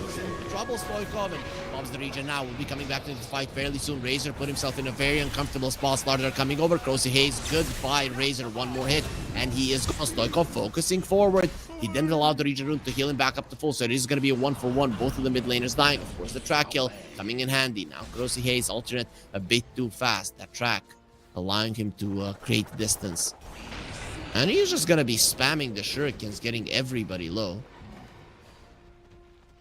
Stoikov, I think he's underestimating the Shadow Shaman a bit. It really is hurting him. He's taking way too much damage at the start of these engagements. It's still fine for him. I mean, he's third in network. He's ahead of the Razor, but a couple of more deaths like that and the Storm can really suffer. I mean, you have to keep up those galvanized stacks, which with these many deaths, he only has 3. They're going to be going for the Razor again. Not the best placement there for the cooldown. Famous going for the Storm. Not really going to be doing much this time around. They do take him out and his Serpent Boys to follow as well.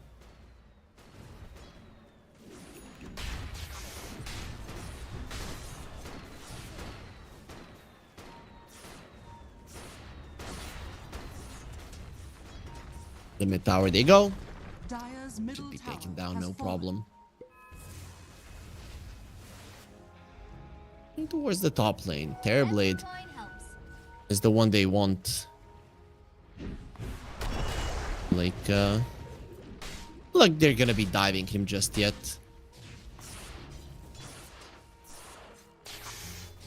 Boykov, his Kaya is right now being delivered, so it's gonna be a bit easier for him to play. And also the first neutral there, Nefrit leading the charge, Razor being a bit conservative. Lucky for him, because if he hadn't been, would have been a problem. Storm, Kaya, Arcane, he's gonna be so much more powerful in the next fight. If you take care of this Shadow Shaman, he's pretty much gonna slaughter everybody. The amount of mana he's going to have.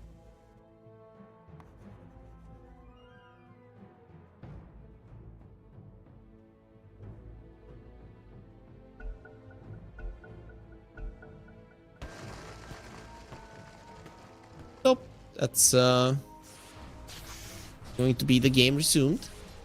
Dire are scanning.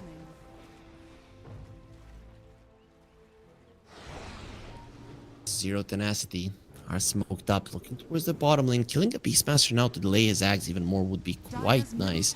If they can find him. And Dominic? Yeah, now he's gonna know. He sees the Corrosive Haze. Nefrit revealing that he's gonna get hexed up. They are still going for him, threatening with the roar. Famous gives his life away, of course. He left alive a bit longer because of the foul play, but they're not done. Storm going in, gonna be creating space for the rest of his team to come, dodging a potential roar, and with the Corrosive Haze connecting, and of course, power shot from afar, that kill shot gets them another one. He's gonna have to wait a little bit longer before he gets his Ags. Tier 2, next on the menu, no glyph.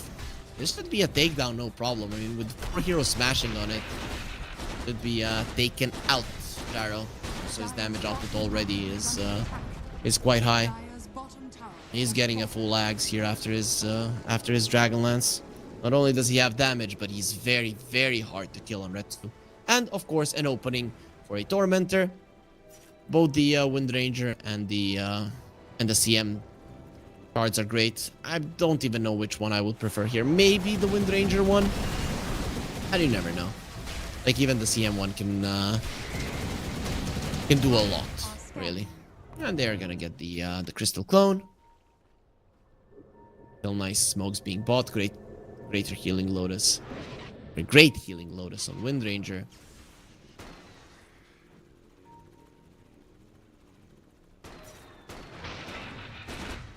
Retsu going for a Pike next. That's gonna be his way to go. Loikov brings down Nemamika. We're not gonna be seeing that Razor for 30 seconds. Zero Tenacity really riding their lead from the early stages of the game. There is now an Ags on the Beastmaster, so that does help. Famous sniping Nefrit. Not really sure what he was doing that deep in enemy territory. Which is quite nice, because with Famous, you do want to get that Blink Dagger as fast as possible. We saw what they can do to the Storm, bring him down from 100 to 0.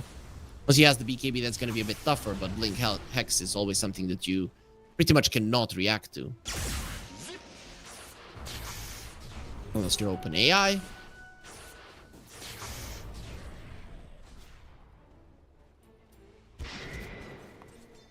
The human can't do it. Dire's top tower is under attack. 19 to 9. A 6k gold lead. Good position to be in here for Y5. They are gonna be going for the Roche right now. Zero tenacity. Should be no issues for them to take it with the Corrosive Haze. Nice Aegis for the Storm Spirit, most likely. He has an AD rune, doesn't need to use it for this. Gyro is having a 7-1 score, so that might be enough to dissuade him from giving it to the Storm, but it's still too good of an Aegis carrier this early on into the game. So yep, it is gonna be the Storm Spirit with an Aegis, and now you're no longer afraid. Shadow Shaman. Y5, at least they managed to open up the map on bottom. That's nice. Look at Razor's items. Drums, Glimmer, going into a BKB. And I guess Razor just naturally deals a massive amount of damage, but especially having the Syrian Signet, that helps too. But still, very, very defensive build overall from him.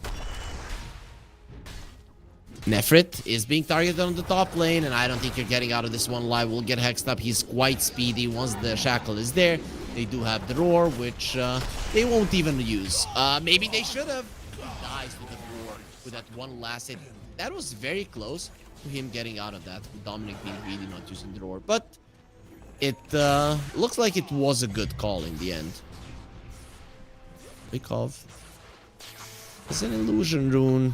Gonna get hexed up, and that Aegis is gonna be taken out. They have the roar. He should be able to zip. And the illusion rune zip away. But continuing to make mistakes, and Zero Tenacity getting picked off. So the advantage of the Aegis is gone.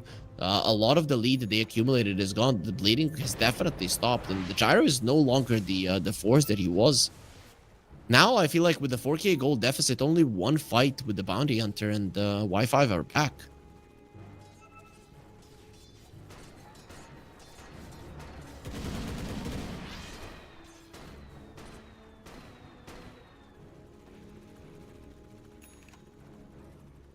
Two.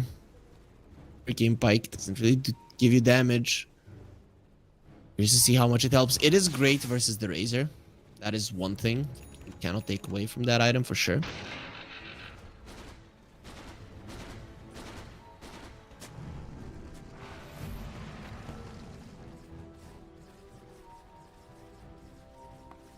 All are slowing down for sure. Early on in the game, it looked like Zero Tenacity are just going to be running towards their opponents. Right now, they don't want to do it. A greater healing Lotus on the Storm regen rune as well.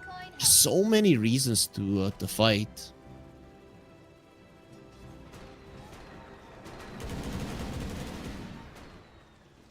That they're not going for it.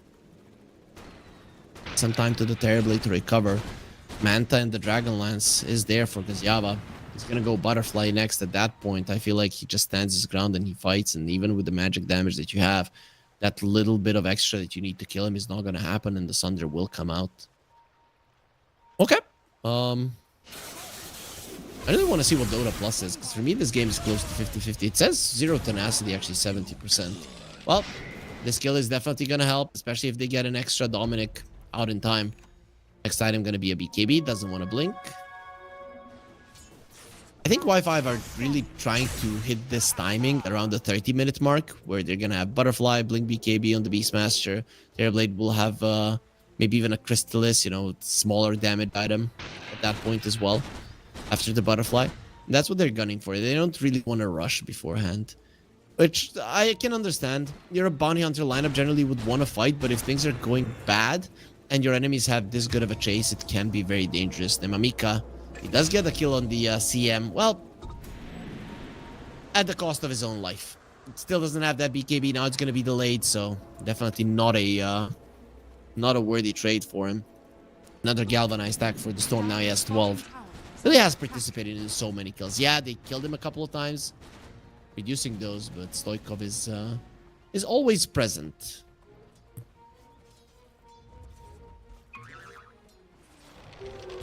Smoke from Y5.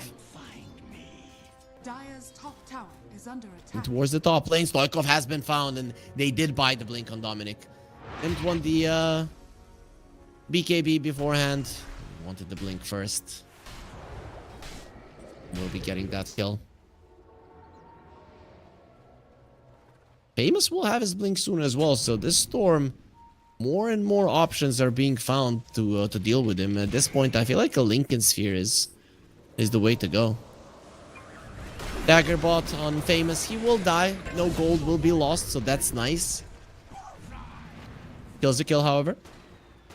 Zero Tenacity are not going to be too mad. Gyro was thinking about a Maelstrom there, but Daedalus will be next on the menu. It just makes sense to go full-on physical damage when you have a Slardar on your side. Slardar will go for an SNY. After that, the Shard will be on the menu, and that is when this Gyro really starts packing a punch. Dire's middle tower. Slowly but surely, this lead has whittled down for 0-10.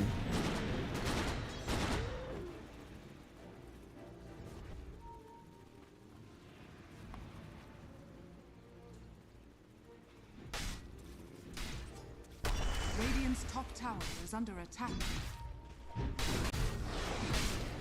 Effort. Back.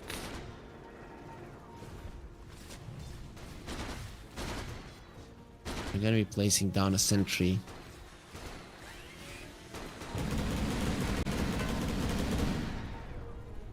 Meanwhile, Radiant's top tower is under attack.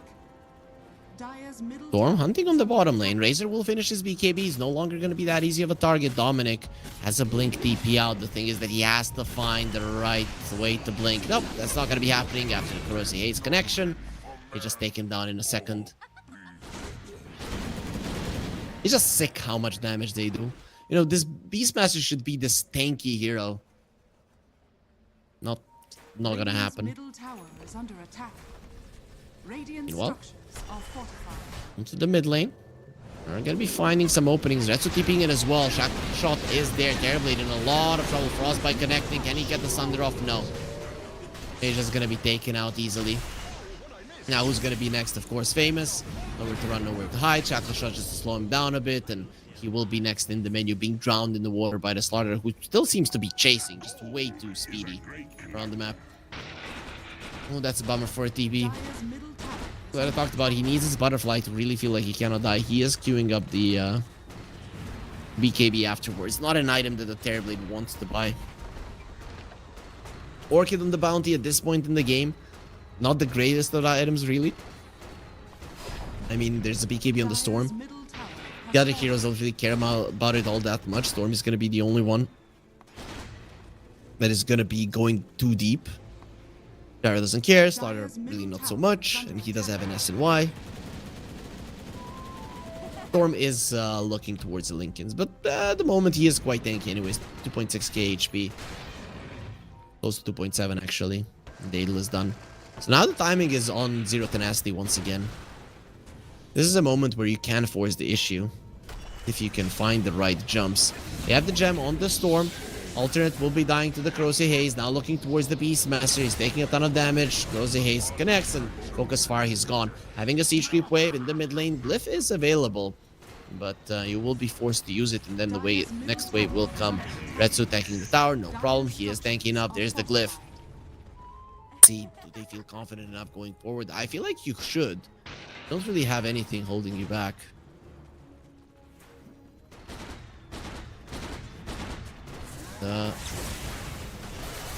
Gonna be a Razor getting close. Corrosive Haze connects. He might have to BKB here. Not gonna be doing it.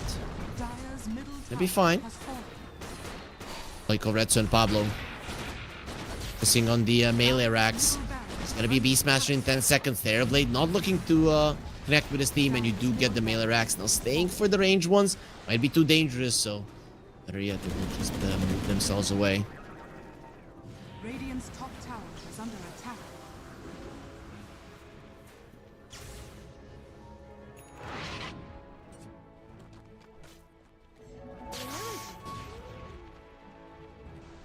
Gonna be an 8k gold lead, laner racks, or melee racks basically.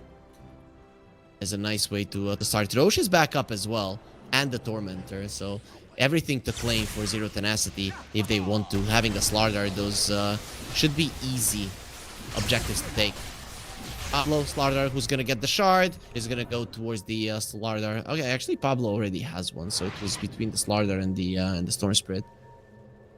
Slardar definitely better for this game. Buffing up the Gyro Smoke. And onto the pit they go. Y5, they have to defend this. They do have the Butterfly on the Terrorblade. It's being delivered at this moment. I just feel like they're too strong at this point, Zero Tenacity. You get even a half right jump. Alternate, breaking the smoke. It's time to bail. Dust being used a bit too late. Y5, now they have a rough idea where their opponents are at. Bottom lane is shoving in, top lane pretty much as well, so in terms of laning control, Wi-Fi are in a really bad spot. They're going to be going on to alternate, got the silence off onto the Slaughter. Not really a game changer at all.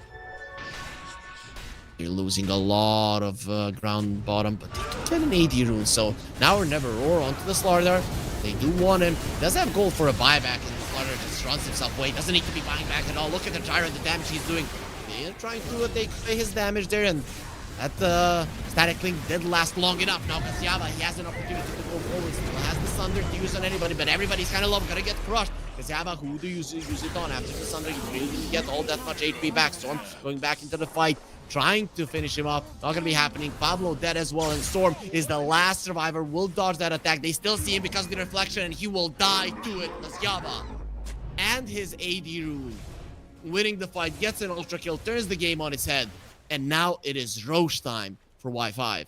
Do they have the time to get it? They should probably have it. And Gyro, we saw the damage from him come out, but as soon as the Razor gets on top of him, that damage gets depleted. 7,000 damage on the Terror Blade. It's ripping everybody a new one. That was a 4 versus 5 scenario, basically. The Bounty Hunter bought back.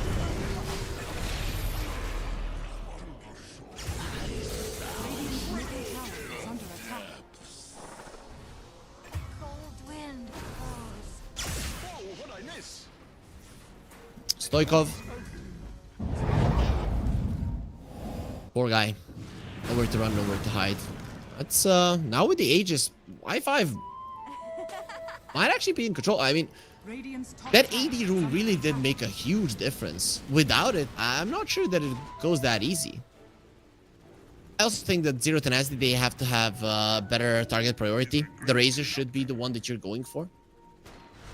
He does have a Lotus and the BKB to remove the Corrosive Hazes, also the Gale Guard, so really the itemization of Nemamika is amazing. AC will be his next item, but still, you need to make sure that he's not on top of Retsu at least. Take away some of his HP before the fight starts. Meanwhile, Nefrit chasing on the Beastmaster bottom. Going to be able to get on top of him.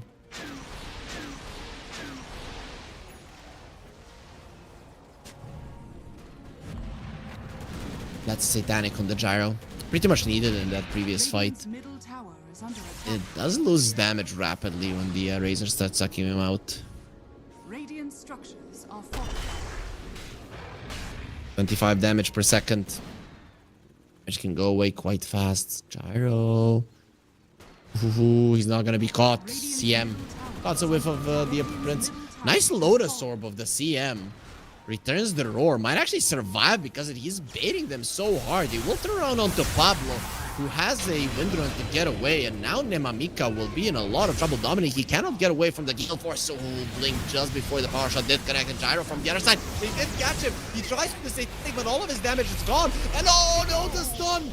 The Croaker coming in as the save as well. They might have been able to kill the Razor. No such luck. Croaker comes in, stuns both of them. And this is a disaster for Zero Tenacity. They were in control. Okay, nice power shot, kill shot. At least they make sure that there's no more Aegis. And lucky for Zero Tenacity that there's nothing to push right now for Y5, but they can most definitely shove in all the waves and prepare for the next fight that will inevitably come. BKB now on Gaziava as well. Good luck killing him before he gets the Sunder off. It's pretty much going to be impossible in these fights now. The goal, shove in the waves, make sure that you're ready to battle on the opponent's side of the map. That is what Y5 are going to be looking towards.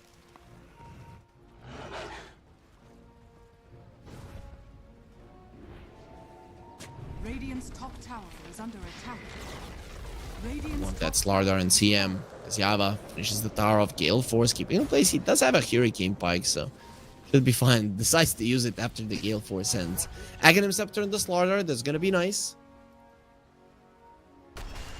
40% status resistance, 30 HP region, 32 actually once he gets his level 18, which is very close to 15 armor, so. Gonna be becoming much tankier.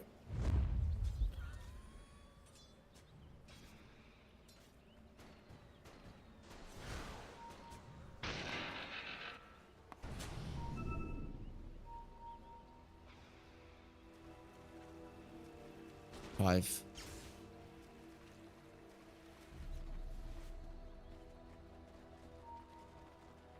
They don't want to rush it. They know they've come back from pretty tough odds. Still not in full control. They're still a melee rags behind. One tier 2 behind as well. Still they have their one on the top lane. And of course, you cannot underestimate the power of the Slardar in the late game. But so far, it's been looking good. And this is one of those games where the Terrorblade can actually carry. We've been seeing a lot of Terrorblades fall off, but not in this game. I feel like he should be able to do well until the very end. There's the Shivas as well. They're just getting massive in terms of armor. Shiva. The Razor decided not to go for the AC. But he does have a Lotus Orb, so nice thing to have. Scepter Storm. Together, CMT out. But the Nasty don't want to be caught with their pants down outside on the map.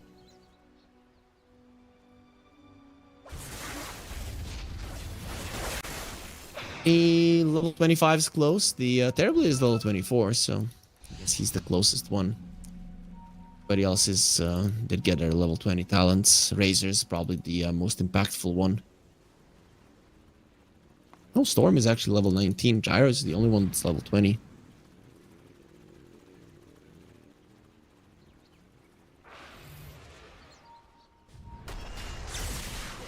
Jump, crush, alternate, taken out.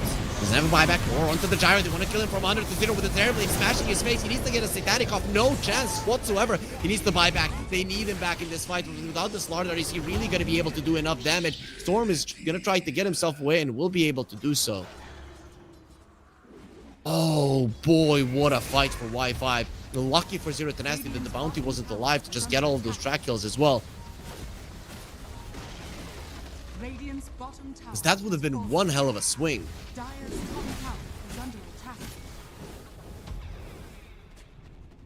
Level 25 Terrorblade. You can just spam those Sunders now. Defensive, offensive ones. We'll see. Protected by the Lotus Orb. Creeps. Where to be found? They're really trying to go through the backdoor protection. Double buyback as well. Shackle shot onto the Terrorblade. Doesn't have the metamorphosis any longer. But if they get out, it's going to be perfect for Y5. And they're trying to do exactly that. The chase is on. Zero Tenacity cannot let this one go. They just have to get something out of it. Dominic gets the roar. Shackle shot will be keeping in place. So the extra movement speed is not going to be doing anything. So they will leave him. Nemamika going for a TP out underneath the guise of Glimmer. He'll be fine. Only gotten Dominic. Can you get anything else out of it? He doesn't have a buyback.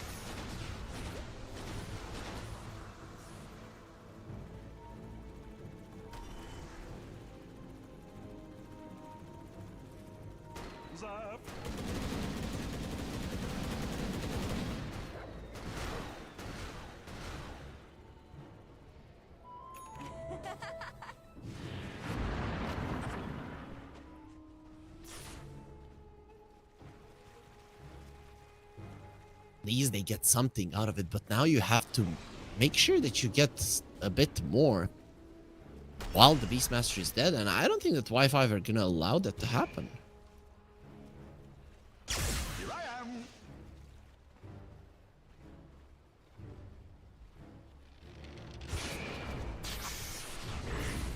Y5 still look like they're in control. Now they do have the buyback on the Beastmaster, so even if you try to assert dominance, it's not gonna do too much. Roche can be up in 30 seconds. Whoa, what I miss? Puff.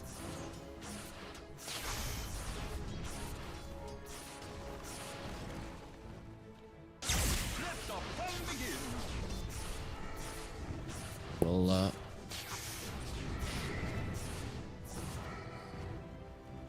we'll make sure to continue farming. I'm not sure what the next route for him is.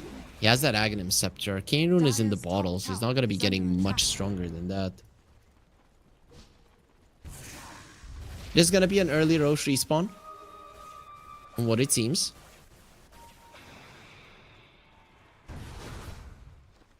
Should be up in around 20 seconds, I think. 20 seconds. Tormentor is something that Y5 are gonna be focusing on. An alternate gets his shard there. That's a nice one. Having a Terrorblade be invis, considering that he doesn't have his own Silver Edge, really does help his positioning. Terrorblade next item will be a Satanic. Dire's middle tower is under attack. Speaking of Satanics, Razor has one as well. Good luck killing these cores. They're gonna have to kind of burst them. Wi-Fi getting about this Roche. There is a corrosive haze. The Roche drops really, really fast. Will they be there in time? That's still really pop. They want to be able to cover that area. The bounty hunter is going to be running head first, but nobody will be there in time. That is a refresher for the Storm Spirit double pull. BKB, of course, something that you're going to have to be wary of. He's also carrying the cheese as well. Aegis on the gyro. Even decide to die after his damage has been drained. F5 still thinking about fighting here.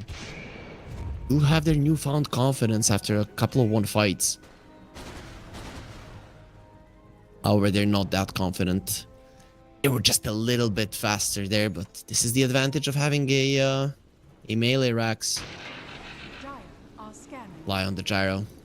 No MKB in sight for the Terrorblade. Finally, he might be able to survive a little bit longer. So many things. The BKB on the gyro. He does have a Pyrrhic Cloak though, so use that on a hero. If they start going on him and pops the Satanic, survives, and they're still trying to kill him, a hero on Wi-Fi could easily die.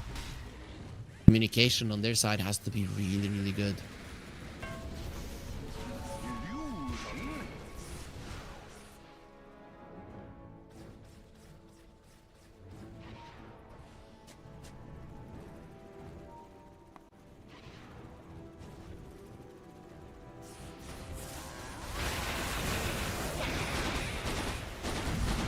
Retsu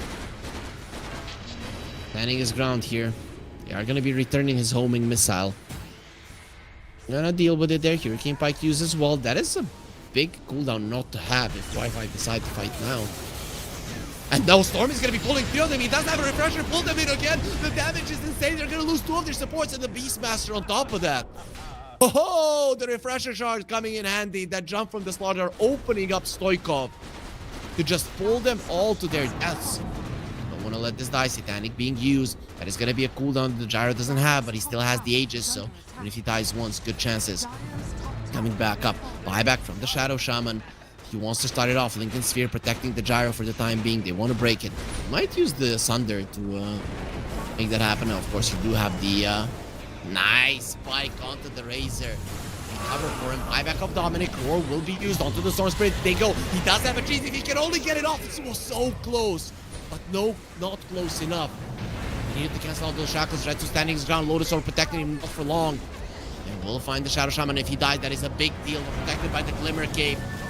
Retsu, he cannot do anything. Gazyava is too strong. Storm gonna be going in, pulling them all together. But where is this gyro to really do the damage? He must not get hexed right now. There is 2 heroes without buyback. Stoiko does have a lot of mana to work with, so he should be fine. Nice Gale Force there to keep Gazyava away. Silence onto the Storm. Where's the follow-up? And there it is, the damage. It does connect. Is this game just over now? They did get another melee Rax on the side of Zero Tenacity, but I'm not sure how much a Terrorblade with the Demon Zeal cares about it. Leave 1 illusion and just go straight down the mid lane. They should know. There's no way for Zero Tenacity to come back into the game. Gyro will have his in 50 seconds, so it's not 80 seconds that you have to wait for him, but the Storm he just bought back.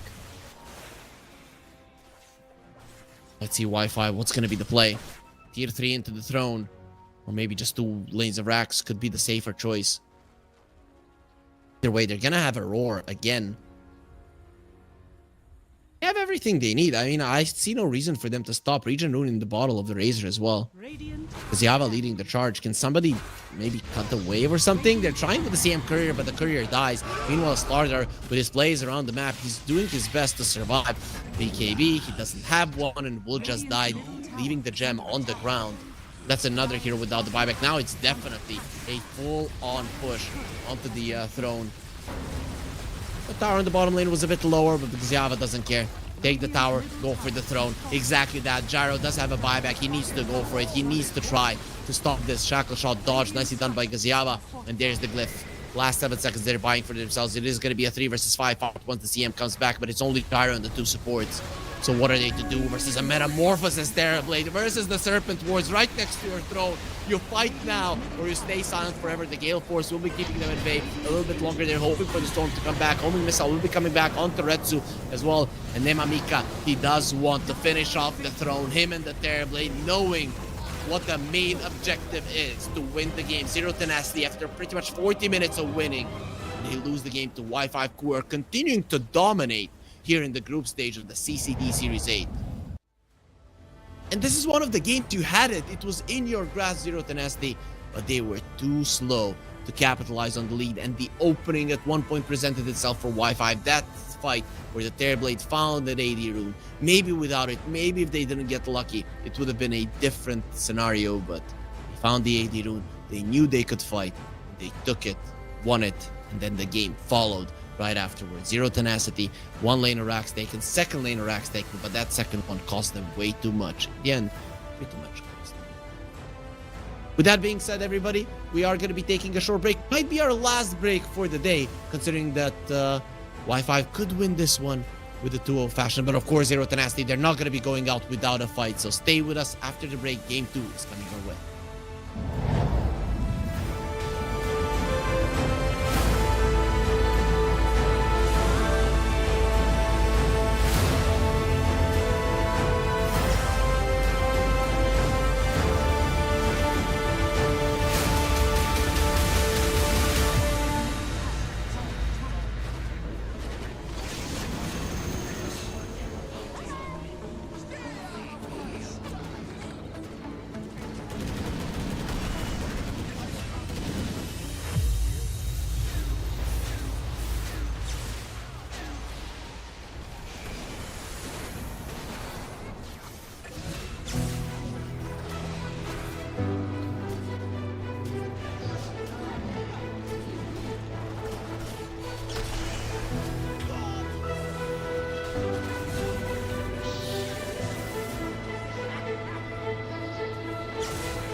And welcome back, everybody, to the CCT Series 8. The last one in the series of tournaments. We've already given out $350,000 in prize money. And we're looking to give out the last $50,000 in this one. Hopefully, the series does get renewed, so that we get even more series of it. But we'll see. The draft of Zero Tenacity vs. Wi-Fi will commence now for game number 2. If you guys didn't watch the first map, well, you should have, because it was a pretty cool one, right? Very methodical play for Zero Tenacity. Not a lot of risks, but maybe they should have taken them because they gave an opportunity to Wi-Fi to find an opening and get themselves back into the game. Exactly that. So, looking at the bans, anything that we saw in the previous game, not really. Everything being removed is pretty much the same. Apart from that, Beastmaster, Wi-Fi don't want to be playing it again, but they do want to play a Bristle. Okay. I've seen so many Bristlebacks come out on top, really, and be a big problem for a lot of the teams here in the tournament. Let's see if that's going to be the, not only here, but in a lot of tournaments overall. Let's see if that's going to be the case here. Usually I've seen the Snot Rocket Bristlebacks be an issue, but kind of, any kind of bristle, depending on when you put it, can be problematic. So this time around, Y5 are starting off with some minus armor. So what's going to be the response to a bristle? I mean, I don't think this early on you should start thinking about it. You have a Jakiro in the pool, let's say. Just pick that, considering that it's there, right? It's one of the more annoying supports for a Bristle to deal with because it's constant damage output. Don't really even know where to turn. You're inside of the macro par. It does slow you down, doesn't really get too close to you, doesn't need to in the laning stage and later on, and does benefit from a lot of sticks in the lane because it is kind of mana hungry, even though nowadays people are putting just onto the Liquid Fire and Frost, but they will go for the PA. Last time around, they didn't want to pick it into a Beast Smasher. They did want the gyro over that. This time around, the PA will be their way to go. Shard later on, break for the Bristleback, definitely nice to have. So Zero Tenacity kind of securing that this time around, they're gonna have the stronger late game. Though I don't necessarily think they had a weaker late game. They just, when the time came, didn't execute that well. Though that last pick Razor really was godly. Let's put it that way. There's the Jakiro ban. They're of course not going to be playing versus both the PA and the Jakiro. That would be a catastrophic lane for a lot of the heroes. Imagine you're a support in that lane. Pure Breath, Liquid Fire, Dagger. Half of your HP gone, right? And then if they jump you, well, good luck. Good luck. Let's just say that.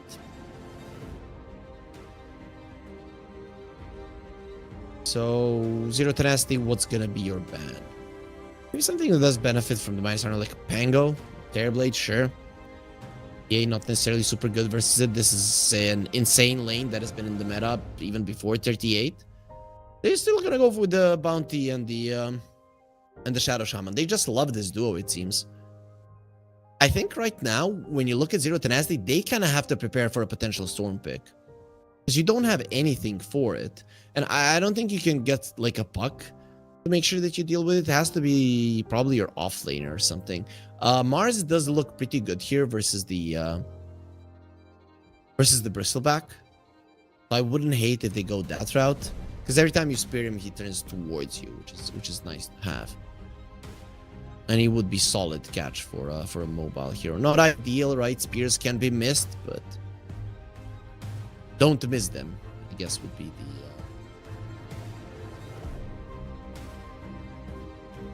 the piece of advice.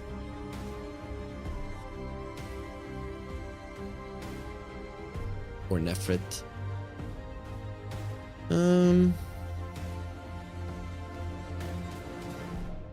He did play that Slaughter in the previous one. I don't think you can get away with it. I mean, you could pick a Slaughter here. It's actually not half bad because you can put it in the mid lane. But I feel like that Mars or something with a little bit more, a little bit longer cooldown can set up for another support to get a lockdown as well. You know, Mars Hoodwink, let's say, or something along those lines. Go Primal Beast in preparation for a potential Pango. It is also another break mechanic for the Bristleback. Sure, you don't pick a Pango now if you're Y5, but just pick a Storm. Just pick a freaking Storm. Like, what the hell are they gonna do? They have nothing on the side of Zero Tenacity for a Storm. They can literally cry. That is the case. You pick a Storm, you ban out the Puck, which you don't even have to do considering that you have a Shadow Shaman, just in case. Because Onslaught and the Golem are actually pretty good to stop your Shackles in this game. If I want to play it, they're going to pick it here. I want to see if they play the Storm. Maybe they don't play a Storm. It would be really weird to have a mid laner who doesn't. Yeah, they haven't played the Storm just yet. They did play a Quap. Also wouldn't mind, but yeah, they go for that. I guess it has to be player preference at this point, but in my mind, the Storm is just kind of unreal at the moment. So now if you're Zero Tenacity, it's very hard to find the right ban because you don't know where the Bristleback will go. PA and the Terrorblade are gone, and the PA is on your side, so pretty much your enemies don't have the greatest carry to go with the Snot Rocket Bristleback. Well, let me check if there's anything else that would really benefit from it. Ursa, it's not like the best one. Morphling, fine in this game, I guess. This is a good Morphling game. Anything with any kind of mobility is solid. Sven wouldn't be too bad. We saw Wraith King today. One other hero that I really wouldn't mind is a Medusa. I would have a little bit of problem with how well he moves around the map, but to be honest, you have 4 heroes that are kind of fine at moving around, so you could get away with it. They get rid of the Morphling. It could still be a Bristleback carry, and you get something like a Sand King in the offlane. I wouldn't mind that kind of an approach. But it'll be getting rid of the Morphling and the Ursa. Those are the most common ones nowadays. I'm thinking if you're going carry on Y5, that it's probably going to be a Medusa. Then we might actually see a Stoikov Stoikov Invoker. It would be quite cool to see.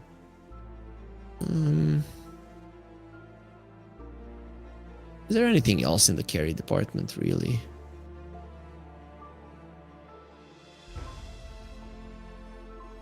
All, I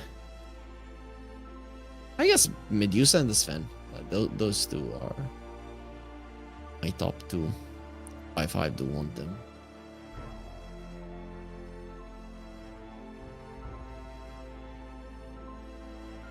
In the offlane, Sand King, anything also self-sustaining. The Tide is banned out.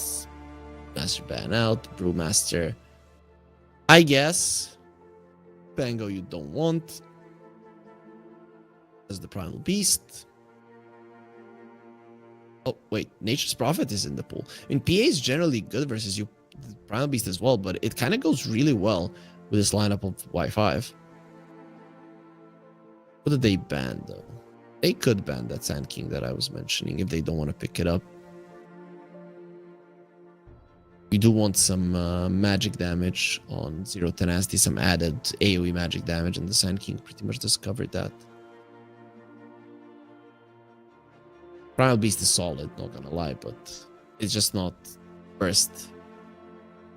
We'll ban out the DK. Can be annoying versus the Quap. Anything with a lot of regen can be annoying. Quap. I feel like you could go Slardar again on Zero Tenacity right now if you really wanted to. There's the Sven. It's between him and the Medusa. This is a little bit better to cover for the PA. So maybe not the Slardar now. Yeah, I would want to see a Sand King, not gonna lie. It can lane okay versus the Quap. And the Primal Beast there as well if you wanted to. Puck not great. Storm not great. It's just the Shadow Shaman that is annoying to them.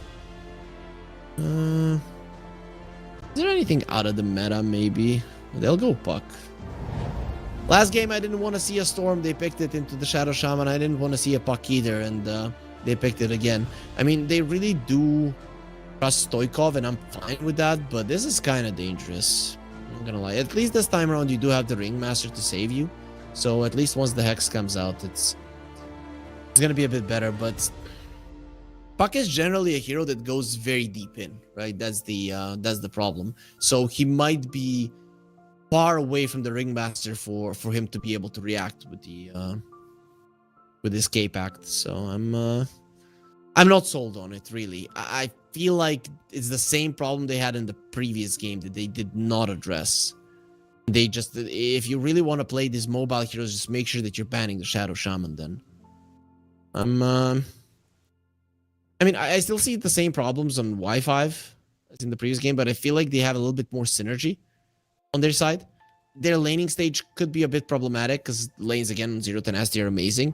But I feel like the Queen of Pain should do well versus the Puck. I've seen you just don't take any points in Shadow Strike. You just make sure that you're farming with the Scream and you come out maybe even slightly ahead.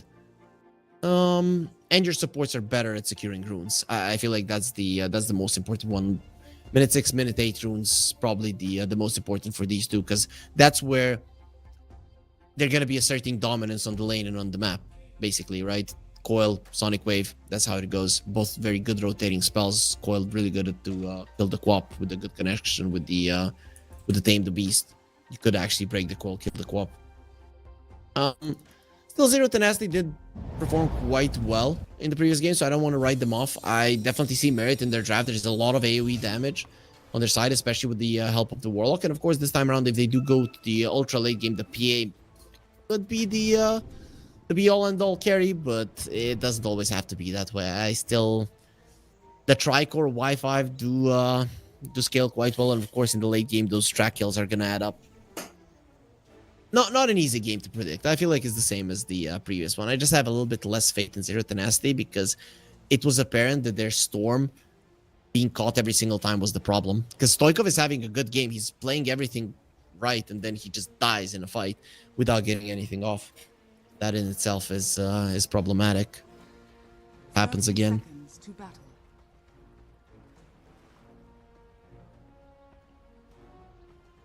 Well,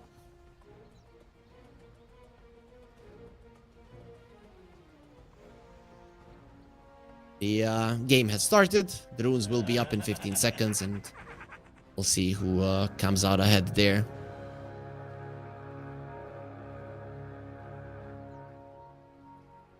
The battle begins. Pink's coming out. Runes. 2 for Zero Tenacity, and 2 for the other side as well. Nefrit already taking a beating. He's gonna start with the Uproar. I feel like that spell is sometimes underutilized, not picked up early in the lane, but I'm seeing more and more Primal Beasts in this nowadays. So go that route. Alternate knows there's nothing really to break his TP. This bottom lane is gonna be interesting to me. So generally, the Warlock and the PA are a very, very powerful lane. But Bristleback is not to be underestimated. There's just gonna be a lot of spamming in this one. Everybody having sticks, wands, and stuff. Bounty Hunter still didn't buy his, but I guess you will start off the lane with some pulling shenanigans. Who knows? Maybe they're just trying to shove this wave in. Bounty Hunter is going for the pulling shenanigans as expected. Dominic does take a bit of a beating in this and these fatal bonds. Well, famous.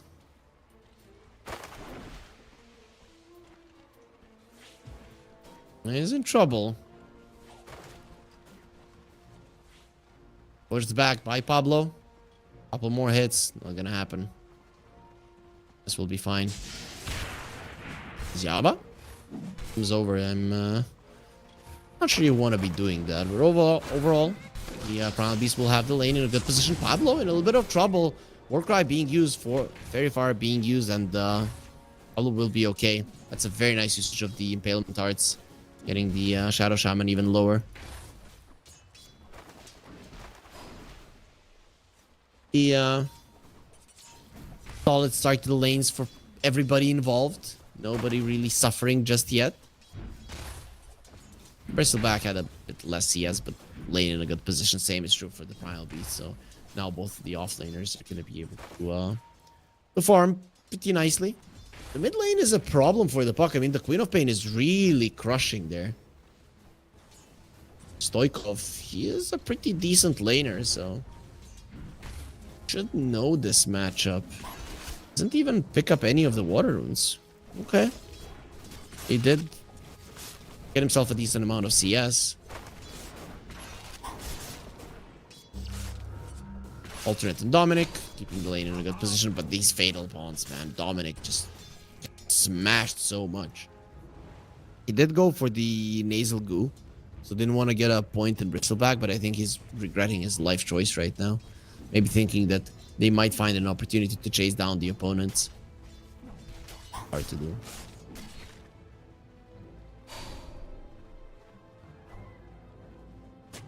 Meanwhile, LeBron picking some flowers there. Alter dealing with the sentries. LeBron has one more to play with. Radiant's courier has been killed. No kills thus far, and it doesn't really look like we have big kill lanes overall. Dire's structures are fortified.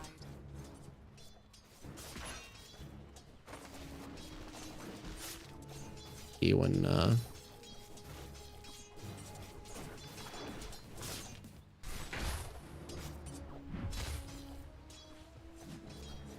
we'll see if somebody will fall and when they will fall. The mid laners and their level 6s is probably the best bet if I'm looking at the current state of the heroes, really. Nobody's dropping super low. Wop did take a bit of a beating there in the middle. Alternate is rotating Dominic. Well, I spoke too soon. Will be losing his life. Well, Stoikov in the mid lane doesn't have a orb. He's not gonna die. He might even turn around here on Nemamika. Has a waning rift. Won't be using it there. But that raindrop and the sticks definitely come in handy. Nice attempt, I guess. Without the with the infused raindrops, it was really never going to be a kill, I guess. PA is getting way too much for my taste. Zero to Nasty fans, they're definitely going to be rejoicing. Why wouldn't they? A PA with 25 CS. Didn't get the first blood, it did go to LeBron, but either way. And they got him again. Dominic just continues dying. Not a single point in Bristleback. I mean, that is the reason that he died now twice already.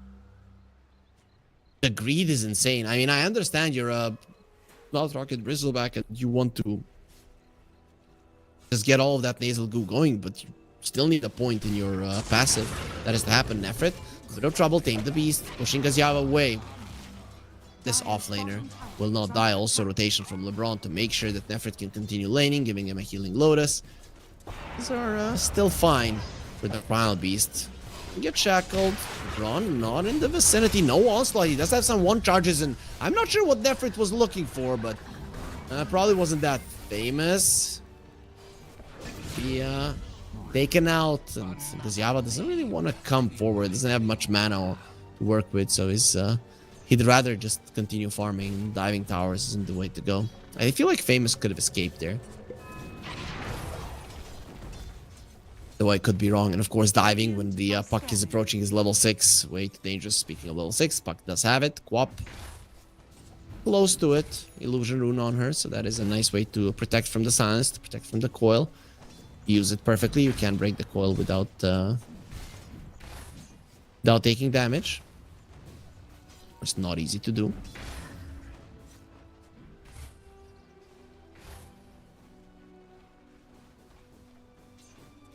Tenacity, all three of their cores topping the network chart again. They're doing well in the laning stage. I feel like this is very important. Sven is still doing fine, but it's not like they shut down the Primal Beast, so it's not like he's gonna be able to stay in this lane and just pressure as much as he wants. The Wisdom Shrines are approaching.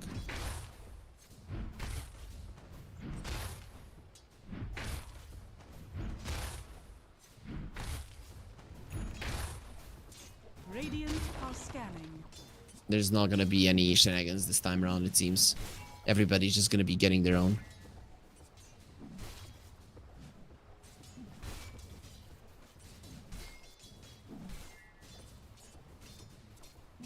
to be Bounty Hunter with the one Wisdom Shrine, and Pablo got the other one. No rotations happening just yet. I've gonna be the first one to break this slow start. I feel like Y5 are the ones that have to do it, but of course when you're going to do that into a Puck line, it's problematic. Of course, the Shadow Shaman is in the bottom lane, and Puck, he's gonna be TPing bottom as well. That is gonna be some huge fights happening. The P is already dead. That is a big thing. Stoikov using the coil, instantly broken by Nemamika, gonna be pulled in. He would want to blink away, not gonna be happening. 2 cores have died, 1 on each side. Y5 just couldn't get away from the Puck. These fatal bonds really too annoying. LeBron is just continuing to get kills. He's level 7. He's level freaking 7, eating the Grimoire, dropping the Chaotic Offering. Didn't save his buddy, but he's the highest level on the map, basically. Yeah, even has more experience than the Puck. Highest experience on the map. LeBron making this hero work. Dire's bottom tower is under attack. Pushing as well. Alternate gonna get dusted. They want him dead. I mean, with the golem, look at the damage. Some of the crits coming in, but LeBron is unstoppable. 6-0 with 6 kills. Oh boy. Dire's structures are fortified.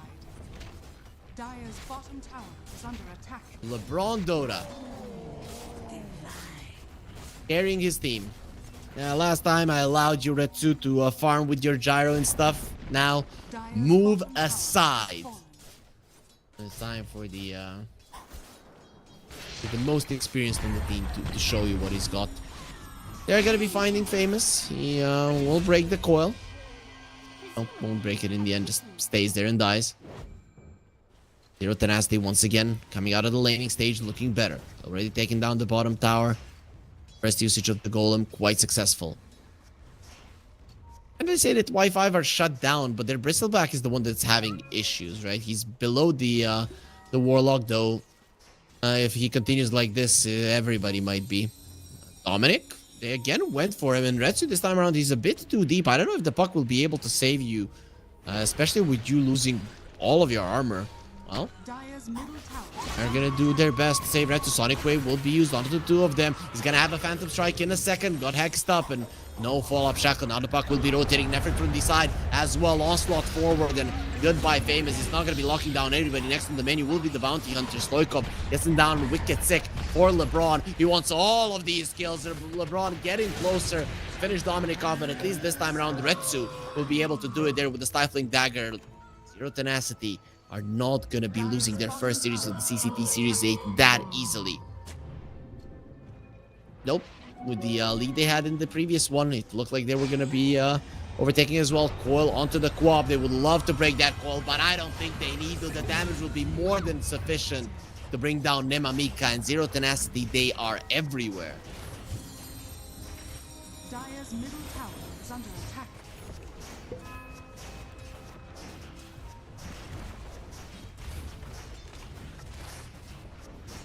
Tenacity playing this early game flawlessly.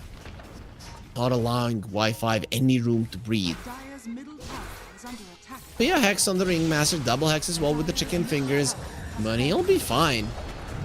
Pablo. He just spawns those illusions. Has the escape act, and of course the Tame the Beast. Show Famous who's boss. The name of the Funhouse Mirror.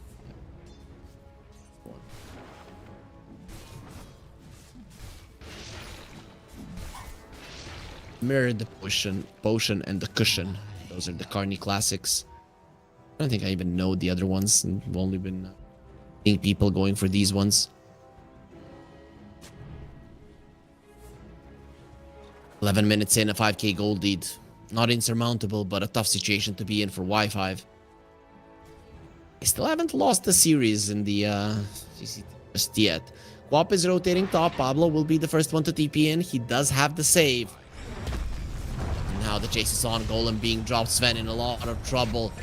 Onslaught getting him closer to Zero Tenacity. The rest of them, and of course, and it is going to be the Sven taken down as well. Another hero having a solid time now. Going to be dying. Also Coil being used. They just want to get this lead even further and get it. Again, the Croakers are definitely playing against Wi-Fi. Sonic Wave being used pretty much just to escape from the Primal Beast. Not the way that you want to use your ulti in a losing game. You definitely need the extra damage to get yourself back into it. Without it, it's gonna be rough. Finding the Bounty Hunter, he did get the track off onto Stoikov, who feels confident just going forward. Will be dodging those spells, full HP, alternate next on the menu. Will be dodging the daggers there from Pablo. But ultimately, he will go invis. Another dust will get used. Comes out of it. He's pretty speedy. This time around gets slowed down by the uproar and then a couple of more hits to finish him off. Did buy some time on the bounty, and finally we see that track doing something. Not really giving goal for the kills, which is what it's meant to do, but it is allowing the bounty to move faster.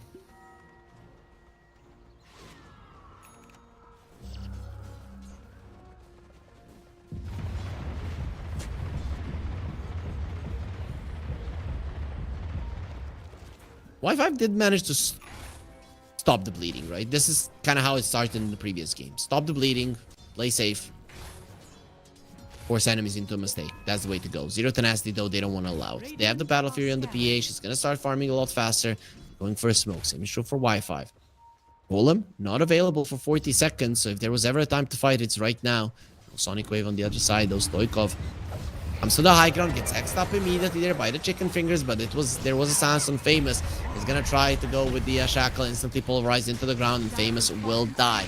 He'll survive a bit longer there, but ultimately goes down. Coil onto the 3 remaining heroes, and now you need to escape somehow.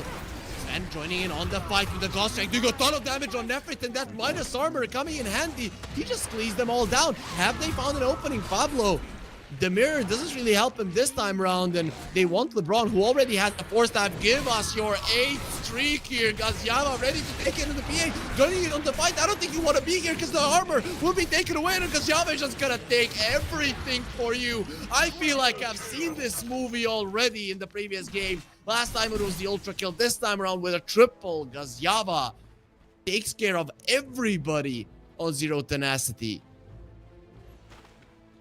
Oh boy. Not again. I'm not sure how many of those were track kills, but I think 1 or 2. I want to see how Stoikov died here. He's healing up a lot, but they're losing their armor so much from the bristleback, and then the Sven is joining. Yeah, Puck goes there. He went too deep, just didn't even get stunned. He just died from the AoE. 1 cleave and then a couple of full spray stacks, and of course the Scream of Pain. I really don't know what the PA did here. Why do you think killing them Amika was a good idea? And imagine if that stun connects just a second earlier and the Quab gets the blink away. It's a full-on disaster. Play Zero Tenacity will get themselves a Tormentor, and it will be LeBron who gets it. He continues to to be ahead of 2 of the enemy cores. So, you know, it's scary because a lot of this lead is in LeBron, and sure, he's gonna have some items. He's gonna be pretty strong. What if he dies? Retsu will be found. Hexed up. Wap is here. Sonic Wave ready. They're just gonna use everything super fast, and Retsu's gone. I mean, sure, Warlock is having a great game, but now the Sven is making a big gap between him and everybody else on the map.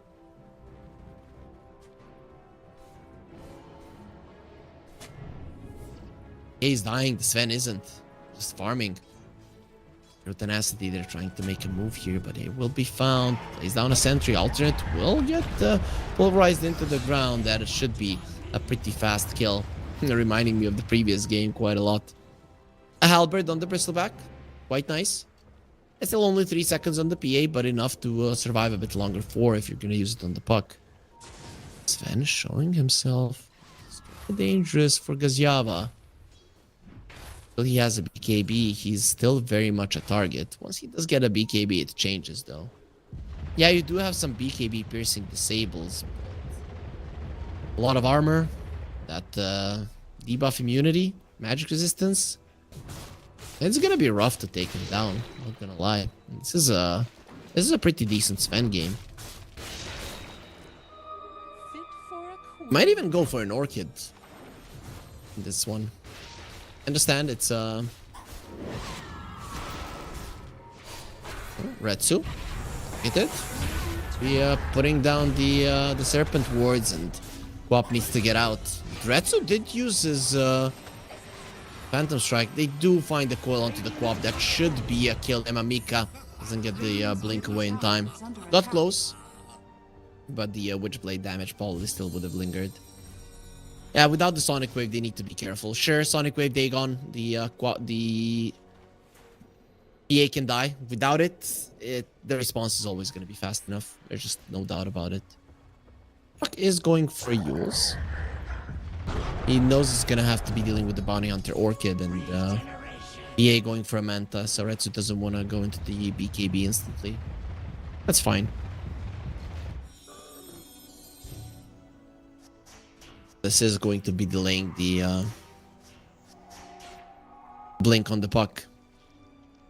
Still not the worst thing in the world. He is quite close to his Yules. Finally, the two cores of Wi-Fi will be taking over LeBron in net worth.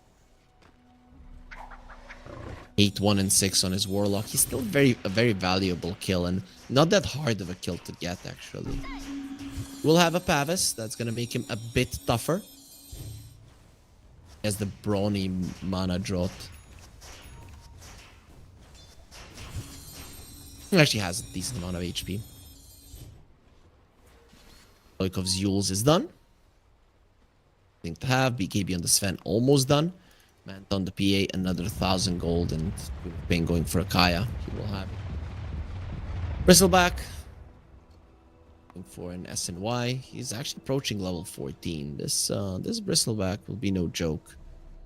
Once he's a bit tankier, it's gonna be a problem. So PA needs that shard as fast as possible. I'm doubting the Primal Beast will be getting a super fast Aghanim Scepter, though he has a blink and a BKB will be done soon. Oh, he used it on the puck!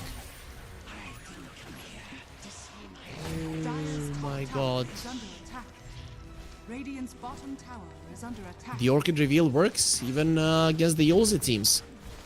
It's a beautiful pickoff. While they're picking off the puck, the Sven is just doing whatever the hell he wants, finishing his BKB, going for an MKB next, so he just wants to be able to straight up man fight the PA. There's no shenanigans with no Bloodthorns, Orchids, or whatnot, just or Silver Edges. Just get on top of the PA, make sure she dies.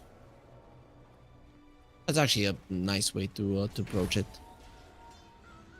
I still feel like he should always find the backlines first. Because if it comes down to later on him and the PA fighting, he's probably going to come out ahead in a man fight. That's just how the hero works. But the supporting cast can make the PA survive. She keeps around, kills your teammates, and then leaves you for last. It's kind of not what you want to do. Smoke for 0 tenacity. They're 2k gold ahead, but not a day and night difference to what happened there. Dota Plus still says that they are ahead, but not that much. Smoke on smoke action. This is the fight that can change everything. No Sonic Wave just yet. Rise being used. To the Sven. He doesn't pop his BKB. Just gets taken out. Without the Sven, you cannot fight. That is your main hero, the one with the most damage. Dominic next on the menu. They want him dead as well. Upheaval being used, and he's gonna try to escape. He is reducing their armor, Dominic. One more crit. He won't even bring down LeBron. Nice escape back there. Sonic Wave on the other side. Queen of Pain can't even get the puck kill. He's dancing around. They really do want him dead, but now the Quap really needs to run. Wants to live. The coil will be used on him. That will be expiring in a second. Blink Dagger.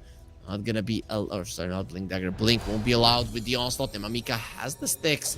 Blink DP out. Witchblade went pulverized. It came back. He's somehow stuck there.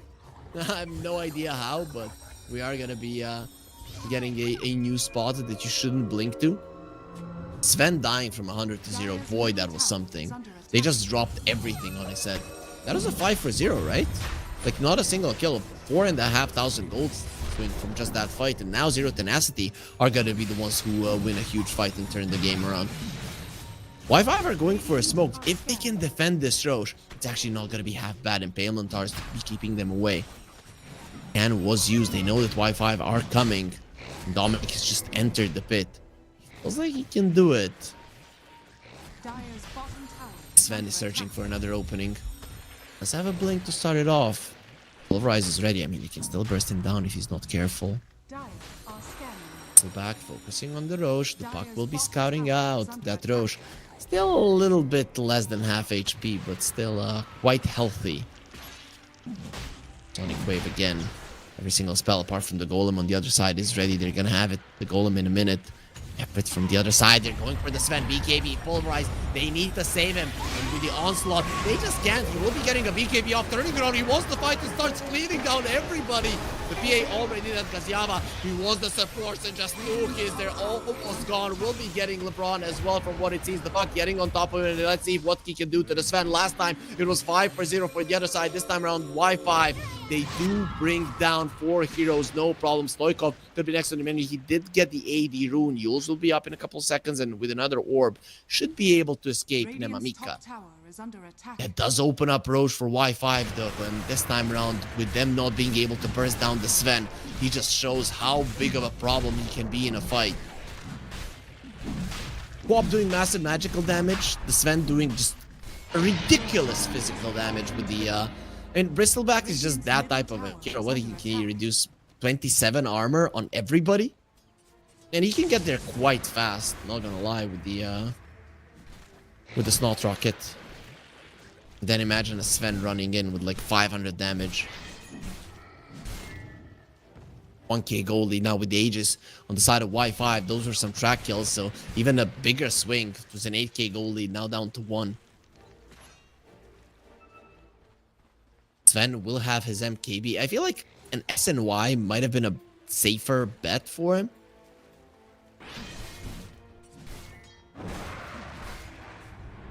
Did give the Aegis to the Bristleback. I feel like maybe should have given it to the Quap. The Bristleback is probably not gonna die anyways. I mean, the PA needs her BKB first, then the Shard.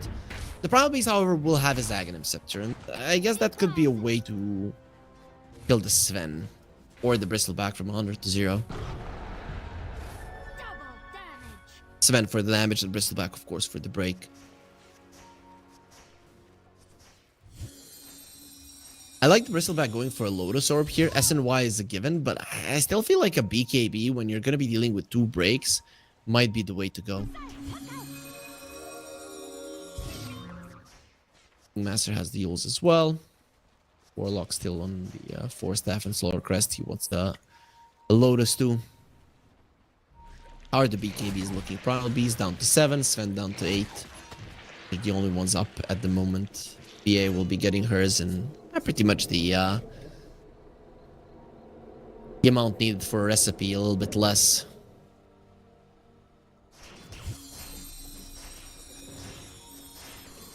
You see the Warlock, it should be fine. Stoikov continuing to farm, going for a Shard. A little bit of extra damage coming out from the puck. Dire are scanning. Has a solid amount of damage as well. Tower is under attack. I've always been surprised that you get like 35 magic damage per hit for 1400 gold. That is pretty much the most cost-effective item in terms of damage in the game, basically.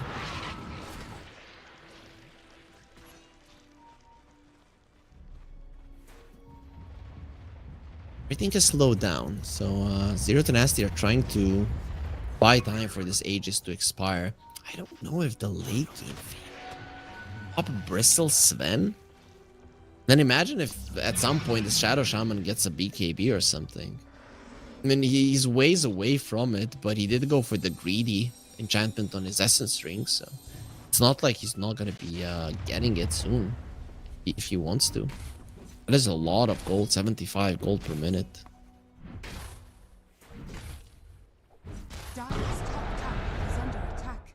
But the Aegis is getting close to expiring. Only a minute and 40 seconds left. Not a huge amount. Zero to Nasty getting together. The Bristleback, the easiest guy to go for, but they do have that Aghanim Scepter now, so can bring him down from 100 to 0. Ideally, you would want a fight for that to happen, but considering he has an Aegis, maybe just taking him out at the start wouldn't be too bad. Mamika needs to be careful, doesn't have his BKB just yet. If the Quap gets caught, That's a big chunk of your finishing damage. In a way. Sven has his MKB and the smoke will be used on the other side as well. Both of the teams have similar ideas. It breaks on the bristleback. That is not the guy that you should go for, Stoikov. He does find the Shadow Shaman there. Etsu is leading the charge, but he's gonna get found. Nice double silence there onto them. Sven does get the BKB off. They are gonna be getting a lot of the spells onto him, and Gazyava needs to focus on Nefrit. He's standing inside of the upheaval, using the bristleback for the first time. Coil onto the Sven. He instantly breaks. He didn't have the BKB. Now the silence onto the three of them. The PA saved by the escape act, but is he saving the PA or his enemies from it? Does jump out, really doesn't need to be there. Silence onto the puck, doesn't have the Yules, will be taken out by Dominic, and Dominic is still too powerful, even without the Sven. They're quite strong. Glimmer Cave there onto the co-op. He's gonna be fine. Dominic going forward. Retsu in a little bit of trouble, getting 4-step forward. A bit of a mistake from LeBron, and with Hex there, Shackles as well, nothing to cancel it out. They do have the escape back though, and Parambee's coming forward. Retsu wants to get the kill. Yules onto the bristleback to keep him at bay. Nemamika doesn't have that much mana left to work with, but he's trying to fight his Parambees. They need to kill him faster, won't be able to do it. Dominic gets a triple kill. Alternate still alive. Pablo with a haste rune will be allowed to escape. It's gonna last long enough so that he lives, and he's actually trying to find a way to bring down this bounty hunter, but in the end it is still a win for Y5. They lost the Aegis, but they're going to be getting so many track kills that in the end the gold lead does favor them.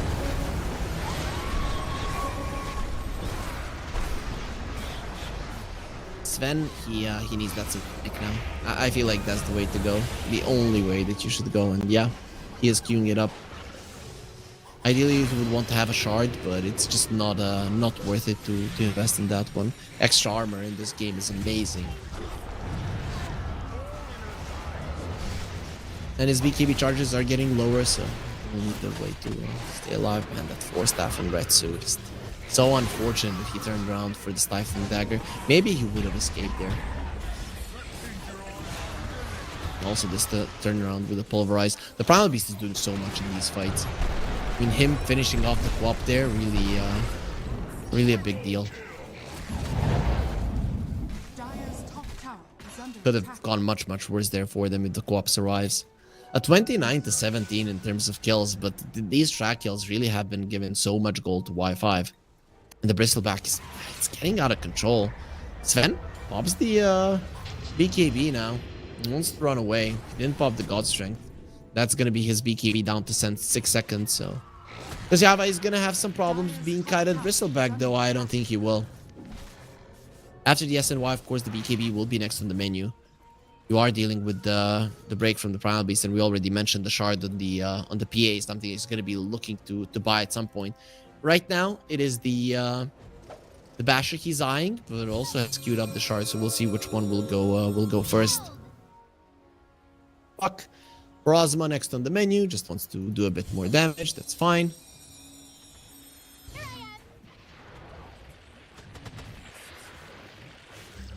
Sven has 42 armor. He activates Warcry. Without the Mask of Madness, that does reduce armor by 8, I guess. Silence. Brozma done. Wop does have her BKB, so I think that changes a lot. Especially he's eyeing an Octarine at the moment. See how fast he gets there, but this SNY on the bristleback, I feel like this is the big one. Still needs to be delivered. BK, I'm looking at these items of the bristleback as being the game changers, not really on the other side, like the Sven or something. EA's BKB down to 8, so Quap is the only one with the fresh BKB. Yep, he had to use it now to survive, I guess. So not even that is true any longer. Beast is approaching level 18, level 3 Pulverize, more damage.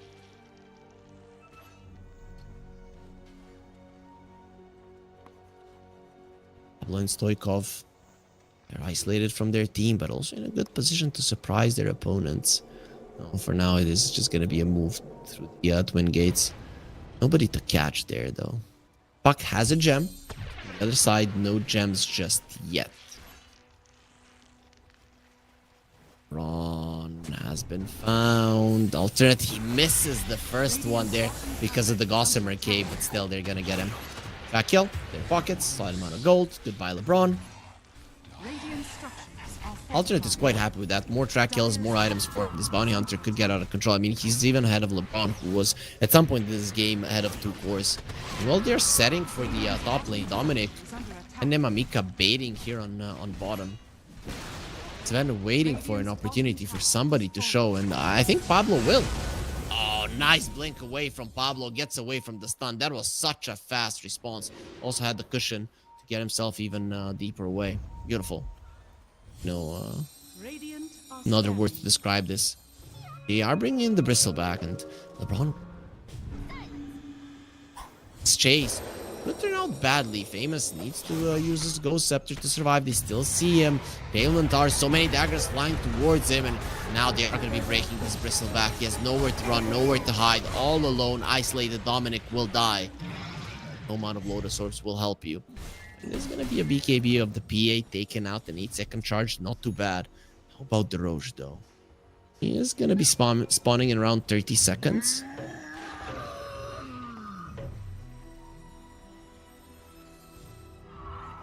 We'll see if that's going to be good enough for Zero Tenacity to take it without any contest. Sven will have his God Strength around that time. A little bit later, though.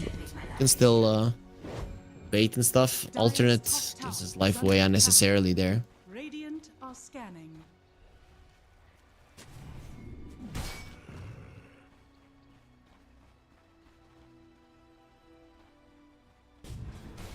Will be up soon. Dire are scanning. And was used close to the longest respawn.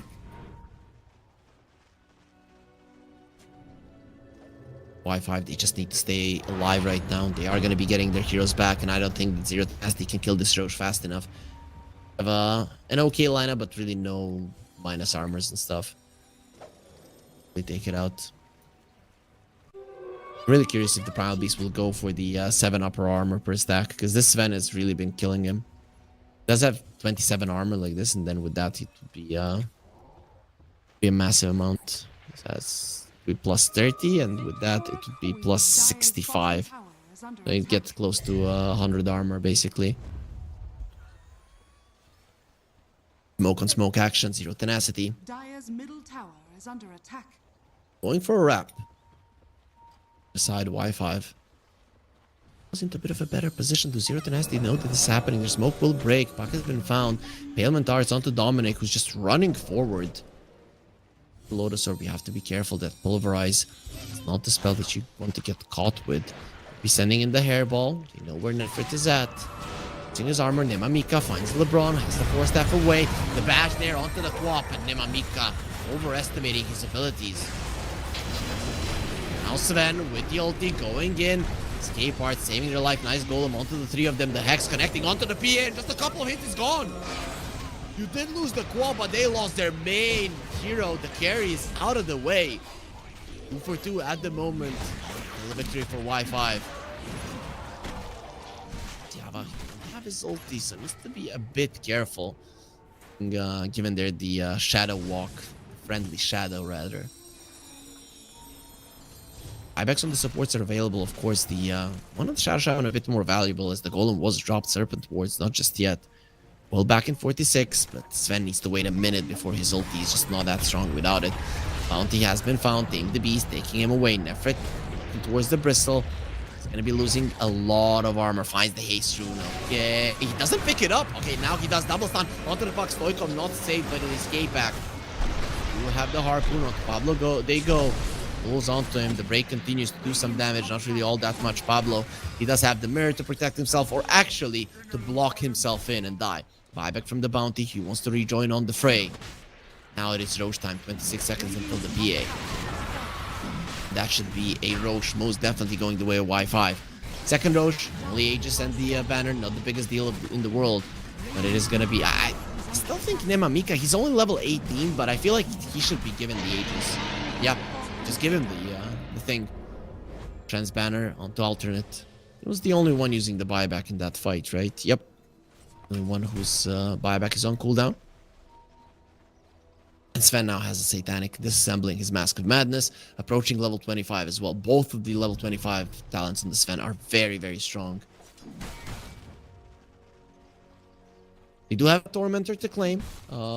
Shard is available on everybody apart from the Quap, and the Quap Shard is actually amazing. I'm surprised that Y5 are not focusing on that one. Would have been quite great for them to have that Sonic Boom silence. Speaking of the Quap, goodbye Aegis. Taken away, and might have to BKB. I'm not sure even if he lives with that. Blink away, BKB, Lotus Orb to protect him. Aegis advantage completely gone. Didn't even get the Tormentor from this on Y5, so 0 tenacity. Not a better read on the map, but look at the Sven and the Bounty. They're hunting. Hunting on the bottom lane. Whoever shows is going to be in a ton of trouble. Blink stun from the Sven. I feel like everybody dies. There's no Lincoln Spheres on their side. I think Puck is getting one delivered to him right now. Okay, so he might be able to survive, but also the Bounty can break it with the track. Still, big item, Lincoln Sphere. It does change a lot. Primal Beast will have a Shiva. Something to counteract that Satanic a bit, but I still feel if the Sven gets 2 swings off with all of the minus armor that the Bristle is providing.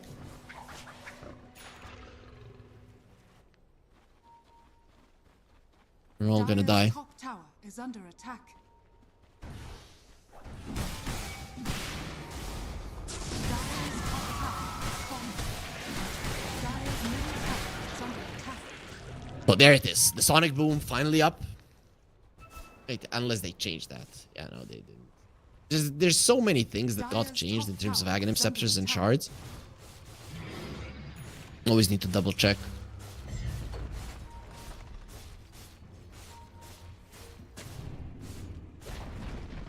Dire's middle Retsu, tower has fallen. the tier 2. Dire's top tower is The under 1 outer tower remaining for Y5. Very tense game between the two teams. Dota Plus says 56% for 0 tenacity, but I check the feeling that this Bristleback is just way too scary. Yeah, I understand the big team fight of 0-10. It's insane. Bristleback is not going for the BKB. Does he really think that he can live in these fights if they do target him? Ben and the Shadow Shaman hunting on the bottom lane. Shoving in. Y5, they're not together. Dating with Dominic. They do have a gem on him. It's, you know, a hard hero to kill, but definitely a target that you would want to get. Puck, he knows. He knows where they're waiting for him. Like, guys, they're here. Let's just go. Calling their bluff. Well, not as easy as it looks. Patience from Sven and the Shadow Shaman. Will it pay off? Well, Sven did show himself Satanic. The PA now done as well. It does have something to a man fight as well with. Sven should be able to deal with him. He does have his shard, of course. So he's a big problem for the Bristleback as well.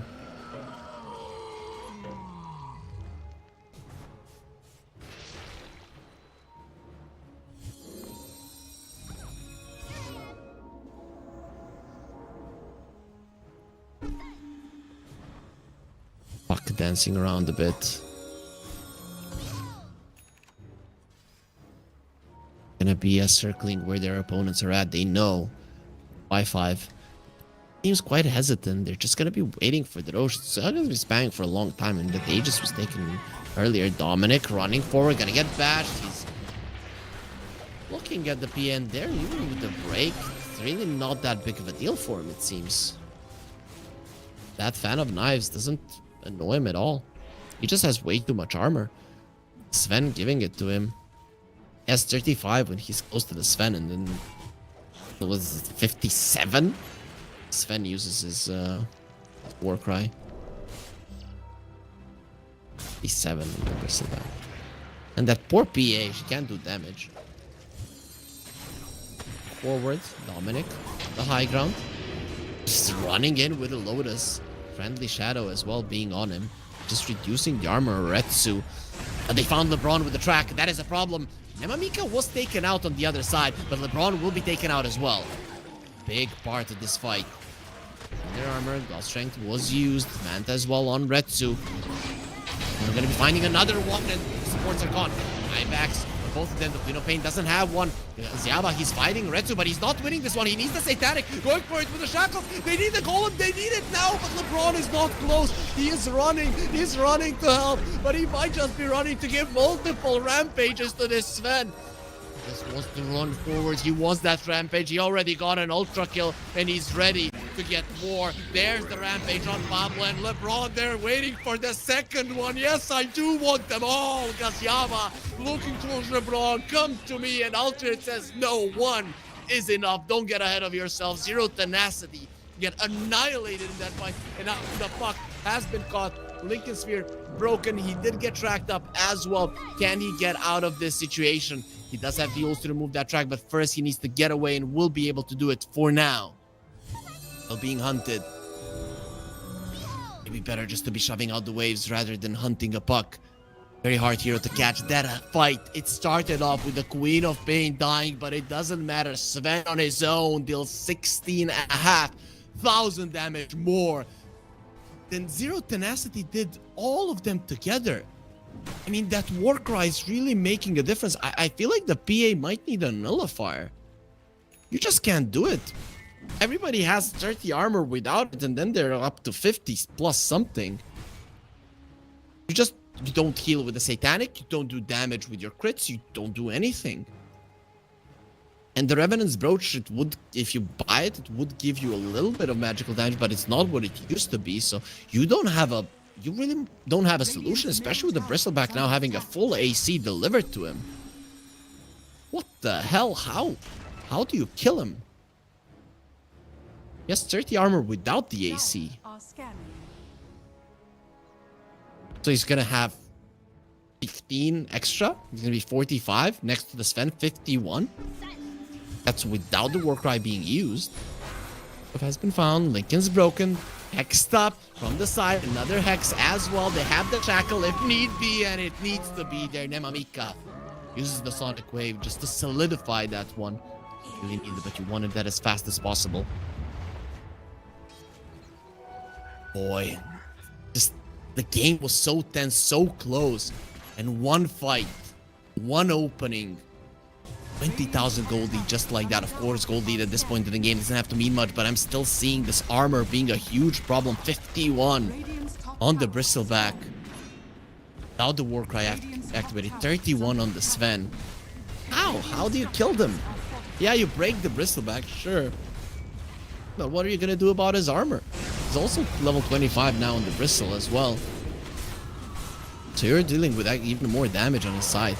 Oh, Impalement Arts coming in handy. They want the Sven. He has the Satanic, won't get it off. Golem being dropped just to secure that kill. And that is how you deal with the armor. You kill the Sven. You don't go for the Bristle first because Yaba doesn't have his buyback. And that was 2,500 gold that he just gave away. Alternate will be next on the menu. The Lotus are going to help you this time around. So gets taken out as well. Pablo is the one who claimed every single one of those kills. You really have to be careful. Somebody might have to buy a Wind Waker. And nobody's really looking to do it.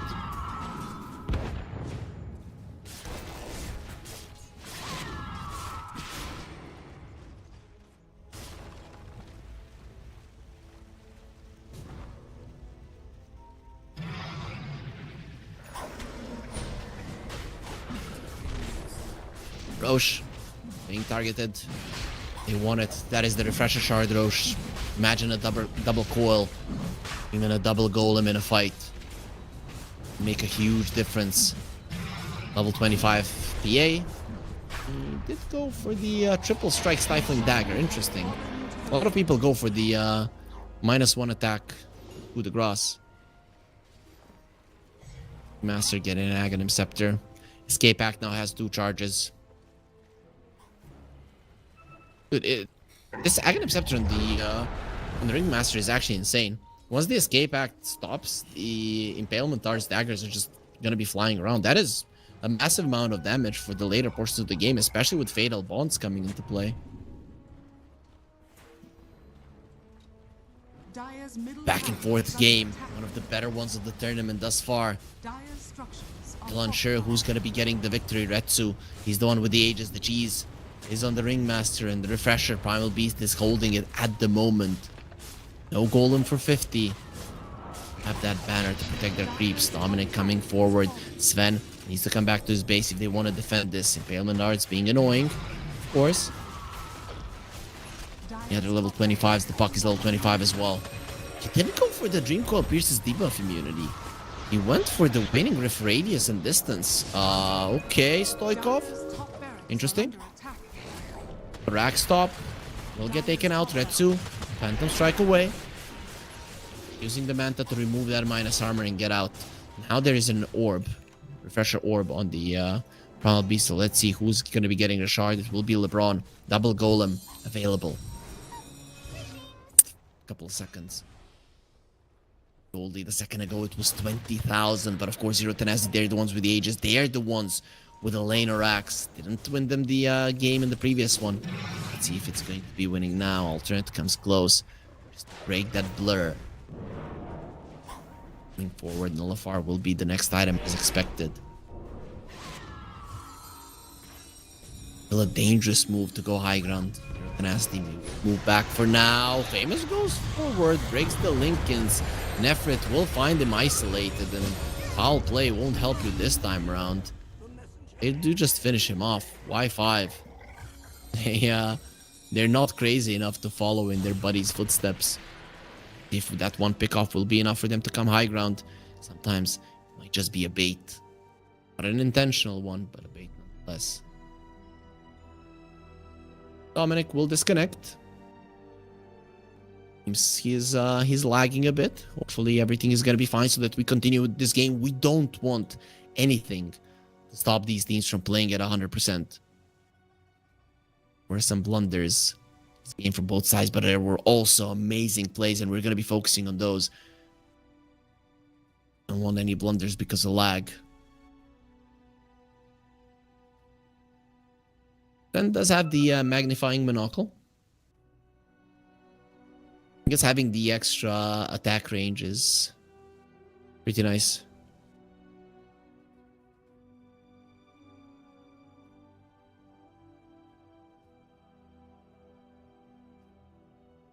Also an alert one, so extra night vision. The other side have any alert enchantments? Let me check. Seem like it, so nighttime vision is definitely on the side of Y5. Through those neutral items.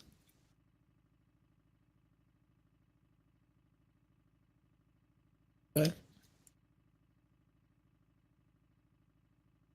Dominic is not coming back. I sure hope that his internet is fine. Soon the shrine can be activated. Quite nice.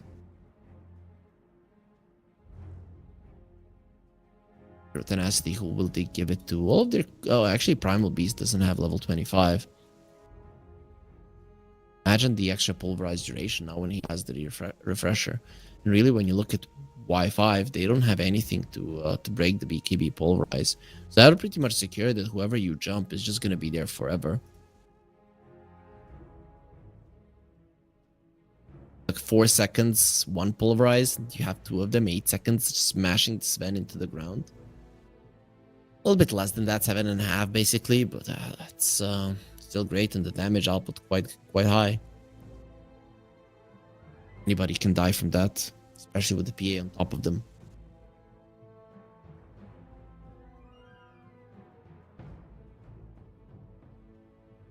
Any support level 25s that we should look at. The shuriken toss damage of the bounty hunter is not to be underestimated. I mean, I've seen through and through really come in handy.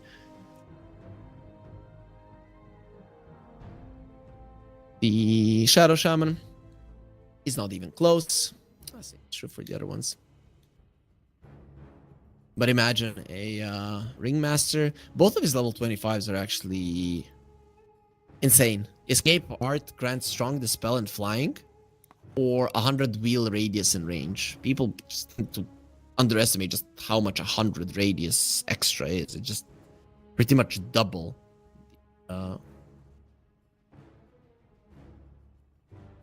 Double the amount of ground that you cover.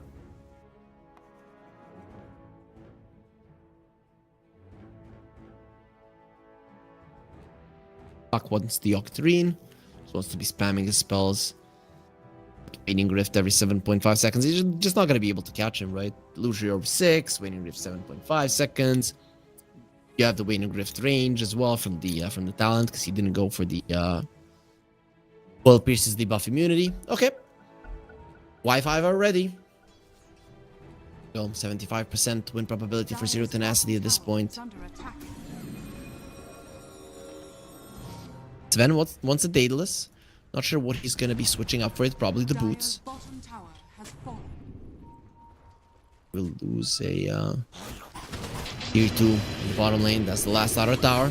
Going for the bristle. Pops the BKB. Sonic Wave on Retsu, pushing him out. And actually taking away half of his HP. Uses the Satanic. Doesn't really have too many things to attack. Sven is not part of this. Not sure what he's doing. He's just farming. Moment gonna be coming back to be there fairly soon. Retsu. Short work of this tower. Losing some armor in the process. Still has the Manta and the BKB to work with. With the glyph. You're gonna get the Hex. Trying to finish him off. And escape back. Keeping him alive. Not for long. Sonic Wave will make sure he's gone. Still 2 BKBs being used. Now you don't have Zero Tenacity. Don't feel confident going forward anyways. I'm surprised. You have a double golem and 2 BKBs and the enemies have been used. Yeah, I guess going high ground is always scary, but I think they could get away with it. Now when you wait for the Bristleback to get his BKB back, I mean, you're back to square one. Not this time around. Zero Tenacity are going to be the ones lagging, it seems. Maybe. Headset? Headset. Be a joke if one of them on the team has a big head. I'd do that to my teammate. I'll ask Ron if that was the... I don't think anybody on their side has a big head. Doesn't matter. I don't have a big head either, and they, my friends still called me big head sometimes in school, for the heck of it.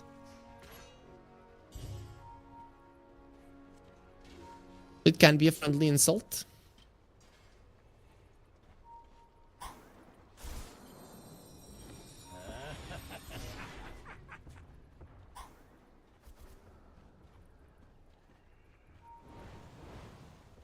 Tension here.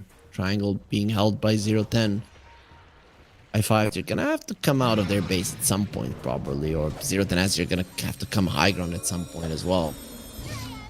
Sven annoyed a bit. Upheaval being used. They're just gonna be sending in those little imps. And LeBron doesn't want to put himself in harm's way too much. The tower is pretty low.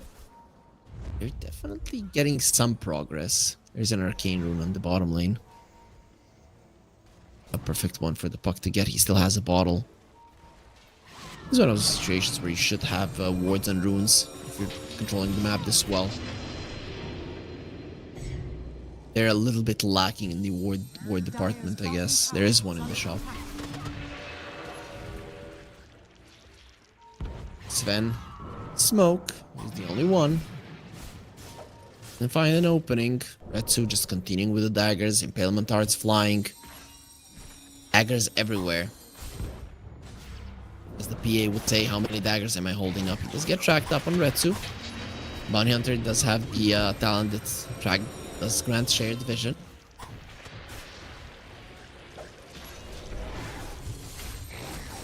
And he used on Retsu, just gonna be sending those illusions. Might finally be enough for the tower. Stoikov. He's gonna be the one finishing it off. That's another small victory for Zero Tenacity, but they're really playing it slow. I5, they're not gonna be giving up on this one that easily, though.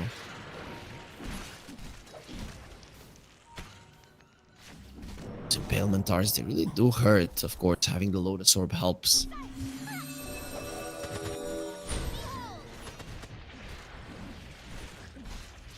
Puck being hella annoying. Cheese and the Refresher Shard still available. Both teams are just gonna be waiting for Osh. I feel like Zero Tenacity, they're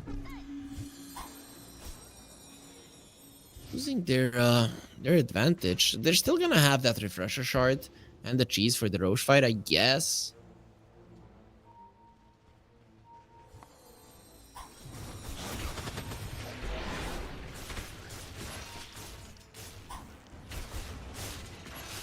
Dominic is turning his back here. He's protecting the Rax's bottom. I5 coming out of the base. Want to clear out the top part of the map so that they have a different angle which they can fight. Greater Healing Lotus is on the ground. Nobody really Yeah. Base to pick it up.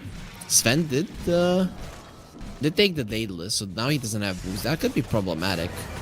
Pistol onto Dominic. Lotus Sword protecting him. BKB being used as well. He doesn't care about the breaks going forward. Golem gonna get dropped. First one of them. That's gonna be Shadow Shaman dropping low. The coil is quite huge, and they want to support that. He has a vibe. He wants to rejoin. Both of the golems have been dropped. Now onto the Sven they go. Pulverized into the ground. He's gone. Without him, the damage isn't there, and he already used the God Strength, so buying back really won't do all that much. Nice hit from Dominic, bringing down the Pablo, who will buy back. He's still holding on to the cheese. Now, break onto the Bristleback. He doesn't have the BKB. He's going to have the Lotus Orb to protect himself from another Pulverize, but they do want him dead. Running around, reducing armor, Sonic Wave. They are looking towards that escape act, but Retsu going in. Now, with the Satanic, gets all his HP back. It's going to be the Shadow Shaman dead for good, dead for 100. To the Bounty Hunter, they go. They will bring down Dominic as well. Somebody needs to protect the Sven. They need to protect him now. Escape back there to protect the Bound Beast from the Sven, who's using the Satanic without his ulti. He's just not healing all that much. He's not healing enough at all. It will only be Dominic left in the game, and it does look like Zero Tenacity have finally done it. 54 minutes. And they do get the victory. After the start that they had, it looked like it could be another easy game for them, just like in game 1. Y5, they do come back into it. In game 1, they did manage to solidify the victory after a couple of 1 fights. In this game, a rampage on the Sven, it wasn't enough for a victory. Zero Tenacity will find a way to win. Itemizing properly, breaking the Bristleback, making sure that you have enough lockdown for the Sven were all ways to get back into this game. And Pablo, really, I have to say, those escape acts making all the difference. Sven finds a target, escape act, finds another target, escape act, loses the BKB, then pulverized into the ground. Even the Lotus Orbs, not enough to protect him. And PA just making sure to go for those small targets first. Huge team fights here. In the end, Zero Tenacity, they almost always in those last couple of team fights came out ahead, and every single one of their heroes doing massive amounts of damage, whereas on the other side it was minus armor from the Bristleback and then the Sven coming in to finish off everybody. I feel like it is the damage of the supports, LeBron doing 25k and Pablo doing 27, that really did make a difference in those last couple of fights. But that just means that we've got a game 3. Game 1 was amazing, game 2 even more so. Game 3, we can only imagine what these teams are going to be bringing to us, but only after a short break.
welcome back everybody to Zero Tenacity versus Y5 here at the CCT Series 8. I'm Harry and we're watching our last map of the day. It is 1-1, all of the other maps, one was forfeited, two were 2-0, and finally the best series left for last. That's how we like it.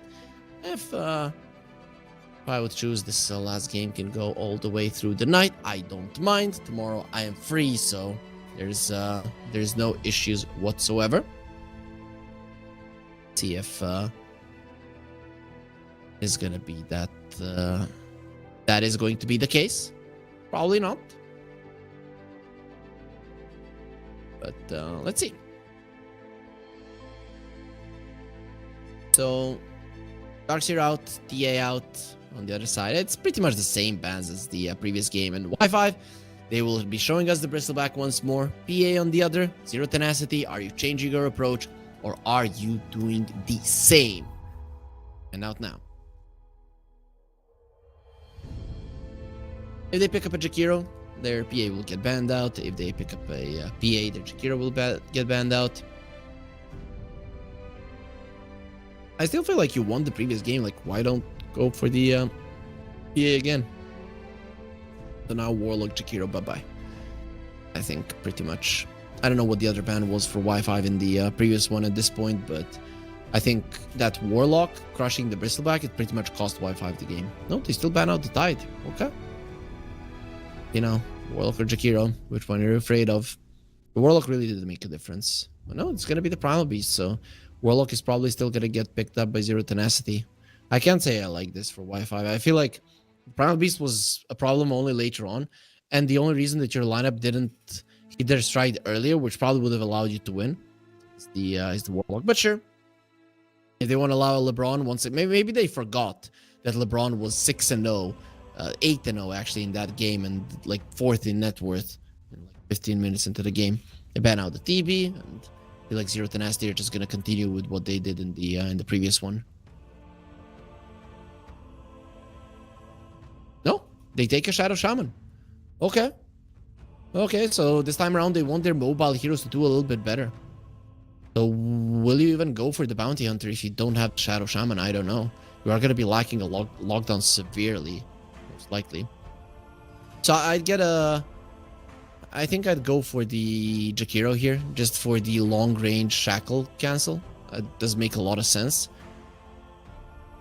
But you are gonna have some trouble getting the right lockdown to get those to deal with those mobile heroes, because we saw Stoikov, he wasn't afraid to play the Storm or the Puck into a Shadow Shaman, and Puck worked out barely, but Storm didn't. But now when there's no Shadow Shaman, those heroes are just gonna be amazing for him. I don't know if Y5 are crazy enough to do the same.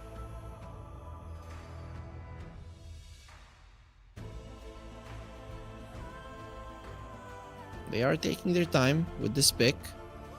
And every single time they just went Bounty and the Shadow Shaman. Now Zero Tenacity have switched it up. They're probably just sitting at their boot camp and laughing their asses off right now, Zero Tenacity. I mean, why wouldn't they? Y5 pick up a Tusk. Warlock as well.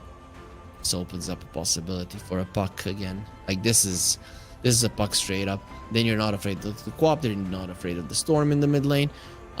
Is there like Tiny's banned out? Maybe a Huskar if Y5 would play it can be problematic for the Puck, or a Monkey King maybe. That might dissuade you for now. In the support, I'm guessing this is going to be a Pablo Shadow Shaman. There's the Jakiro that we've talked about. Ooh, getting some big heroes here, Zero Tenacity. Like, these three are very, very popular in the current meta for a good reason.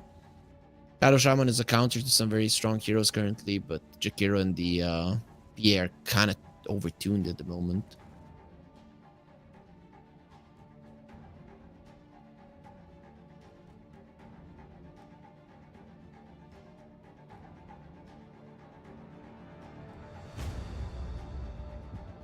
Are going to be waiting on Zero Tenacity.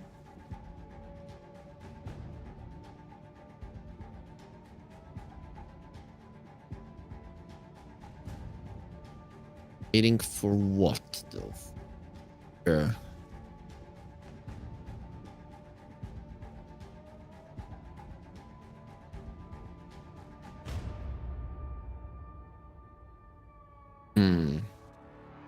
Where do you take it? I still wouldn't mind the puck. Despite there maybe being some counters.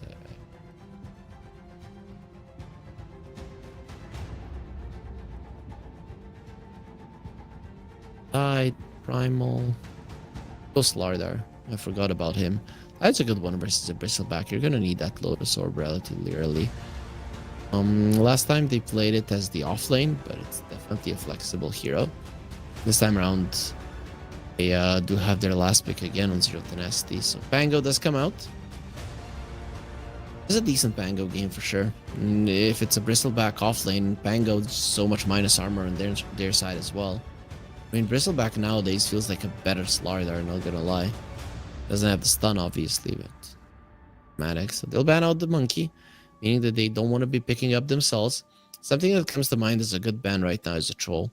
There is a lot of AoE lockdown on the side of Y5, and the troll could work in this lineup, especially versus the Slardar.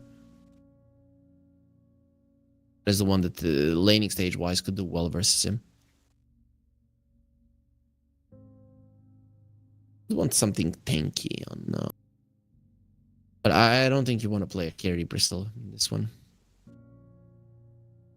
EA is out of the way. They get rid of the Slark. I mean, generally it's a good Slark game, not gonna lie, but Slardar can smack you around a little bit. I still feel like the troll is a nice ban. Medusa? Medusa might be the right one. Yeah, Medusa is the right ban for sure. Sven could still be the way to go, but I think Medusa is better.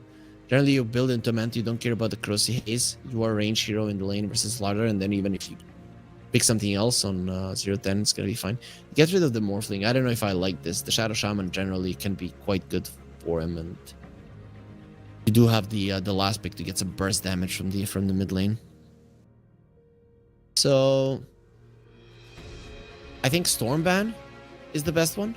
Storm or Ember for Wi-Fi, but I think Storm is a bigger problem in this game for them.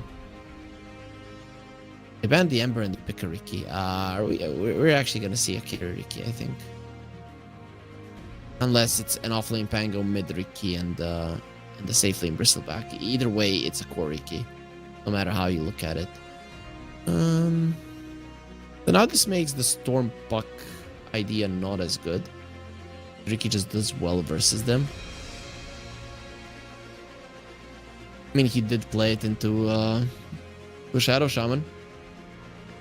I still feel like you get an offlaner now. Just put the Slardar in the mid lane. If it's a Pango, fine. If it's a Riki, fine. You're going to be beating both of them. Just get an offlaner like Centaur. Sounds great. Not going to lie. Just having the Stampede to run away. Mars, not so much. Centaur, Night Stalker, that Sand King. I like all three of them. I mean, for melee hero, Sand King looks godly.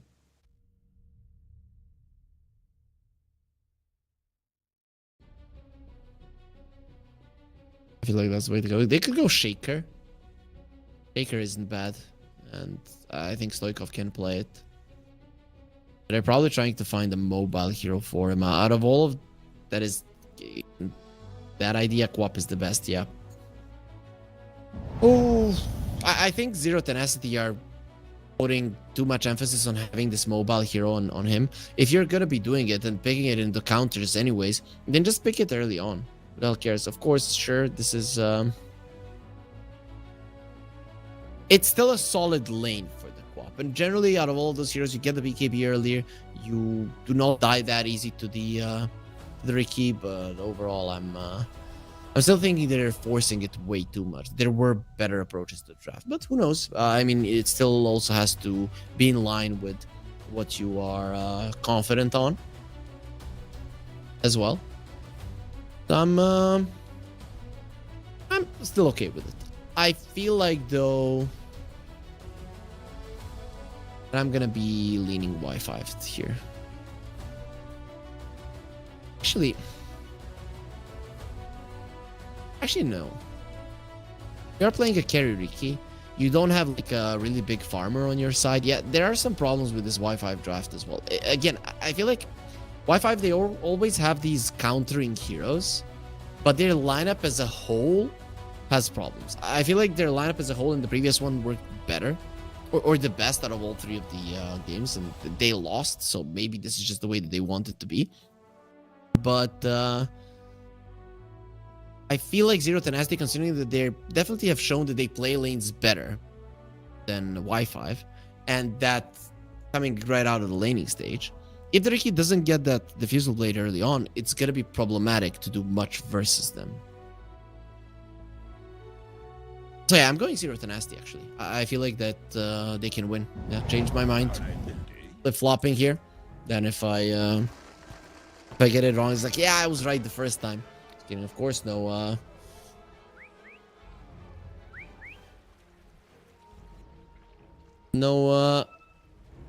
weaseling out here.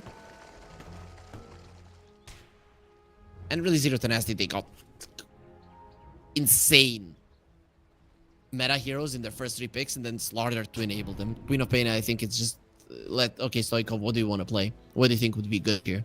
At least laning stage wise. And Queen of Pain versus the Pango, at least laning stage wise, is going to do well.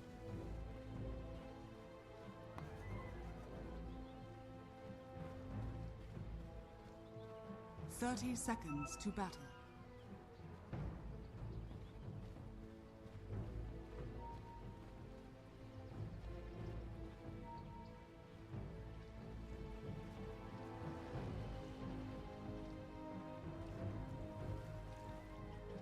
Yeah. Runes are going to be spawning soon. We didn't see a kill really on the runes for 2 games, and I don't think we're going to be seeing it now. Laning stages were also pretty passive.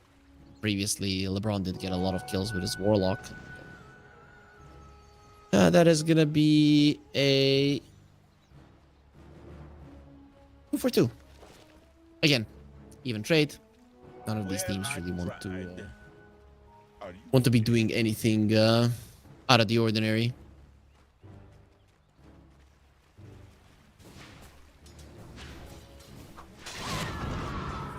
Stoikov gonna get annoyed by a bit by Nemika. It didn't start off with the Scream. I guess you have to get it to a secured range creep, but we're probably gonna be seeing Shadow Strike 2, maybe even 3 times in this one. Bottom lane, minus armor plus the Tusk. I really would want to see a point in Bristleback. This one, just Dominic, don't be greedy, please. Because Jakiro might not be as strong as the Warlock in terms of killing you, but he can be pretty problematic. He doesn't take away that much HP from you from one move, but he does soften you up consistently. There's 2 range creeps that they pulled, so they can pretty much deny 2 ways with that. Range creeps attack quite a lot, but we're going to be looking at the top lane, where Gaziava and Famous going aggressively. Generally, Slaughter does well versus melee heroes, but Riki is a very high armor hero. And he's actually queuing up an Aghanim Scepter on the Riki, not even Diffusal Blade. Interesting. I mean, this is the first time I'm seeing a carry Riki. I've seen him in the mid lane. So I don't know what to expect. Hope it's gonna work out, because it's definitely a fun hero, but not something you see often. It reminds me of Dota 1 days, early days of Dota 2, when there weren't too many heroes.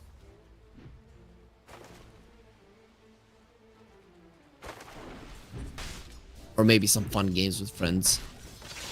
See game clubs, but really seeing a Riki in a competitive game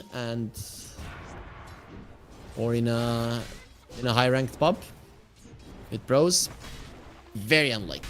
Very, very unlikely. I don't even remember there was recently any kind of Riki carry spammers. I don't think there were. But so far he's farming well. Then again, Zero Tenacity, once more they're doing well in the laning stage. The PA getting everything he wants versus the Bristleback. the Queen of Pain winning versus the Pango, and well, top lane we're looking at is they're gonna get the Hex on Gaziava and the Shackles as well. There is gonna be a decent amount of damage done into the Ricky here with Bash, but he's standing his ground and fighting. Let's go. Versus them who have some stick charges. Nefrit is dropping low, baiting with his 9 sticks. Healing Lotus. It seems that Wi-Fi will be the one who claim it. Famous gets there on the bottom lane. It seems to have been LeBron to pick up the flower.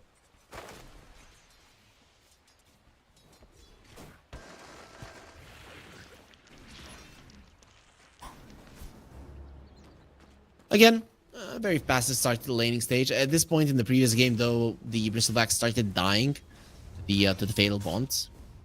That's not something that he has to worry about.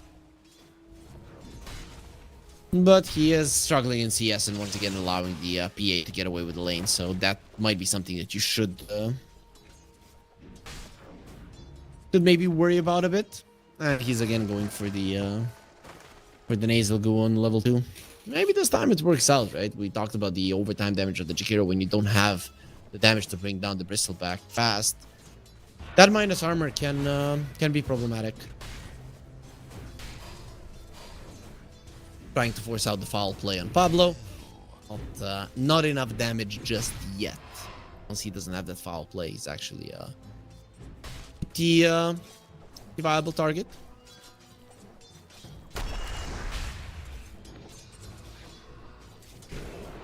Meanwhile, bottom, they want LeBron dead. There's the minus armor tag team as well. Has the 1 charges to play with, and Dominic now getting turned around upon alternate. Thinking about going forward. Retsu has lost a ton of armor as well. He has the 1 charges as well, and Dominic somehow leaves alternate being able to body block Retsu coming forward. Not something that happens too often to a PA because of the Phantom Strike, but he didn't have it available. Dominic, he does have his healing salve and a big wave coming through. They might decide to dive this with a glyph. It is not impossible for them to try to do it, but they're gonna use the glyph after the melee creep has died. Going on to LeBron. They want this first blood. TP in from the Shadow Shaman, and LeBron should be fine. Alternate will be the first one to fall. Retsu getting the first blood, and now Dominic next on the menu will get hexed up there. Goes for a TP out from the front. They attack him, and he will die in the base, but Retsu gets a double. He doesn't have a TP, and oh boy, the aggression for Y5, it does not work out. Yes, Lardar will be left alone. Nefrit will not mind because his PA is going to have a very, very early Battle Fury if the game continues going this way. Highest in CS after the co-op, of course, and 2 kills, one of them being a first blood.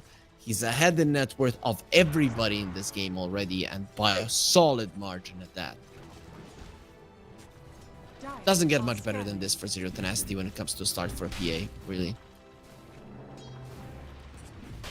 I'm curious to see how this Ricky works with an Aghanim Scepter. I mean, with an Axe, you do farm kind of faster, I guess, with the tricks of the trade. Really, if you wanted to go, Stoikov kills Nemamika. Okay, that's another one. He's going to be looking towards Famous as well. Link. In a couple of seconds, he's gone. Chicken Fingers coming in handy there. Slow, and Stoikov gets a double. So first double kill onto the PA, the second one onto Stoikov. Both of them having a time of their lives. I don't know if you guys remember the Battle Fury Ricky. That was meta for sometime. I think it was 2020. Rolling Thunder, Retsu won him. He does have a pretty fat wall. He's gonna be going onto the Jakiro. The snowball still coming forward. Shards connecting onto both of them. Jakiro slowing down the attack speed. Shield crash forward. Retsu doing his best to survive, and he is gonna be taken out. Finally, Y5 are gonna be striking back. This time around a little bit faster than what had happened in the last few games, and that might be a good sign for them. The Warlock not being part of those fights is a bit annoying for him, so no extra charges on the Grimoire.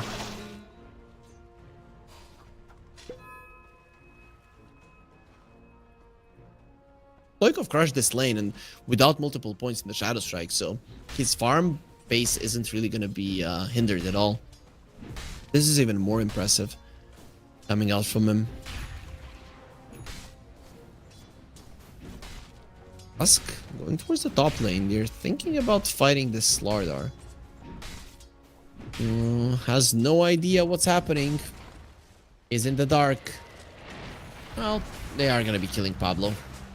At least they don't get the core. Dire's top tower is under Foul attack. play. Well, come in handy there for just a second, and in the end they do give the kill to Kazyaba. Alacrity already approaching his level 6. His cloak and dagger available.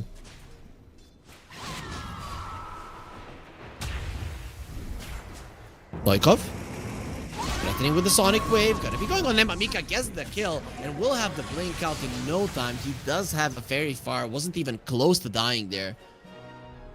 An attempt onto his life, but he just stays focused. There was a moment there where he could have whipped his Sonic Wave and then it would have been a completely different story. The Pango would have lived and probably get a kill in the quad, but he saw, I'm healthy, think, use it properly, get the kill. Did that. Rest is history. PA after that death is actually, I mean, still in a good position, but Ricky is close to both him and the quad. A nice time. Pango. Not again. They have the Hex at the shock. He didn't get the shield crash off, but there's gonna be LeBron waiting for him as well. With the double ice path.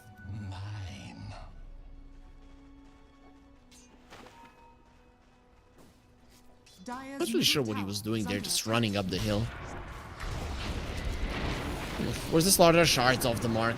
Nefert should be fine. They're still coming forward with the snowball. Guardian Sprint will be out in a second, but as soon as the snowball is used, that's enough for him to TP out. Actually decides to stay there, but of course, Y5 have already given up. Dire's middle tower is under attack.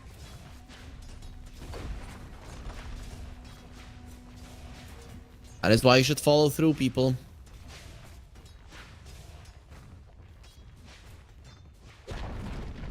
Dire's middle Tenacity. tower has They fallen. will get the mid lane tower down. Big deal. Once the Slaughter has his blink dagger. This is going to be a bit problematic. The key 2 components of his Aghanims are done. Point booster being delivered on the courier. Quite nice. He has the mystical spark of courage. Very nice for the Riki to have the extra mana regen. Quite important for a hero like that. He tends to struggle with mana sometimes, even though his spells are quite cheap. They are spammable. Dire are scanning. Wop. Gets the Dagon. Some people have been experimenting with the other facet. Moving on to the Slaughter. No Golem just yet. And again, shards off the mark. Alternate just can't get those in the right position. Sonic Wave. You're doing a decent amount of damage there. Not too much. They will be leaving the poor Tusk to die. And of course, with the Corrosive Haze, he's an easy target to bring down. Dire's bottom tower is under attack.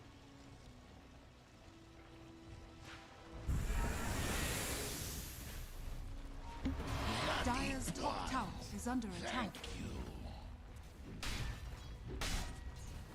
Crit. Dire's structures are fortified. On the tower. The Mickey is still here. Pango has his ulti. Seems to be rotating. TP from the Tusk. They want to defend it against Serpent Wards. Not the easiest thing. Snowball forward. Golem being dropped as well. But an Ice Path and the Macro Fire. Amazing. Stoikov still staying in it. Fuel Breath as well. Keeping them at bay. Gazyava almost dead. He just dies. And this is what I was talking about. Next to those Serpent Wards, it's too dangerous to fight. Foul play. Allowing Shadow Shaman to survive a bit longer. Maybe give a chance to go for a chase even further. Both of these guys losing his armor and Retsu is rotating. They want to go in. They know that Y5, they're missing TPs on some of their heroes. Retsu, who's it's going to be. Looking towards the Pango. Is that minus armor going to be enough for the PA to get the kill? Doesn't look like it. Goes in and it will be in the end. No. Pango survives. No, he doesn't. Loikov says it's not going to be allowed. Still having the vision from the Slaughter Corrosive Haze. They get the kill and that does isolate Dominic. Only 1 point in Bristleback. This Vanguard isn't really going to help you. Ice Path being used and goodbye, my friend. It is going to be the Scream of Pain that gets a double kill for Stoikov, and with the tower falling, that's a 5k gold lead. Once again, zero tenacity every single time. This early game of theirs is flawless. It is insane how well they played this early. Later on, obviously, there's some problems that they cannot capitalize on the sleep, but they have They have practiced and practiced this early game a lot. Because Yava, poor Ricky, twice in a row, and I don't think that alternate is gonna be getting out of this one alive. Yep, he will in the end. That smoke screen covering for him. No extra stun. Slaughter couldn't get close. Still, 2 towers dead. They're super far ahead, and the PA will have her Battle Fury in 300 gold, so basically already has it. Plus, the Ricky is struggling to get an Aghanim Scepter. He was close to both the Quap and the PA, not any longer. The difference is huge at this point. Dire's bottom tower is under attack.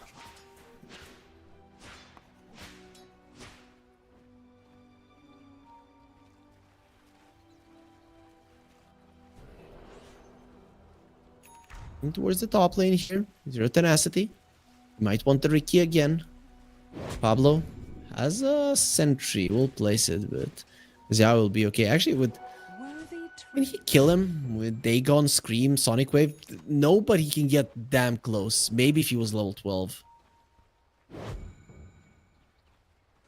Sometimes you can just surprise a hero and bring him down. 100-0.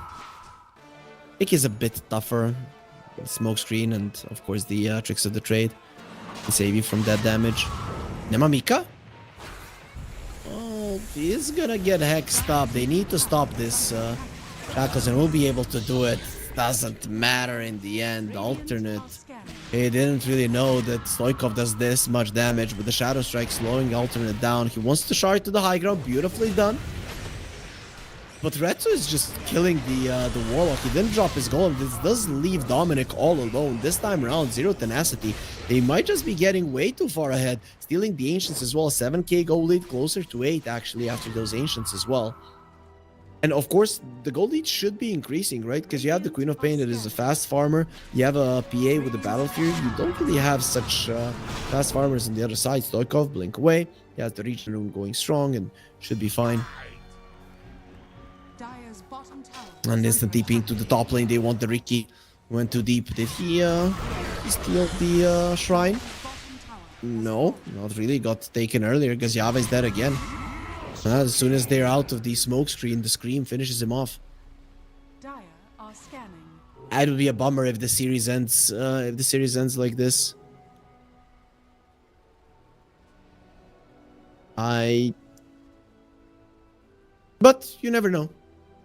Also with the shard, LeBron has the shard. Oh boy, man, they are so insanely farmed on zero tenacity and so ahead. But I guess they were all three of the games. I mean, this being the third one, and still they struggled a bit to close it out.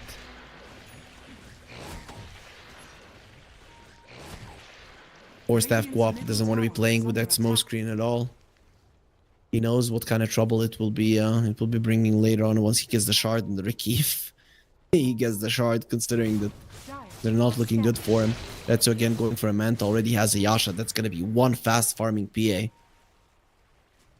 Starts doubling up these scores of Y5. What are they going to be hoping for? Well, as the Orb of Destruction on the PA. Better. Mamika has been found. Sonic Wave is available. Not an easiest target to hit, but he will get the connection either way. And Mamika has been targeted there with the Crossy Haze dagger flying, and as soon as he stops, it will be connecting on him. Retsu gets a double kill. He finished off the task by himself earlier. Instantly back to farming. Y5, they're back to farming as well. They have their Aghanim Scepter on the Ricky. Now the question is this just a farming tool or a fighting tool? I'm not sure. I just haven't seen a carry Ricky. Don't know what to expect. Does farm really fast. I mean, I just saw him take out a camp of Croakers pretty quickly. So I guess that's quite nice.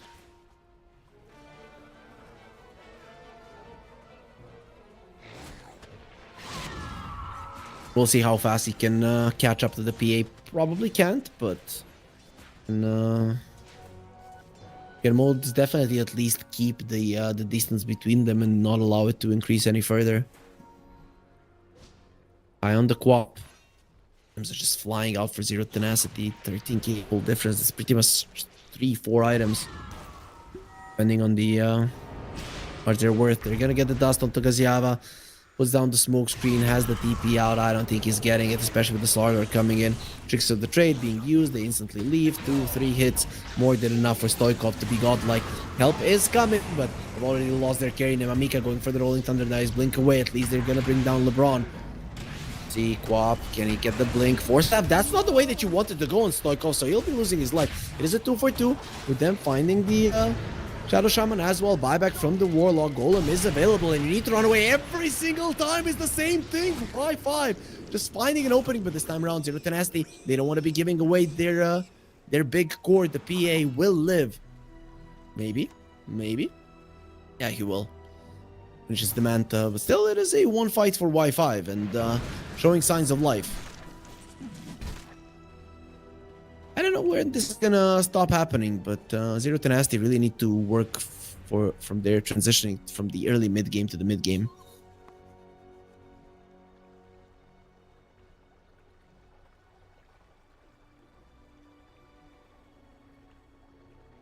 LeBron going for a 4-staff himself. I still feel that the co-op could have lived there if he used the 4-staff a bit better. It happens, mistakes happen.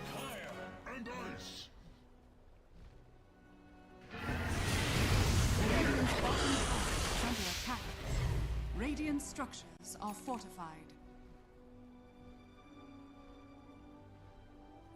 Roshan has fallen into the They get themselves a Roche. Power of the Slardar coming in handy once again. Gonna be the Aegis on Retsu. Radiant's bottom tower is under attack. His Manta is done. Next item will be a Satanic, but of course it is level 18 of the PA that you're generally afraid of. If you're Y5, that is when he really starts to pack a punch. Dire's top tower. Dominic is getting a Senge. He already has a Halberd. Feels weird to see those two items separate. Dire's middle tower is under attack. Dire's structures Yaba are fortified. going for the Asha, so it is full on carry build, classic one without the diffusal on the Riki. Interesting. I want to see if he's going to be getting it later on. The Golem is available. Y5 didn't use it in the previous fight. Nefrit has the blink away. Gaziava might just scout him, but they're trying to find Pablo and he gets himself away. Shards. Not really going to be doing them any favors there with the 4-staff. LeBron onto the high ground. He goes. Macro Power being used. Nemamika has to go for the other side. We still have this Aegis. And the pretty strong PA Manta being used. Trying to find somebody. Next hit will be a crit. Sonic Wave onto the two of them. Golem as well. Retsu will be losing his first life. Gaziava follows immediately. Snowball forward. Looking towards the Quaps. Stoikov to the side he goes. But he might still tick out this Shadow Word. And he will. Can they deal with Retsu now for the second time? Doesn't look like it. Attacks too fast, too strong. Somehow, Pablo, who it all started on, is still alive. And that's a buyback from the Tusker. It is a 4-for-2 fight. 4-for-3 if you count the Aegis, but it really doesn't give you any gold. And Y5, they're starving for money in this game, really.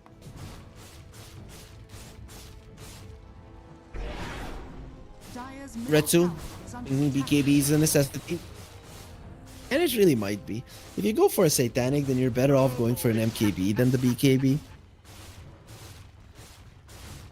I don't know if you want that. You generally want to get the BKB, win the next fight. I mean, it was obvious that he can die once all of the armor is taken away.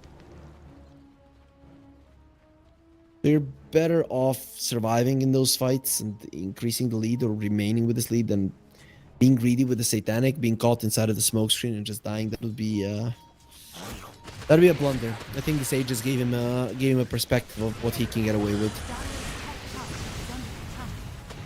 And the answer is not a lot. It's Liquid Frost. Power of the Jakiro.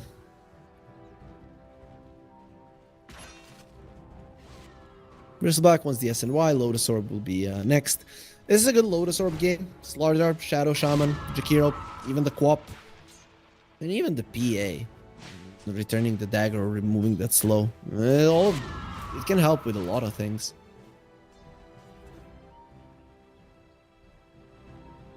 LeBron has a Ghost Scepter. This is amazing versus the Riki. I'm gonna assume that after his Yasha, he's gonna start thinking about Nullifiers. He does want the full Manta, but after that, it's probably gonna be a Nullifier attempt from the Riki. Of course, it doesn't have to mean that he's gonna get that way, but if we do remember how games 1 and 2 went,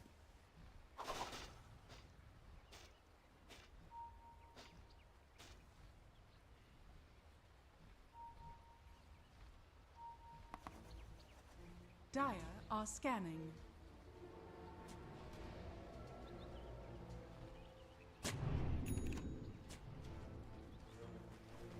Kaya on the Quap. Tenacity. You're going for a smoke right now. I want to solidify this lead. There's nobody punishing the Jakiro around the mid laner. It's normal because they still have a mid lane tower on the side of Zero Tenacity. It's very hard for Y5 to do anything. All of their spells. Items of the Pango just yet. He needs a bit more time. Finish off his components. Moving forward, snowball save. Ice Path is still there. Retsu pops the BKB. Only BKB in place. Uppercut punch. They do lose the Tusk. He doesn't have a buyback. Crits onto Dominic, and he's dead as well. The backline's Nemamika can't do anything through the Ghost Scepter. He's just gonna be in trouble as well as Famous. Nemamika doing his best to escape, but he will not move an inch. Retsu doing damage. LeBron getting the kill, and really they did get burninated. A soldier's fortune. Dire's middle tower is under attack. Now, onto the tower they go. And that's gonna be a tier 2 gone. You might even knock on the high ground a bit just to force out a glyph. Why wouldn't you? Retsu can tank that for his team, no problem. Even putting down the Serpent Wards. The glyph doesn't kill all the Serpent Wards. This could be a tier 3 despite it, all of it. Glyph onto the wave doesn't last for that long really, but the wave will still survive either way. Got a full lane of Rax that they're gunning for. Serpent Wards, and they're gonna go for the melee Rax, range Rax. They're not sure at the moment, but why not both, it seems. Range Rax gone, melee will follow, and Zero Tenacity this game. A lot better performance. 22k gold lead, lane Rax already. And only 25 minutes in. They roughly know where the Riki is, and the Slaughter is already hunting. He gets a connection with this Crush within the Shard. He can still find him even if he doesn't know exactly where he is. Of course, had to be like hunting in the dark, I guess. Now the gem has been bought on Zero Tenacity, so no more Y5 going for a smoke. This might be even a last cross smoke. There is a BKB in the PA and no golems, so they might be forcing the issue, hoping that they can make something happen on the Tormentor when their enemies are low. But with the Corrosive Haze, you don't really get that low for killing the Tormentor. Ice Path, protect Pablo, already used the Ghost Scepter, goodbye Warlock, didn't have to be the ulti anyways. Now the Ghost Scepter of the Jakiro keeping alive, Sonic Wave is to create a little bit of space, and with the Rolling Thunder, they don't even find him. Ice Path to annoy the Riki even further, doesn't have a Force Out, doesn't have the Ghost Scepter, and he will die. The buyback from the Shadow Shaman, if he wants to rejoin Dagon, make sure that Dominic is dead as well, and this will leave the the Riki all alone. Pango goes to the side, escapes. Y5. They do seem helpless. Finally, Zero Tenacity do good in their transition from the early mid game to the mid game. There was a mistake in that one fight, but really not as big of a swing like we got to see in games 1 and 2.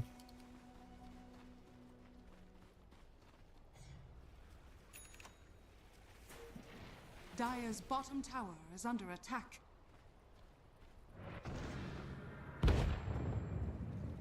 Serpent Wards dropped. Last outer tower will be taken away, no problem.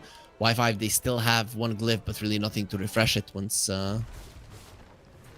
they use it. So you need to be smart with this one. Riki has a Manta Nullifier next on the menu. Wants the Disperser as well. If he would get towards the Nullifier and the Disperser, sure, but I just don't see that happening in this game. He already has the Basher. Just every fight happens and he gets a new item. He's also level 20. He went for the Phantom Strike cast range. I can get it in this game. You don't really care about killing them fast. They're gonna die fast anyways. You just care about having the mobility to always join in on the fight. Warlock found. Manages to protect himself. Still gonna be an easy pick-off. Nice shards from alternate. He kind of revealed his positions.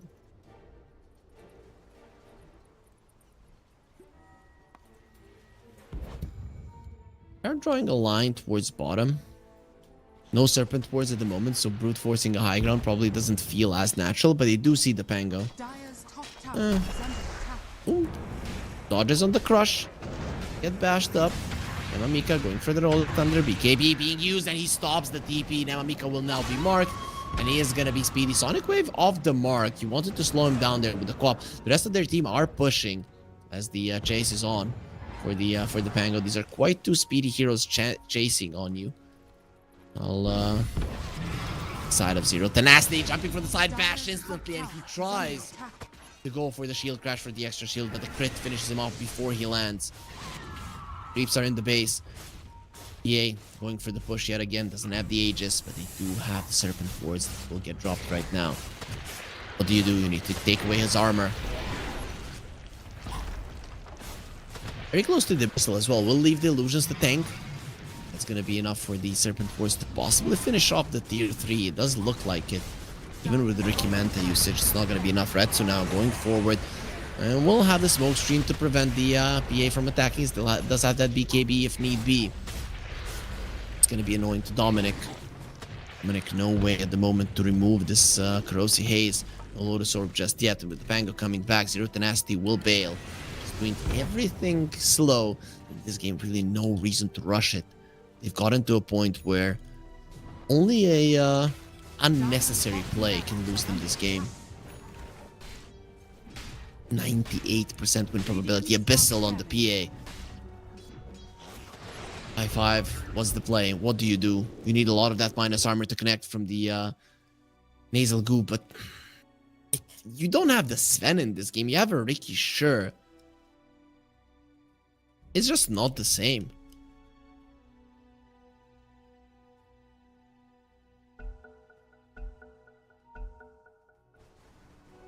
Worthy tribute. We'll continue. He is delivering a no idea what he was delivering. Whatever it was, it's not gonna help you in this situation. Second he's marked, it's over for him. Ricky dead for 60. Now they will go for the push.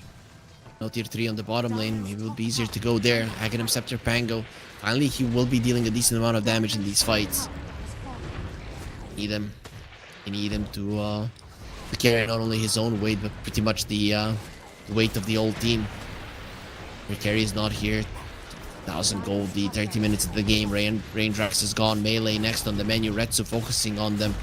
He does have a lot of his armor reduced. Is in minus territory, but does he really care? Has the Manta and the BKB to remove the nasal coup if need be.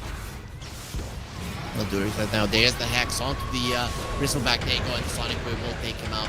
It just looks way too easy. Rolling Thunder, Nemamika is doing a decent amount of damage. Nothing too significant. Even the Fatal Bonds connecting onto multiple heroes. It's just not enough. Not enough heroes alive. And not enough items, really, to be able to fight. Versus Zero Tenacity. Drums being used. Dire's bottom barracks are under You want to end this. Dire's bottom This right now. Serpent Wards being placed. Glyph is available. Wi-Fi will be using it.